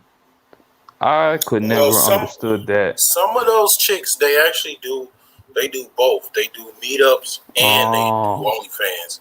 It's like the dudes, like it's escort. Like I never really understood the strip club until like I went with a coworker one time. He went to the strip club not to see just the strippers. He went there to pay to go in the back room. They call it the champagne room. That's what he was paying for. It's a strip club is a quasi brothel, pretty much. Oh, okay. No. That part I can understand. I just never got the appeal of paying for naked photos. That's my thing. That's my but the thing about it is those chicks are capped. They're mostly prostitutes. Like they'll have like this fan. I mean, they don't make they make most of their money off of like one or two sugar daddies or one or two big donations. Okay. But they make it seem like they have all these people giving them money and all this. No, it's just be like one or two. Okay. So it's more of a smoke and mirror show. Like they might have 100. They might have 100 fans, but like two of them are the big. It's like two of them are giving them thousands of dollars of that. I'm not saying all of them do that. I'm not saying all of them do that, but quite a few of them. That's just one stream is the OnlyFans, and then they'll also work out a hotel room and offer the people that follow them or whatever on Twitter or whatever. They'll say they follow them on Instagram. They follow them on Instagram, Twitter, and Snapchat. It's a pattern, and a lot of them. I'll say it like this: a lot of them come from. Some of them do come from the porn industry. Some do the amateur. And here's the thing: they used to be on Tumblr. It's a combination a lot. No matter what archetype woman you're dealing with, right? Some do escort. Now, a lot of escorts, what you see now, it's not that many. It's just a handful. So what you got is you got a combination of females in this economy that changes a lot of things. So what you got here is just like you got a lot of problems and whatever, Oh, not a problem, Mike V. Salute. Appreciate you coming by. But yeah, like I said, man, they do this all the time. Yeah, they do meetups. They only pick a select few who they meet up, and they already got their numbers already. Now the guys I never understood the guys are trying to big in the pictures. Let me explain this. In the picture part, that's the weak ones that you see probably in the sphere and Twitter and Instagram and a combination of incels, but most of them both sales too. They get rejected, and it's like that. And then what we just don't tell you, it's in every circle. It has no color. They know who the motherfuckers is. Now, if you're the one that's quiet, don't be bothered, and if you have like a quiet page like anybody else or like mine is private, they'll hit you up by mistake, hit you in DMs. This battle rapper, what's his name? Daylight. He has all vagina pics that are DM'd to him. And you know what he does to those pictures? He deleted them. You know why? Because they always put pressure on him, because he's a rap star, right? Because that's what they go with. And not only rap stars, anybody that's not really been bothered. Now, the ones that always beg, they're the worst ones. And that's what you got. That's what you got. And then it's not that hard to enhance. I mean, you see it all the time. You see it on the street. But if you ask them, they have OnlyFans, they'll smile and are you going to pay? You know, they'll say some shit like that, but especially here where I'm from, because that's normal. You know, that ain't nothing new. Because when you hear OF, it's kind of bad though. I mean, like I said, I was just curious because I was like, wait a minute, there's actually dudes spending thousands of dollars or hundreds of dollars That's into nothing. pictures. It's not that many. I mean, the thing is, it's capped though. They're not. I mean, they're not spending. No. That's why I was. Yeah, but that's There's what I only was like saying. a I few was of kind them of that are confused. doing it. Yeah, I it's was a chick confused that at first. It was a chick that was on the lead attorneys panel a few months back. She just sells foot photos. She does foot videos. She got her OnlyFans. She's not nude. She just shows her dressing up and shows her feet and stuff like that. And she said she made enough money to pay off her student loan debt, and it was like like 30 grand. So I don't know, man. I mean, she's lying. My thing has always been. She's fucking somebody for that money. She wants to, like, I'm just saying, they want to paint the picture that they're not actually going to meet these guys. They are meeting these guys and doing meetup and getting flown out. I don't think for a second that, I mean, I don't put nothing past anybody, but I know for a fact it's guys that have foot fetishes. And there's guys that have foot fetishes, but these women are selling like they're making all these thousands of dollars just by having, like, by just selling foot. Like, there's so many thirsty dudes that just want to see their feet that they're not having to go fuck these guys. Trust me, man. I wouldn't put it past it, man. I know these dudes. These dudes are thirsty. These guys, man, they buy sex dolls. It's like $2,000. I mean, it's a lot of. For some reason, in the United States, it's a lot of thirsty men, man. For whatever reason it is, the thirst is real, man. I mean, but you also got to understand, there are also women too.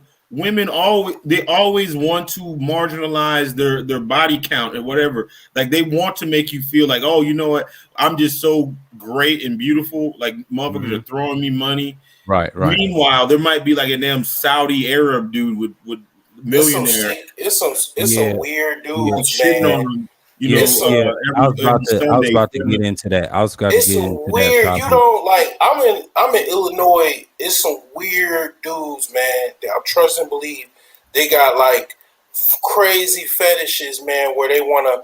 Man, you got dudes that they dress up in little boys' outfit because they got some unresolved childhood issue. Yeah, and that's normal, man. I've seen news about that all the time. I discussed that on several streams, and I think Just DeAndre broke that down. Like, that's China. They have a a woman problem for years, man. That ain't nothing new. I mean, America, that's just what the culture is coming down to. Like I said, I think Alvin Preach broke it down, and we talked about this about Paul Logan. He said he didn't realize that those guys do the porta potty thing, and I thought that was bad, but they wasn't getting paid like that. And the reason I don't talk about, like they defecate them, and all races do it, but it's in Dubai and that culture over there. But see, they're kind of like pimps, yeah. But I don't break it down to And Albert broke it down. He slipped that in there in a pre-record. He was trying to tell people. Then see, Paul act like he didn't know, but see, those white boys that got money, they don't realize. See, they all the times they finesse women, try to play. They force you to do the T thing, and then they told that story. And I think Just DeAndre told me that story too. In the time when he visited in Dubai. It's the same thing, man. Like, that's that concept people don't understand. Like most people pays over there, but you got dudes that get by and steal and finesse, whatever. But I don't talk about it much on the channel because I already know what women's gonna do. That's just their thing. But prostitution it's gonna be like the marijuana thing in certain states, and then like I told Enhanced Utility, that's gonna remain the state, because if you look at the political atmosphere, that's the ills of society, and that's how it is, and that's why I'm worried about it. I know a couple OF girls. I know one really well, and she I know what's going on with it. Like you got to understand, there's still women. There's still women. They still will will fudge shit. They will still tell half truths. Like you want to believe, like all these followers at the Instagram. You're like, oh yeah, all I gotta do is just post pictures, and I'm getting all this money just from posting pictures. But they'll never. But they don't want to tell you that they're fucking some dude that's funding most of their lifestyle because it doesn't look good, right? I wouldn't be surprised, man, because you got to look at it like if you got, let's just say she charges $10 for a membership, and she's got 300 dudes paying every month, and then they do like if you want to see a special video, pay an extra $5. I mean, it adds up. It adds up. It's funny you said that. Me and Sir Obadiah, we was talking about how we could take that concept and whoever follows in the manosphere or whoever has a YouTube channel, that everybody has a Cash App, and we all pitch in $5 for one brother. We pitch in $5. Then the next brother, we pitch in $5. So that way he can have the capital to start his own business or something. But you got to take into consideration those pictures that they put up, that the editing and all that type of stuff. They cost money, and plus they live these stupid, extravagant lifestyles that they don't really have. I mean, some of them go broke, but what I'm saying, majority they're of the time, period. They're broke. Period. They're broke. Period. The majority of the time, they have to be fucking some athlete or some business dude, like outside on the outside to actually make things meet, like to make ends meet. But they'll sell you the picture like on Instagram, like they're just because they're like this big time entrepreneur that they're just doing they're great business women and all that type. But that shit's big cap. Even the famous ones are fucking people for money. Oh yeah, Black China, Naomi Campbell, she used to get flew out to Dubai and Emirates and all, and Africa. The Nigerian billionaires. I mean, Black China was still fucking. Tell me, you mean to tell me you're making millions of dollars on OnlyFans like that, right? And then you're still fucking for money? Like, I mean, you're getting flown out by Nigeria. Like, if you're bossed up like that, making millions of dollars, the last thing we would think that you would be doing is that. And there's a reason that what was that guy named Hush Puppy? I think he got fucked up in the game trying to impress Black China. He was paying her. Yeah, he was paying her. Oh, okay. The scammer. Black China is weird. I had her on my Snapchat. And I think she was like pregnant, and then she was like, then her. I looked up. I'm like, she's still pregnant. Her stomach was flat. I'm like, she was pregnant by some millionaire guy. Yeah, probably the Hush Puppy dude. It's probably pregnant. I think it was a different one because they were saying she got pregnant by some African. Oh yeah, maybe it was. Yeah. And then what I'm saying is they paint this picture, but they're still giving up pussy for money. I mean, I don't have an issue with it. I was just kind of confused. I'm just kind of confused. That's all. I don't think that. I think it's like it's definitely women that they sell pussy on OnlyFans, and then there's women that don't. It's women that actually that don't. Yeah. A lot of those. A lot of them that don't. A lot of them that don't be super famous. Yeah, a lot of them that don't, they think it's something else. I think what's his name? Joe Budden said this to a girl, and she was cute, but he told her the difference was you're not sexy. And when he told that girl, that broke her heart, and she was about to cry on that stream. And that was like, what was it? Last year? Yeah, it was last year when the pandemic happened, and people was just panicking and losing their jobs and just joined OF, and then people got thirsty over at Ramil's, and I'll use the example. They was tripping about that, and he had a stream said, "Guess who's mad?" And then it derailed into a conversation to Flimsy. They asked, and then there was a whole argument. And they just said, "Fuck the OF topic. Let's talk about this." And then people start arguing. I said, "Man, they part of this space." I was like, "Dude, just chill. They do the same shit that everybody else does. It's just." They showed their hand, man. But like I said, back to boy being brainwashed. And he tries to say, I gotta defend and I gotta talk bad about this girl. And then Albert tried to make that boy apologize to that girl, and he wasn't gonna stand on it. But that's the psychology, man. But yeah, man, I don't even worry about that OF stuff, man. That's just a whole nother No, thing. me neither. I Yeah. was just my whole Yeah. thing was like, what guy in their right mind pays for pictures if you're trying to get sexual access? That's always been my thing. I Like, mean that's pictures, bro. weirdos, man. That's weirdos. That's That's why I what I'm don't saying. know Like, anything. like Yeah. y'all ever heard of PayPig? Yeah, I heard of I've that. heard that term. Yeah. You got dudes that literally they are into like the BDSM stuff. Yeah, and, domination, BDSM, yeah. and they basically they have a pay pig, which is a woman that basically they just get on all fours and they give them their wallet, they give them all their money, and that's their pay pig. And they basically, you know, it's like they'll say, "What do you got for your master today?" And then whip out their wallet, man. And I mean, you got dudes that's just into some crazy stuff. I mean, they talked about that on Billions, that show Billions. The dude, he's in sadomasochism, where he likes to get spanked and stuff like that. And he's a district attorney.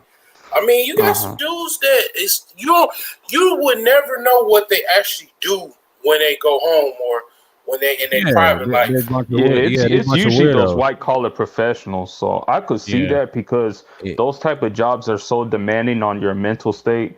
I could see why dudes would. But they're weirdos, man. That's how they get down. And like I've worked with a few guys that was in that stuff, and I kind of turn them down because I know what time they on. It's just like I saw a stream about Black Pill. BGS talked about the BDSM. He said that's Black Pill, and they don't judge nobody or anything. He was talking to this one girl, Neon, right?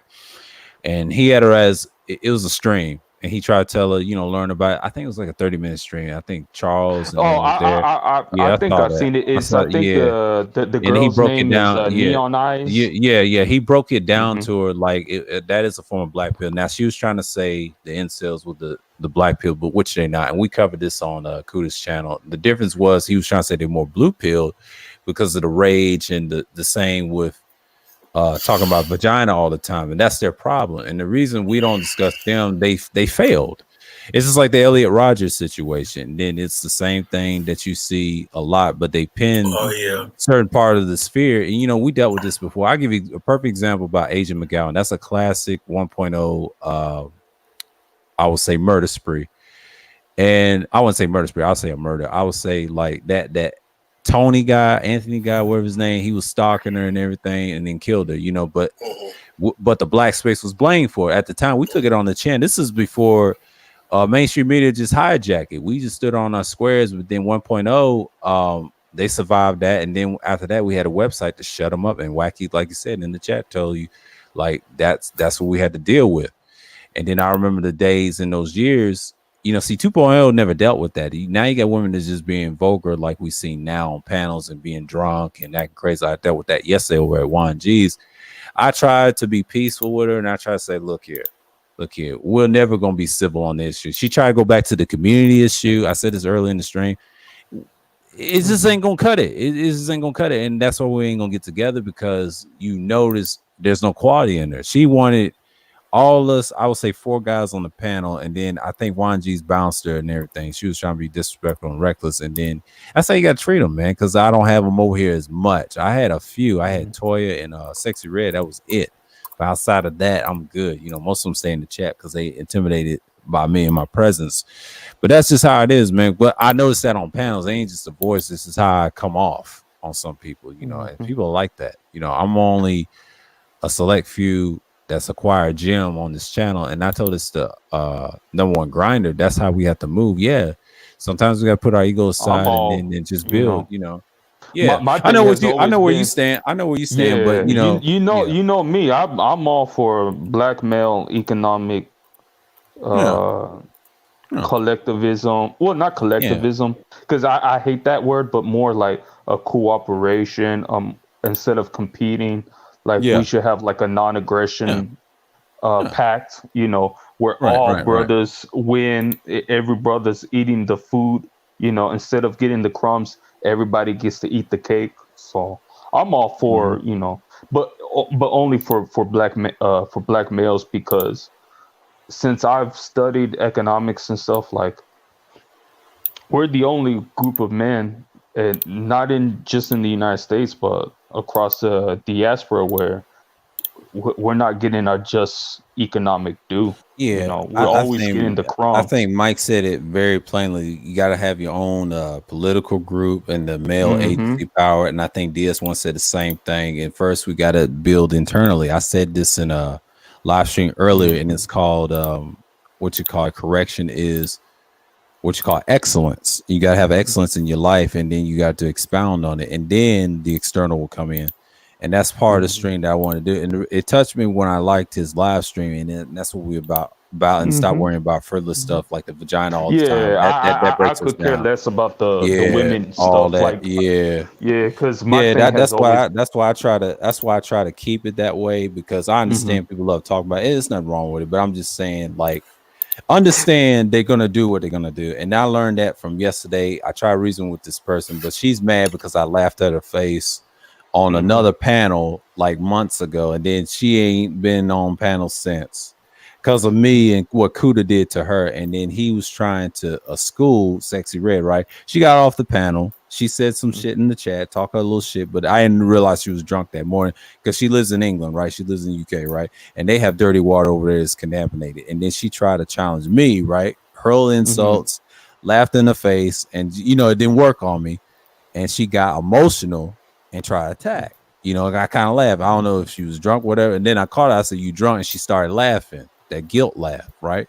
Because anytime a woman has a guilt laugh, you caught her. And then I did it twice on her on Juan G's panel. But Juan G's had to bounce out. I told him, "What happened to Kat?" He said, "Well, she tried to be disrespectful, and she's gone." But that's what happened, And that's how I deal with them on panels and stuff. See, in real life, it ain't no issue. But on panels, that's where they want to interact with us the most, like the black men in these black spaces. I've always known. I kind of find it weird that like women come into male spaces now these days versus the other way around. I kind of find that annoying, because it's like we're trying to discuss strategy or we're trying to discuss our issues, and then they come in and butt heads. They come scooping, snooping around like. It gets annoying, bro. They used to come on BGS so much he had to create a channel for just still. Women's channel. I saw how that went, and then that's why Kevin was the perfect person. He gave it to for that women's channel. That was his idea and his talking points. And a lot of people was mad at Kevin because the style of BGS used. He took everybody's talking points from the 1.0 to 2.0, but Kevin understood how it worked. He had to finesse it. He had to wear that suit, and they put the clothes on him, and they said, "Oh, it's Kevin. Hey, nice, shiny, wow!" And then next thing you know, he blew up. I watched him blew up last year, and I saw this over at Game Changers channel. I saw him in the chat, going up to hit the link. Saw him on the panel. This is the guy they praise and worship. But then months and months later, and then this year, I was on the panel with Kuda. We watched him hit 1 million that Saturday. It was like a 16-hour stream, right? But they cut it off to like 11 hours and 50-some minutes. The rest of the conversation was kind of lost for 6 hours lost, right? And we watched him hit 1 million. It was like on the weekend. It was around 2-something. And then he finally hit 1 million on YouTube. Everybody tried to celebrate whatever. I didn't celebrate. I didn't really care because I knew he was going to get more than 1 million. He may get 2 million probably the end of this year or more. And I predict it's going to be 5 million because he's one of them dudes. He's going to be up there where I don't like saying the Marquise Brownlee's in the tech field, and in his lane is different. He wants to be them guys because if you get 1 million subscribers, you're in the galaxy. But I don't use this one example, like the PewDiePies, them guys, and guys like Albert Preach.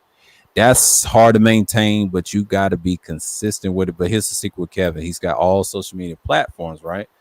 But when Marquise Brown, I'll give you an example. He got 4 studios. My dad said this. And he's got all the gear in the world, right? But what he does when he comes back, the views go up to 1 million, right? But when he leaves, it's like millions and millions, right? But he gets more. That's how consistent you are. But a third of his subscribers pay for his content and his little gifts and stuff like that. And the rest of them just don't even care. But that's how that works. That's part of it. See, small channels don't do that. That's the difference because you're not on that level yet. Now, if you're like 700,000 like Daquan Wilshire, that's a little different. You're trying to be up there with them. Now if you're like in the millions and like Albert Preach, they got their own setup and things like that. Now what happened to the flimsy motherfuckers? They was trying to cheat their way to the top and finesse people, and it didn't work. They just got their whole card pulled. Those are Rolo's boys. They try to say those are Donovan's boys, but you know, but it's more like Rolo's boys because he's hurt by them, and of course Donovan ain't gonna claim him. You know what I'm saying? It's out the win now. O'Shea don't have the power to kick him out anyway because he ain't got the numbers like that. Ty City broke that down on this stream. He said it's all about the numbers. It's all about the numbers. They ain't got no numbers like that. Stop it, bro. Stop it. And I mean, my thing has always been like, wow, it's pretty interesting that relationships can pay pretty well. Talking about relationships, it's a cloud chasing drug, man. It's like an opportunity way. And YouTube, the number one topic is sex, which is relationships. Yeah. So that's why people have their own channel. I don't bite talk. You know what I'm saying? I don't knock the hustle or nothing like that. But that's why they talk about relationships. Like my other channel, I was called Solar Scholar. I used to talk about relationships a lot. But one thing I will disagree, and I agree with BGS on, he said he talks about it a lot. It's important because even in economics, you know, relationships is important. I mean, who are you going to give your, let's say we get wealthy, who are we going to give our wealth to? I mean, you gotta have to pass it on to someone. I mean, you need a stable family, ideally, to pass that on to. You know, so I do talk about it a little bit, but you know, and then sex does have something to do with that too. So, I mean, it's all.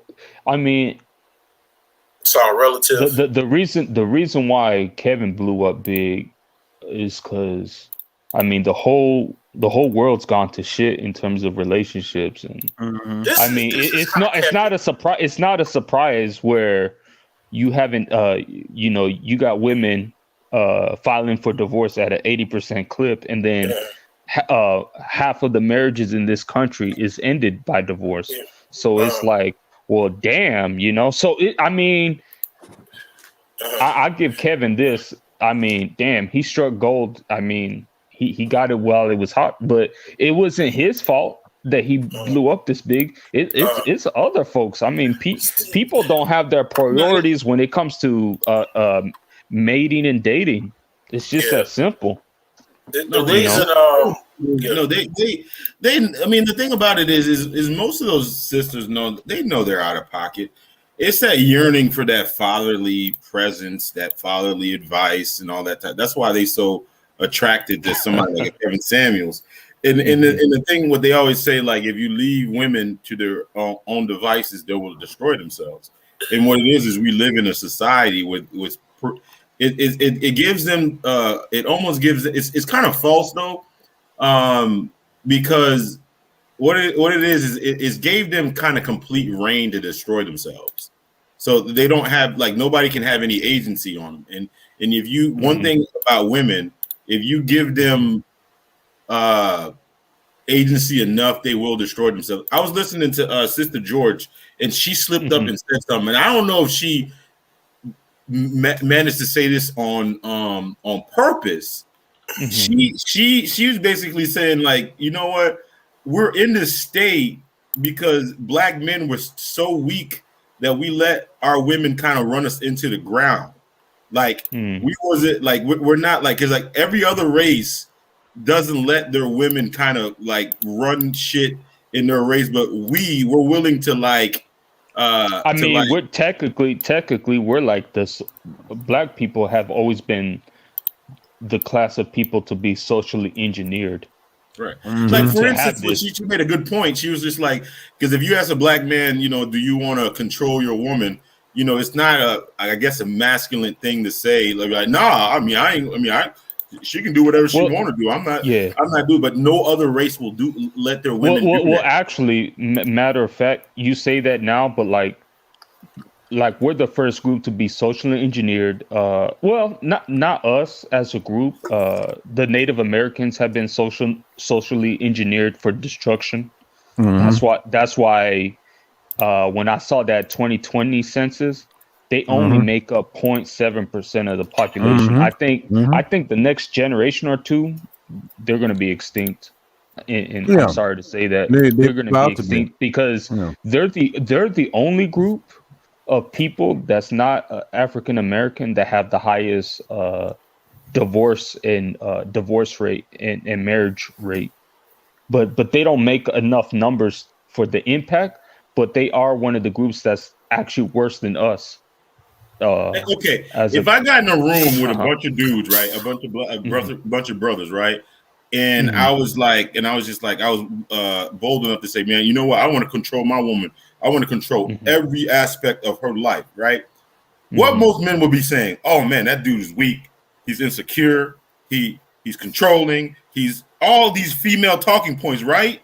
But if you go in the white manosphere, they don't say that type shit. They pretty much agree, like, yeah, you should have the right to do that. Yeah, but, that's mainstream manosphere. Yeah, that's how they talk. Yeah, but the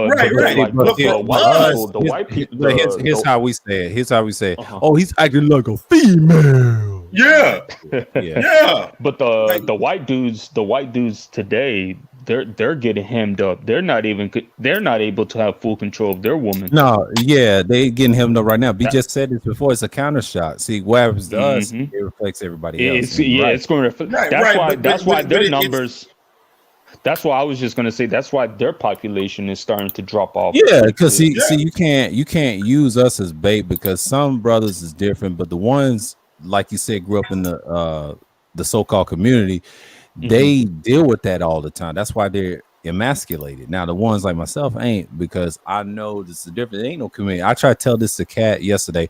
What community? I told her yesterday. I kept debating her and arguing with her. I said, "What community? That's a concept." She got mad and she was some English. She said, I care about you, black man. You black man. I was like, I didn't care about that. I said, answer the damn question. I was like, what community? It's a concept. And then I laughed at her face and insulted her and threw shots because I knew it wasn't no debate. It was just ad hominem she was trying to throw at me. He said, and then he's trying to generalize. It's a joke. She was a joke, man.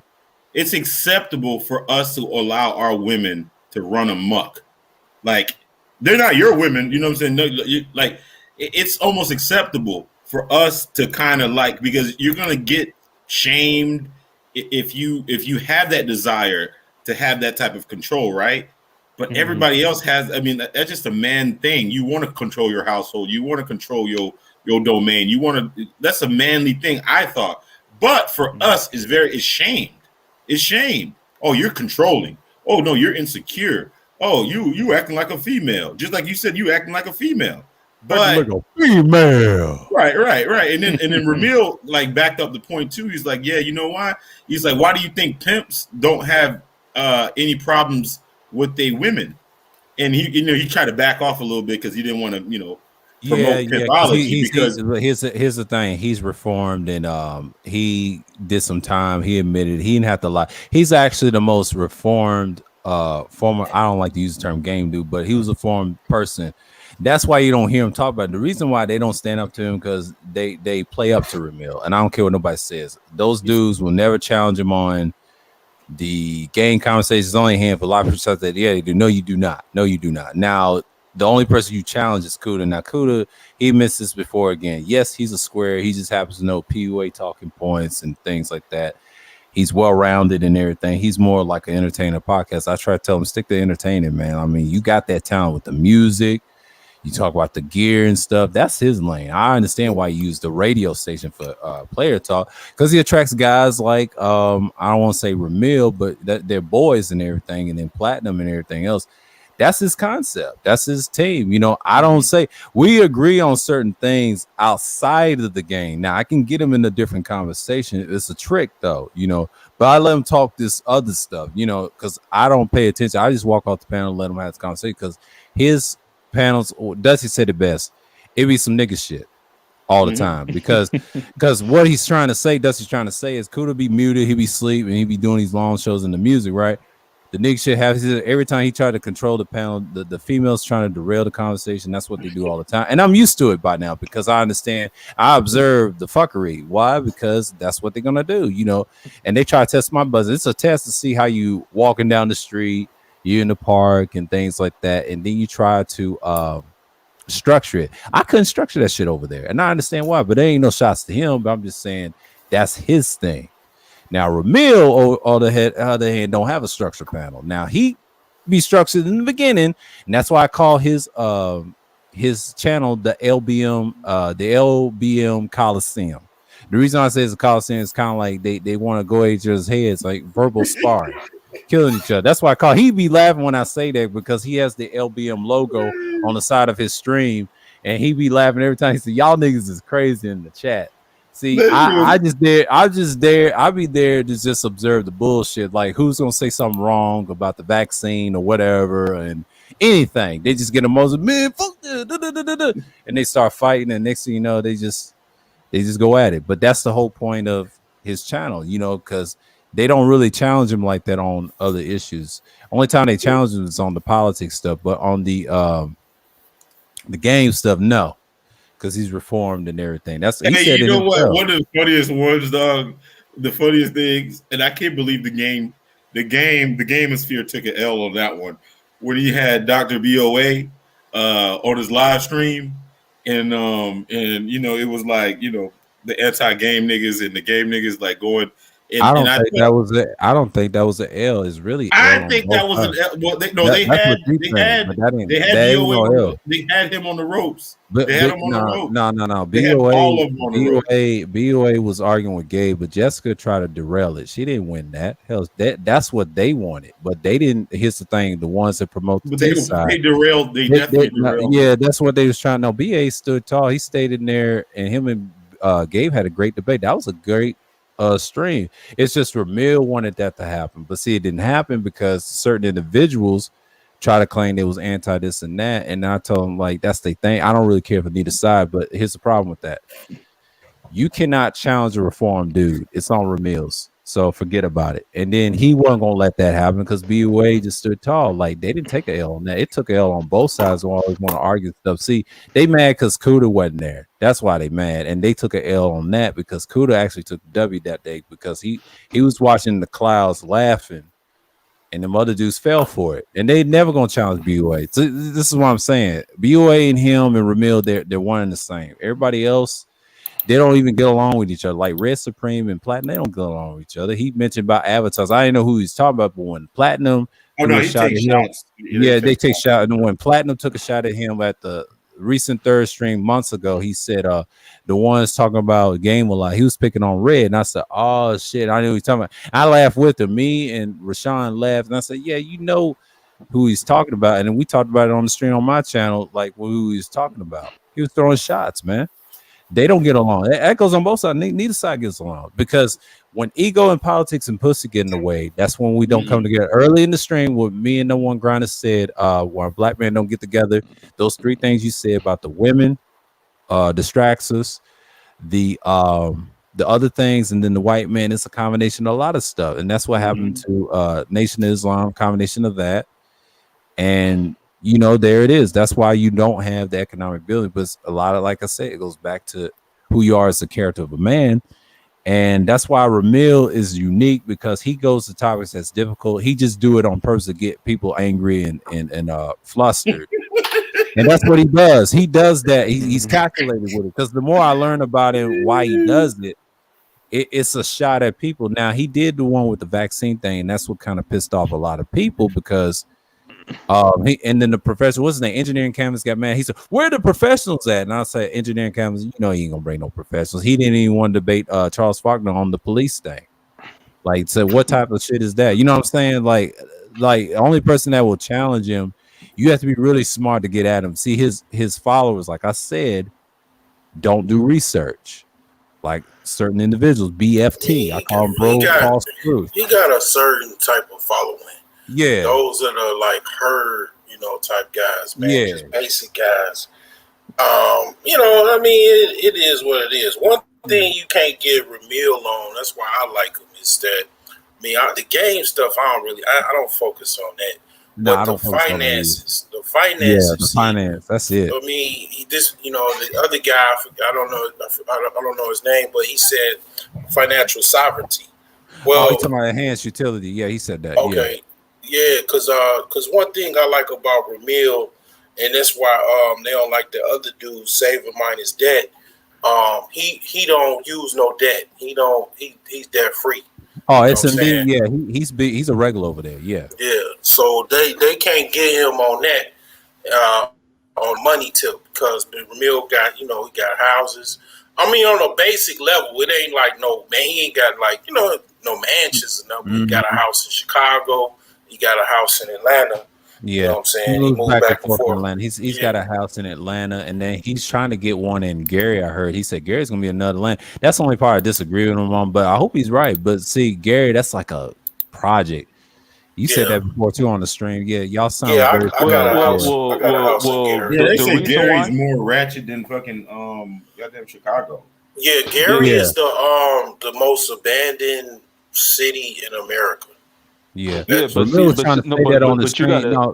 But Ramil's trying to say that on the stream one time. He mentioned Gary was trying to say the comparison to it. Atlanta, he said Atlanta lost to it. No, Atlanta is fine. It's just tech.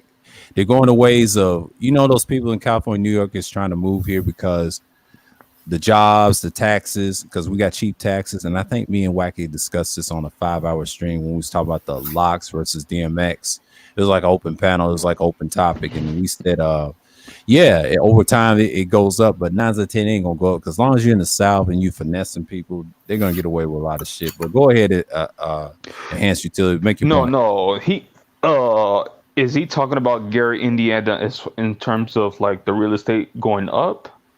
He's talking about it like I wouldn't say it's going up, but like in the future, if black people decide to go a place and try to build, he's looking at it from now. If Atlanta, they having problems being gentrified and like that, yeah. And the only thing I disagree on that is black folks ain't gonna go to Gary like that. You got to have something for them to go to. Like, see, Atlanta's got the entertainment scene, they got the little bit of the politics, they got the also certain things, and you're gonna get a female governor. Who's gonna leave that?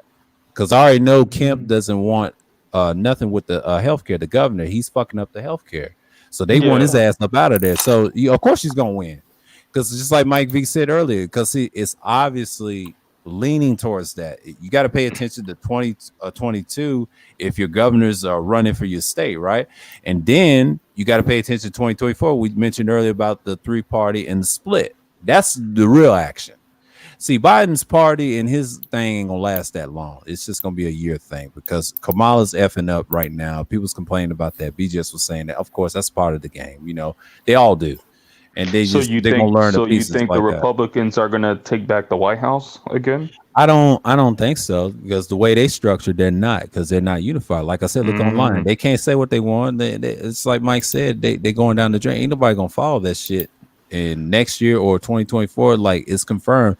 And like you said about the deaths and the absorption and the things that you see, man, like, yeah, man, it's just one of those things, man. You can't even worry about it at that point. So the white folks, they're going to be absorbed, and then if we decide to get absorbed, that's us. But that's you still have because I'm starting to see interracial dating going up, especially with Gen Z, the younger folks. Yeah, because when I was doing my Uber and Lyft, I had a one of my passengers. He was a young black kid.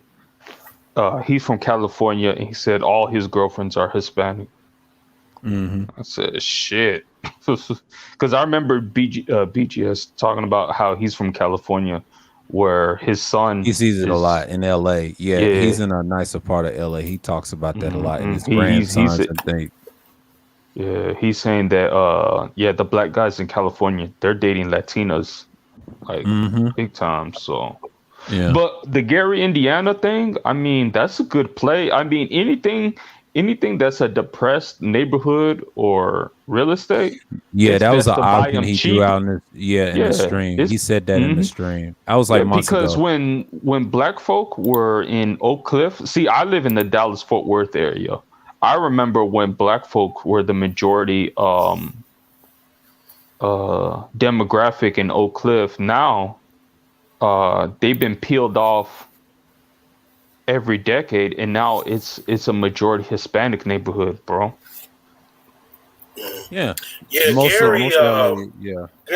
Gary is it's a low entry point. So Mhm. like You got to start from somewhere. That's all I'm saying. I bought a house because that was all I could afford. I mean, in I'm Detroit, glad they I were did selling houses for $1 in I'm Detroit. glad I did it because the prices are up now. Housing market is up all throughout the United States. So even in Gary, it's up. You know, a lot of people bought a lot of them houses.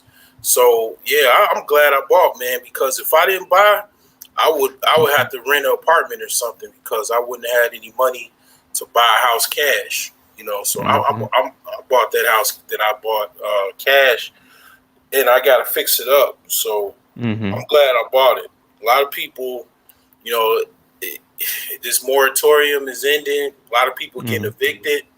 A lot of people can't afford to pay no rent, and they had the money, you know, to get a house somewhere else, but they chose to do what they did. I saw this coming 10,000 miles away. I mean, I got, you know, I'm in the process of reforming myself too, but I already knew I needed a place to live. I was going to try to buy me some cash and fix it up, you know, at a later time. And Gary was, you know, an option, and I chose, you know, I saw the white dude. He had a property available. He gave me a land contract. I took it, you know. I mean, hey man, you did a good. I mean, there's nothing wrong with buying depressed properties. I don't, you know, you got to start from somewhere because eventually a house appreciates in value. It doesn't matter at the end of the day; it appreciates its value. I mean, at the end of the day, when I get to the point where I got everything fixed up, I got no mortgage. All I have to do is pay the taxes. The utilities. Yeah, I can go travel. I can do whatever I need to do, pay off my debts. I mean, I ain't tripping on it. I ain't worried about it.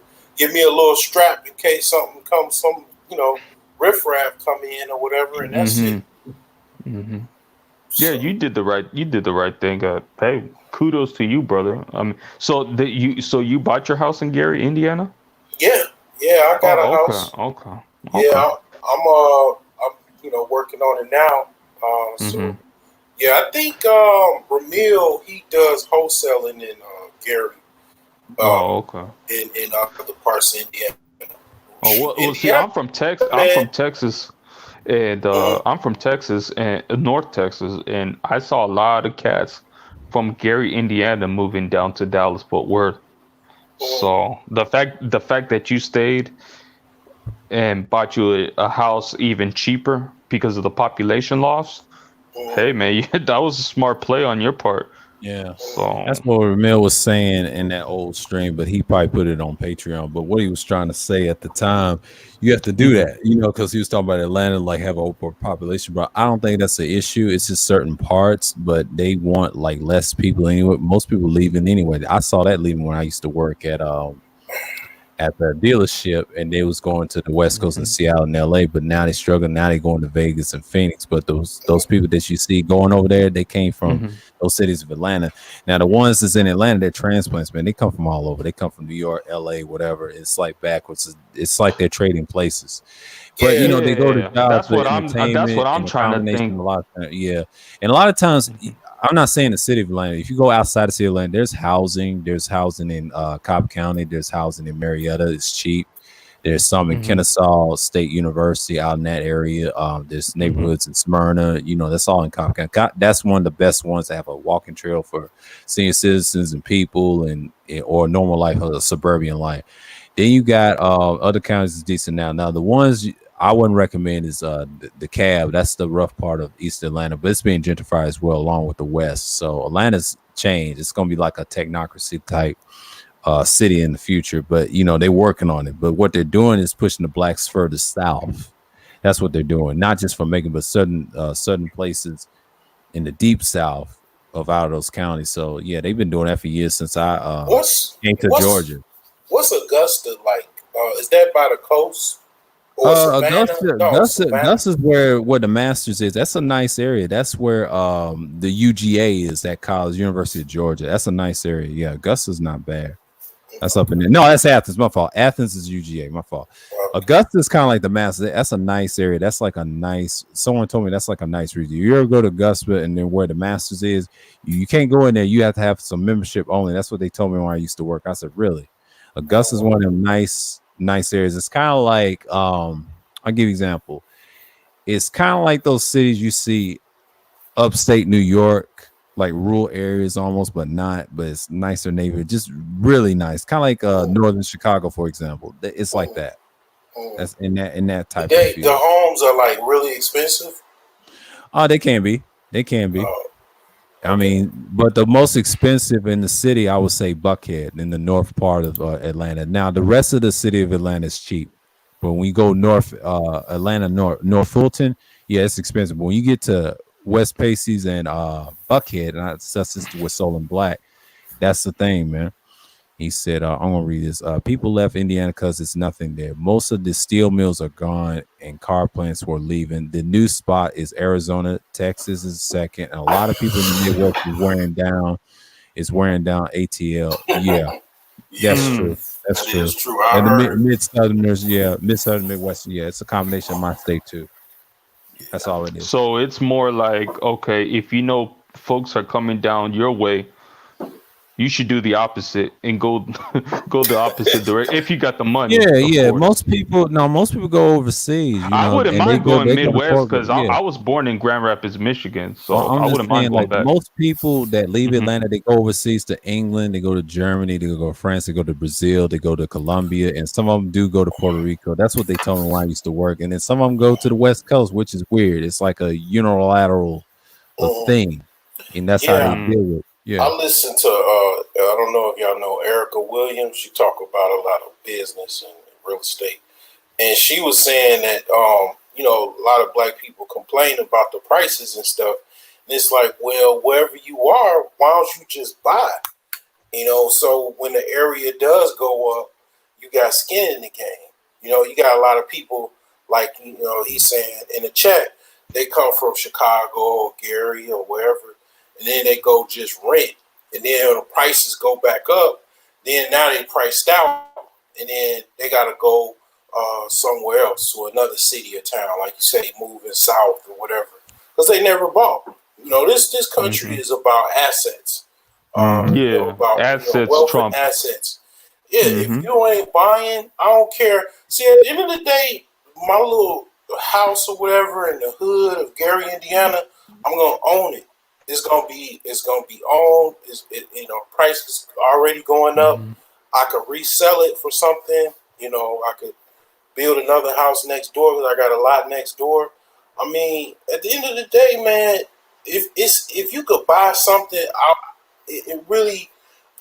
most cases I'm not gonna tell you to do otherwise. If you could own something, it's better than that. You got people that they got $50,000 cars and they live in an apartment building. I mean, that's the wrong move. I see that all the time. That bothers me a lot. Yeah, that's common down here. Yeah, it's like, man, I mean, when you got a brand new BMW and you pulling in an apartment building, I mean, it's like, they living beyond their means. That's what that is.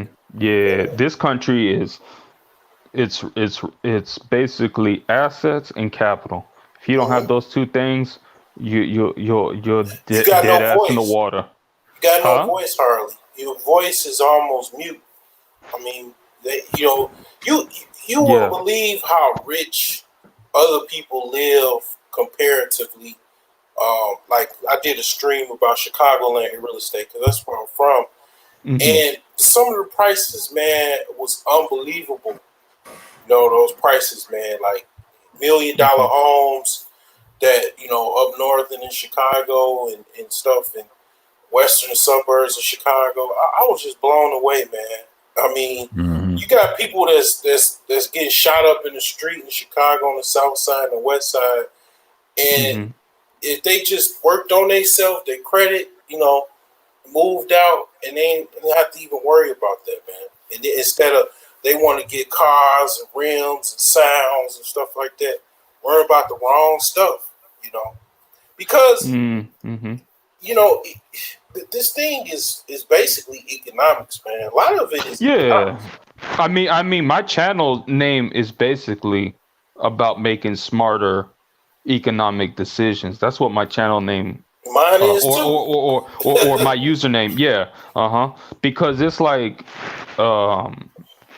you know, what like Dave Ramsey was saying that a car is literally a wealth destroyer. Yeah. It's meant So to if you destroy drove your. off the lot. Because the moment you drive it off the lot, you lose 20%.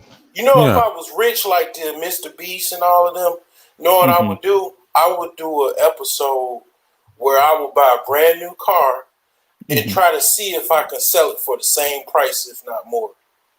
Just as an experiment. You know how he does experiment, or no, he just buys stuff and he buying people houses and cars and stuff like that. I mean, Right. the only cars that really retain its value relative to being driven off the lot is pretty much a sports car. It's literally a sports car. They retain its value a lot more. I think Teslas used to retain their values, but I think it's not the same case anymore. Well, Teslas is kind of weird because there's not enough electric infrastructure, you know, to be driving that thing. Because you gotta find certain spots to recharge the battery and stuff. So really, it's really the name of the game on a vehicle is really a sports car. At least from what I've seen, a sports car is either going to retain its value or even appreciate What in about value. just I'm sorry. Say that again. Hello. He must have cut out. Okay, I'm gonna read this. The Broke Genius is talking about Oak Brook, Naperville, Lombard, and first $1 million home was in Bridgeport. Don't forget about Madison, Olympia Fields, parts of Hazel Crest. Yeah, so true. Yeah, I know I don't live amongst these areas, but I heard about those places, you know. But you know, I've been through St. Louis when I was younger at 10, and it was different back then than it is now. And there was a white woman said St. Louis could have been like Atlanta. Well, it's too many egos. Like Atlanta's like one big city. See, people forget there's counties. There's Cobb County. There's Fulton.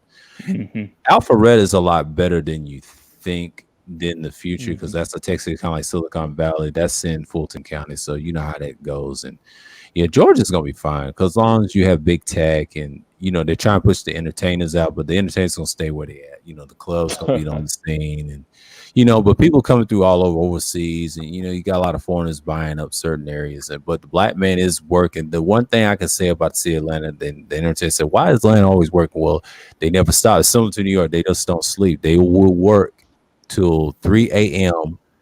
until sundown again. It's just like I try to tell you, it's one of them cities because if New York gets bad, there it is. Oh, lost connection. Okay, Broke Genius. Okay, that happens. Fasten said the same thing. Yeah, I'm about to wrap this up in 15 minutes, but you know, yeah, man. But yeah, I discussed what I need. I mean, I ain't gonna say 15, so I'll probably wrap it up in 3 minutes because you know I have to take my ass to bed. But yeah, it's been a great discussion. But yeah, man, like I just did this Sunday chill. This is part 2. I'll do another one like on the I don't know when, but the next Sunday it's gonna be the what's on the 5th? Is it the Conservatives? Yeah, and I'll do another one probably. Hey, I always wondered. I wanted to run an idea about. I've been wanting to ask this stuff. Have anybody ever tried like doing like a workshop where you know we get like some content creators, you know, go over some stuff? Like for instance, I have like a lot of. I mean, I've been in finance and like how to start like a 529 plan if you got kids, or you know, like those type of financially focused workshops. Has anybody? It's plenty of them in the space. I don't know if SMD does that. It's a lot of channels like that. I can't name off the top of my head because they ain't subscribed to me, but they got. My question is people responsive to that type of stuff, or is it they Not respond. really. They'll do Well, it. Those some, guys will do. Yeah, some will do it, but the ones like that's not a part of that, that's want the fuckery, forget about them. We're talking about the ones. You have to look at Ramil, and I'll say like this. I hate to say Black Brain Trust. They the only ones talk about that. Now they can do a workshop. The problem is Complex is dealing with his daughter and things like that in the education and COVID because that set him back. So Ramil be able to do it, but he'll hook you up with SMD and what's his name, Big Truck and them guys. They talk about that finance stuff, but it's other people. Yeah, Big Truck. I like Big Truck. Yeah, it's a handful. They can do it. Kuda's too busy making music because he tried that. He said, "No, I'm gonna stay in my lane." And now Ty City does it. I mean, he talks about Bitcoin and things like that. He talks about it on his channel, but I don't know if he does a workshop. Now he wants to get back to the gun topics over at Patreon. So that's on him. Yeah. Yeah, too many dudes I'm seeing talk about females all day. So yeah, that's just like, that's on like you said, yeah. it's gonna be a handful of dudes. Like I said, I don't have my channel up and running, but when I do, that's all I'm gonna strictly talk about is economics, finance. They get views. You gotta know what you're talking about. Just be careful. Yeah, with it's crazy because just hang with Ty City, subscribe to his channel, The Logic Spirit. He'll break it down to you. Watch his old stuff, and you be he comes into my live streams once in a while. Yeah, the other question: how do you wrench people while the stream is going on, or do you have? You go to your live streaming YouTube studio and have both of them on the same tab, right? Because I'm on my Google Chrome, and what you do is you click on that person's name and add moderator on the bottom. That's what I do. Also, can you see them in the stream? Like you can see it you can see them on the live YouTube stream on the YouTube studio. Now, StreamYards you can't not on StreamYards, but on the YouTube thing, I see blue wrenches, and then I see one that has none or not. I've done it before. When I first started on a self live stream, it's easy to do it on a self live stream, but if you do it on a panel, you have to do it at the studio, and it's similar to that. And then your chat will be like a yellow square because I know you do know that, but that's the difference. You're the host and everything else. So on a StreamYard or Zoom, you can't see that now. You just see the chat. But so you can if you can have both of them up. So you can have two tabs up. Yeah, put StreamYards and look at the difference, and then I will say look at your YouTube studio and have that up too at the same time, and then check in the studio and add moderator, and that's when you say add moderator, or you can remove whatever. It has that option too, but I'm just saying it's in that feature. You can't do that when you have a stream thing on the internet. Like, it's not an app, but it's on the internet. But the apps, yeah. But you got to have that YouTube studio to add wrenches. That's the one. And I think Juan G's did it yesterday. So he did good. He gave me one because, I gave him one. And so, yeah. I had to catch some of your streams too. I had to watch some of your replays and streams. I know you be sharing my stuff. I share some of yours. So I got to see what you was talking about. Yeah, I went in there and I wrenched you up. I wrenched you up. Okay, appreciate it. Yeah. Because I'm liking the YouTube, the manosphere space as much as it's kind of dysfunctional sometimes, but I like seeing all you brothers linking up and networking and making this money because, man, if you guys don't play around and really put everybody's mind together, man, you can make YouTube into your own economic power block, man. Man, I love seeing that because that YouTube money. Because it's so simple. If everybody subscribe to each other and share their content with each other, and everybody views their own videos and stuff. Yeah, to get those just said it. He just said it. Right click their name in the chat. Yeah, in the studio. He just said that. That's all you got to do. Oh, see those little dots. That's how you do that. It's beautiful. No, I mean there's a market for nigga shit. Like you can do nigga shit all Yeah, day you long. got to talk about something structured, like the number one grinder said, because you talk about relationship. That's how you blow up faster, and I stay away from that. That's that hustle. That's that hustle, man. Yeah, I mean, but like I said, I'm not surprised that the relationship stuff is blowing up as it is because, like I said, when you have a marriage rate like at the bottom of the barrel and you have the divorce rate so high, and then you got all this fuckery about, you know, backstabbing, finessing niggas and this and that. I'm like, God damn, bro. Niggas always talking slick. The funny part about it is all these guys be talking slick about each other. Yeah.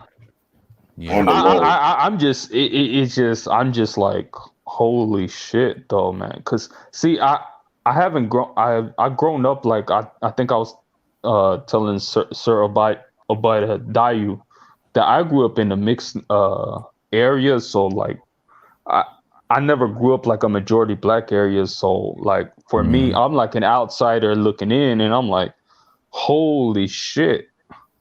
Yeah. And I'm just identifying the fuckery. That's why I was able to pinpoint where things can be changed, or, you know, you can tweak this, you can tweak that. So well, it's best to avoid. That's what I'm about. I like to help you guys out, you know. Yeah, because I'm looking at it from the outside looking in. So yeah, it's best to avoid the fuckery and just do your own thing. And like I said, what Dusty said in that longest live stream when they cut the 7 hours off, it's best to do your thing and then leave it. Yeah, and help and then help certain brothers in the space. You can take them with them, and I see it all the time. And then just exceed, and then spread all your platform. But you know, yeah, I'm about to shut this down. It's been great talking to you guys, man. I appreciate you coming through, man. Not a problem. Yeah, man. Talk to you next time, bro. All right, now, peace. All right, bye. Yeah. Hold on.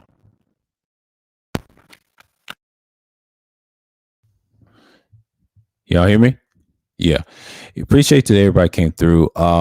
Shouts out to the number one grinder, Underrated Darkness, Enhanced Utility, Mike V earlier. And shouts out to Broke Genius. I know it was a long conversation. The Glorious One, Wacky World of O, the legendary Wacky World of O. Please subscribe to his channel. He's a great channel. He's got good information if you want to need to catch up. Degenerate Shargan, appreciate you coming through. Wanji's, JB, known as James Brown. Subscribe to Wanji's. He's got a decent channel. He just helped my brother grow. Rashawn, help my boy grow. He's got a decent channel. Rashawn's got a good one.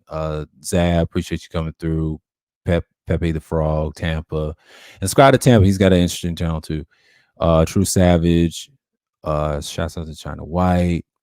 Char Willie. Jessica has Char. Subscribe to her channel. Tom Malone. Appreciate you for coming through. Yeah, peace.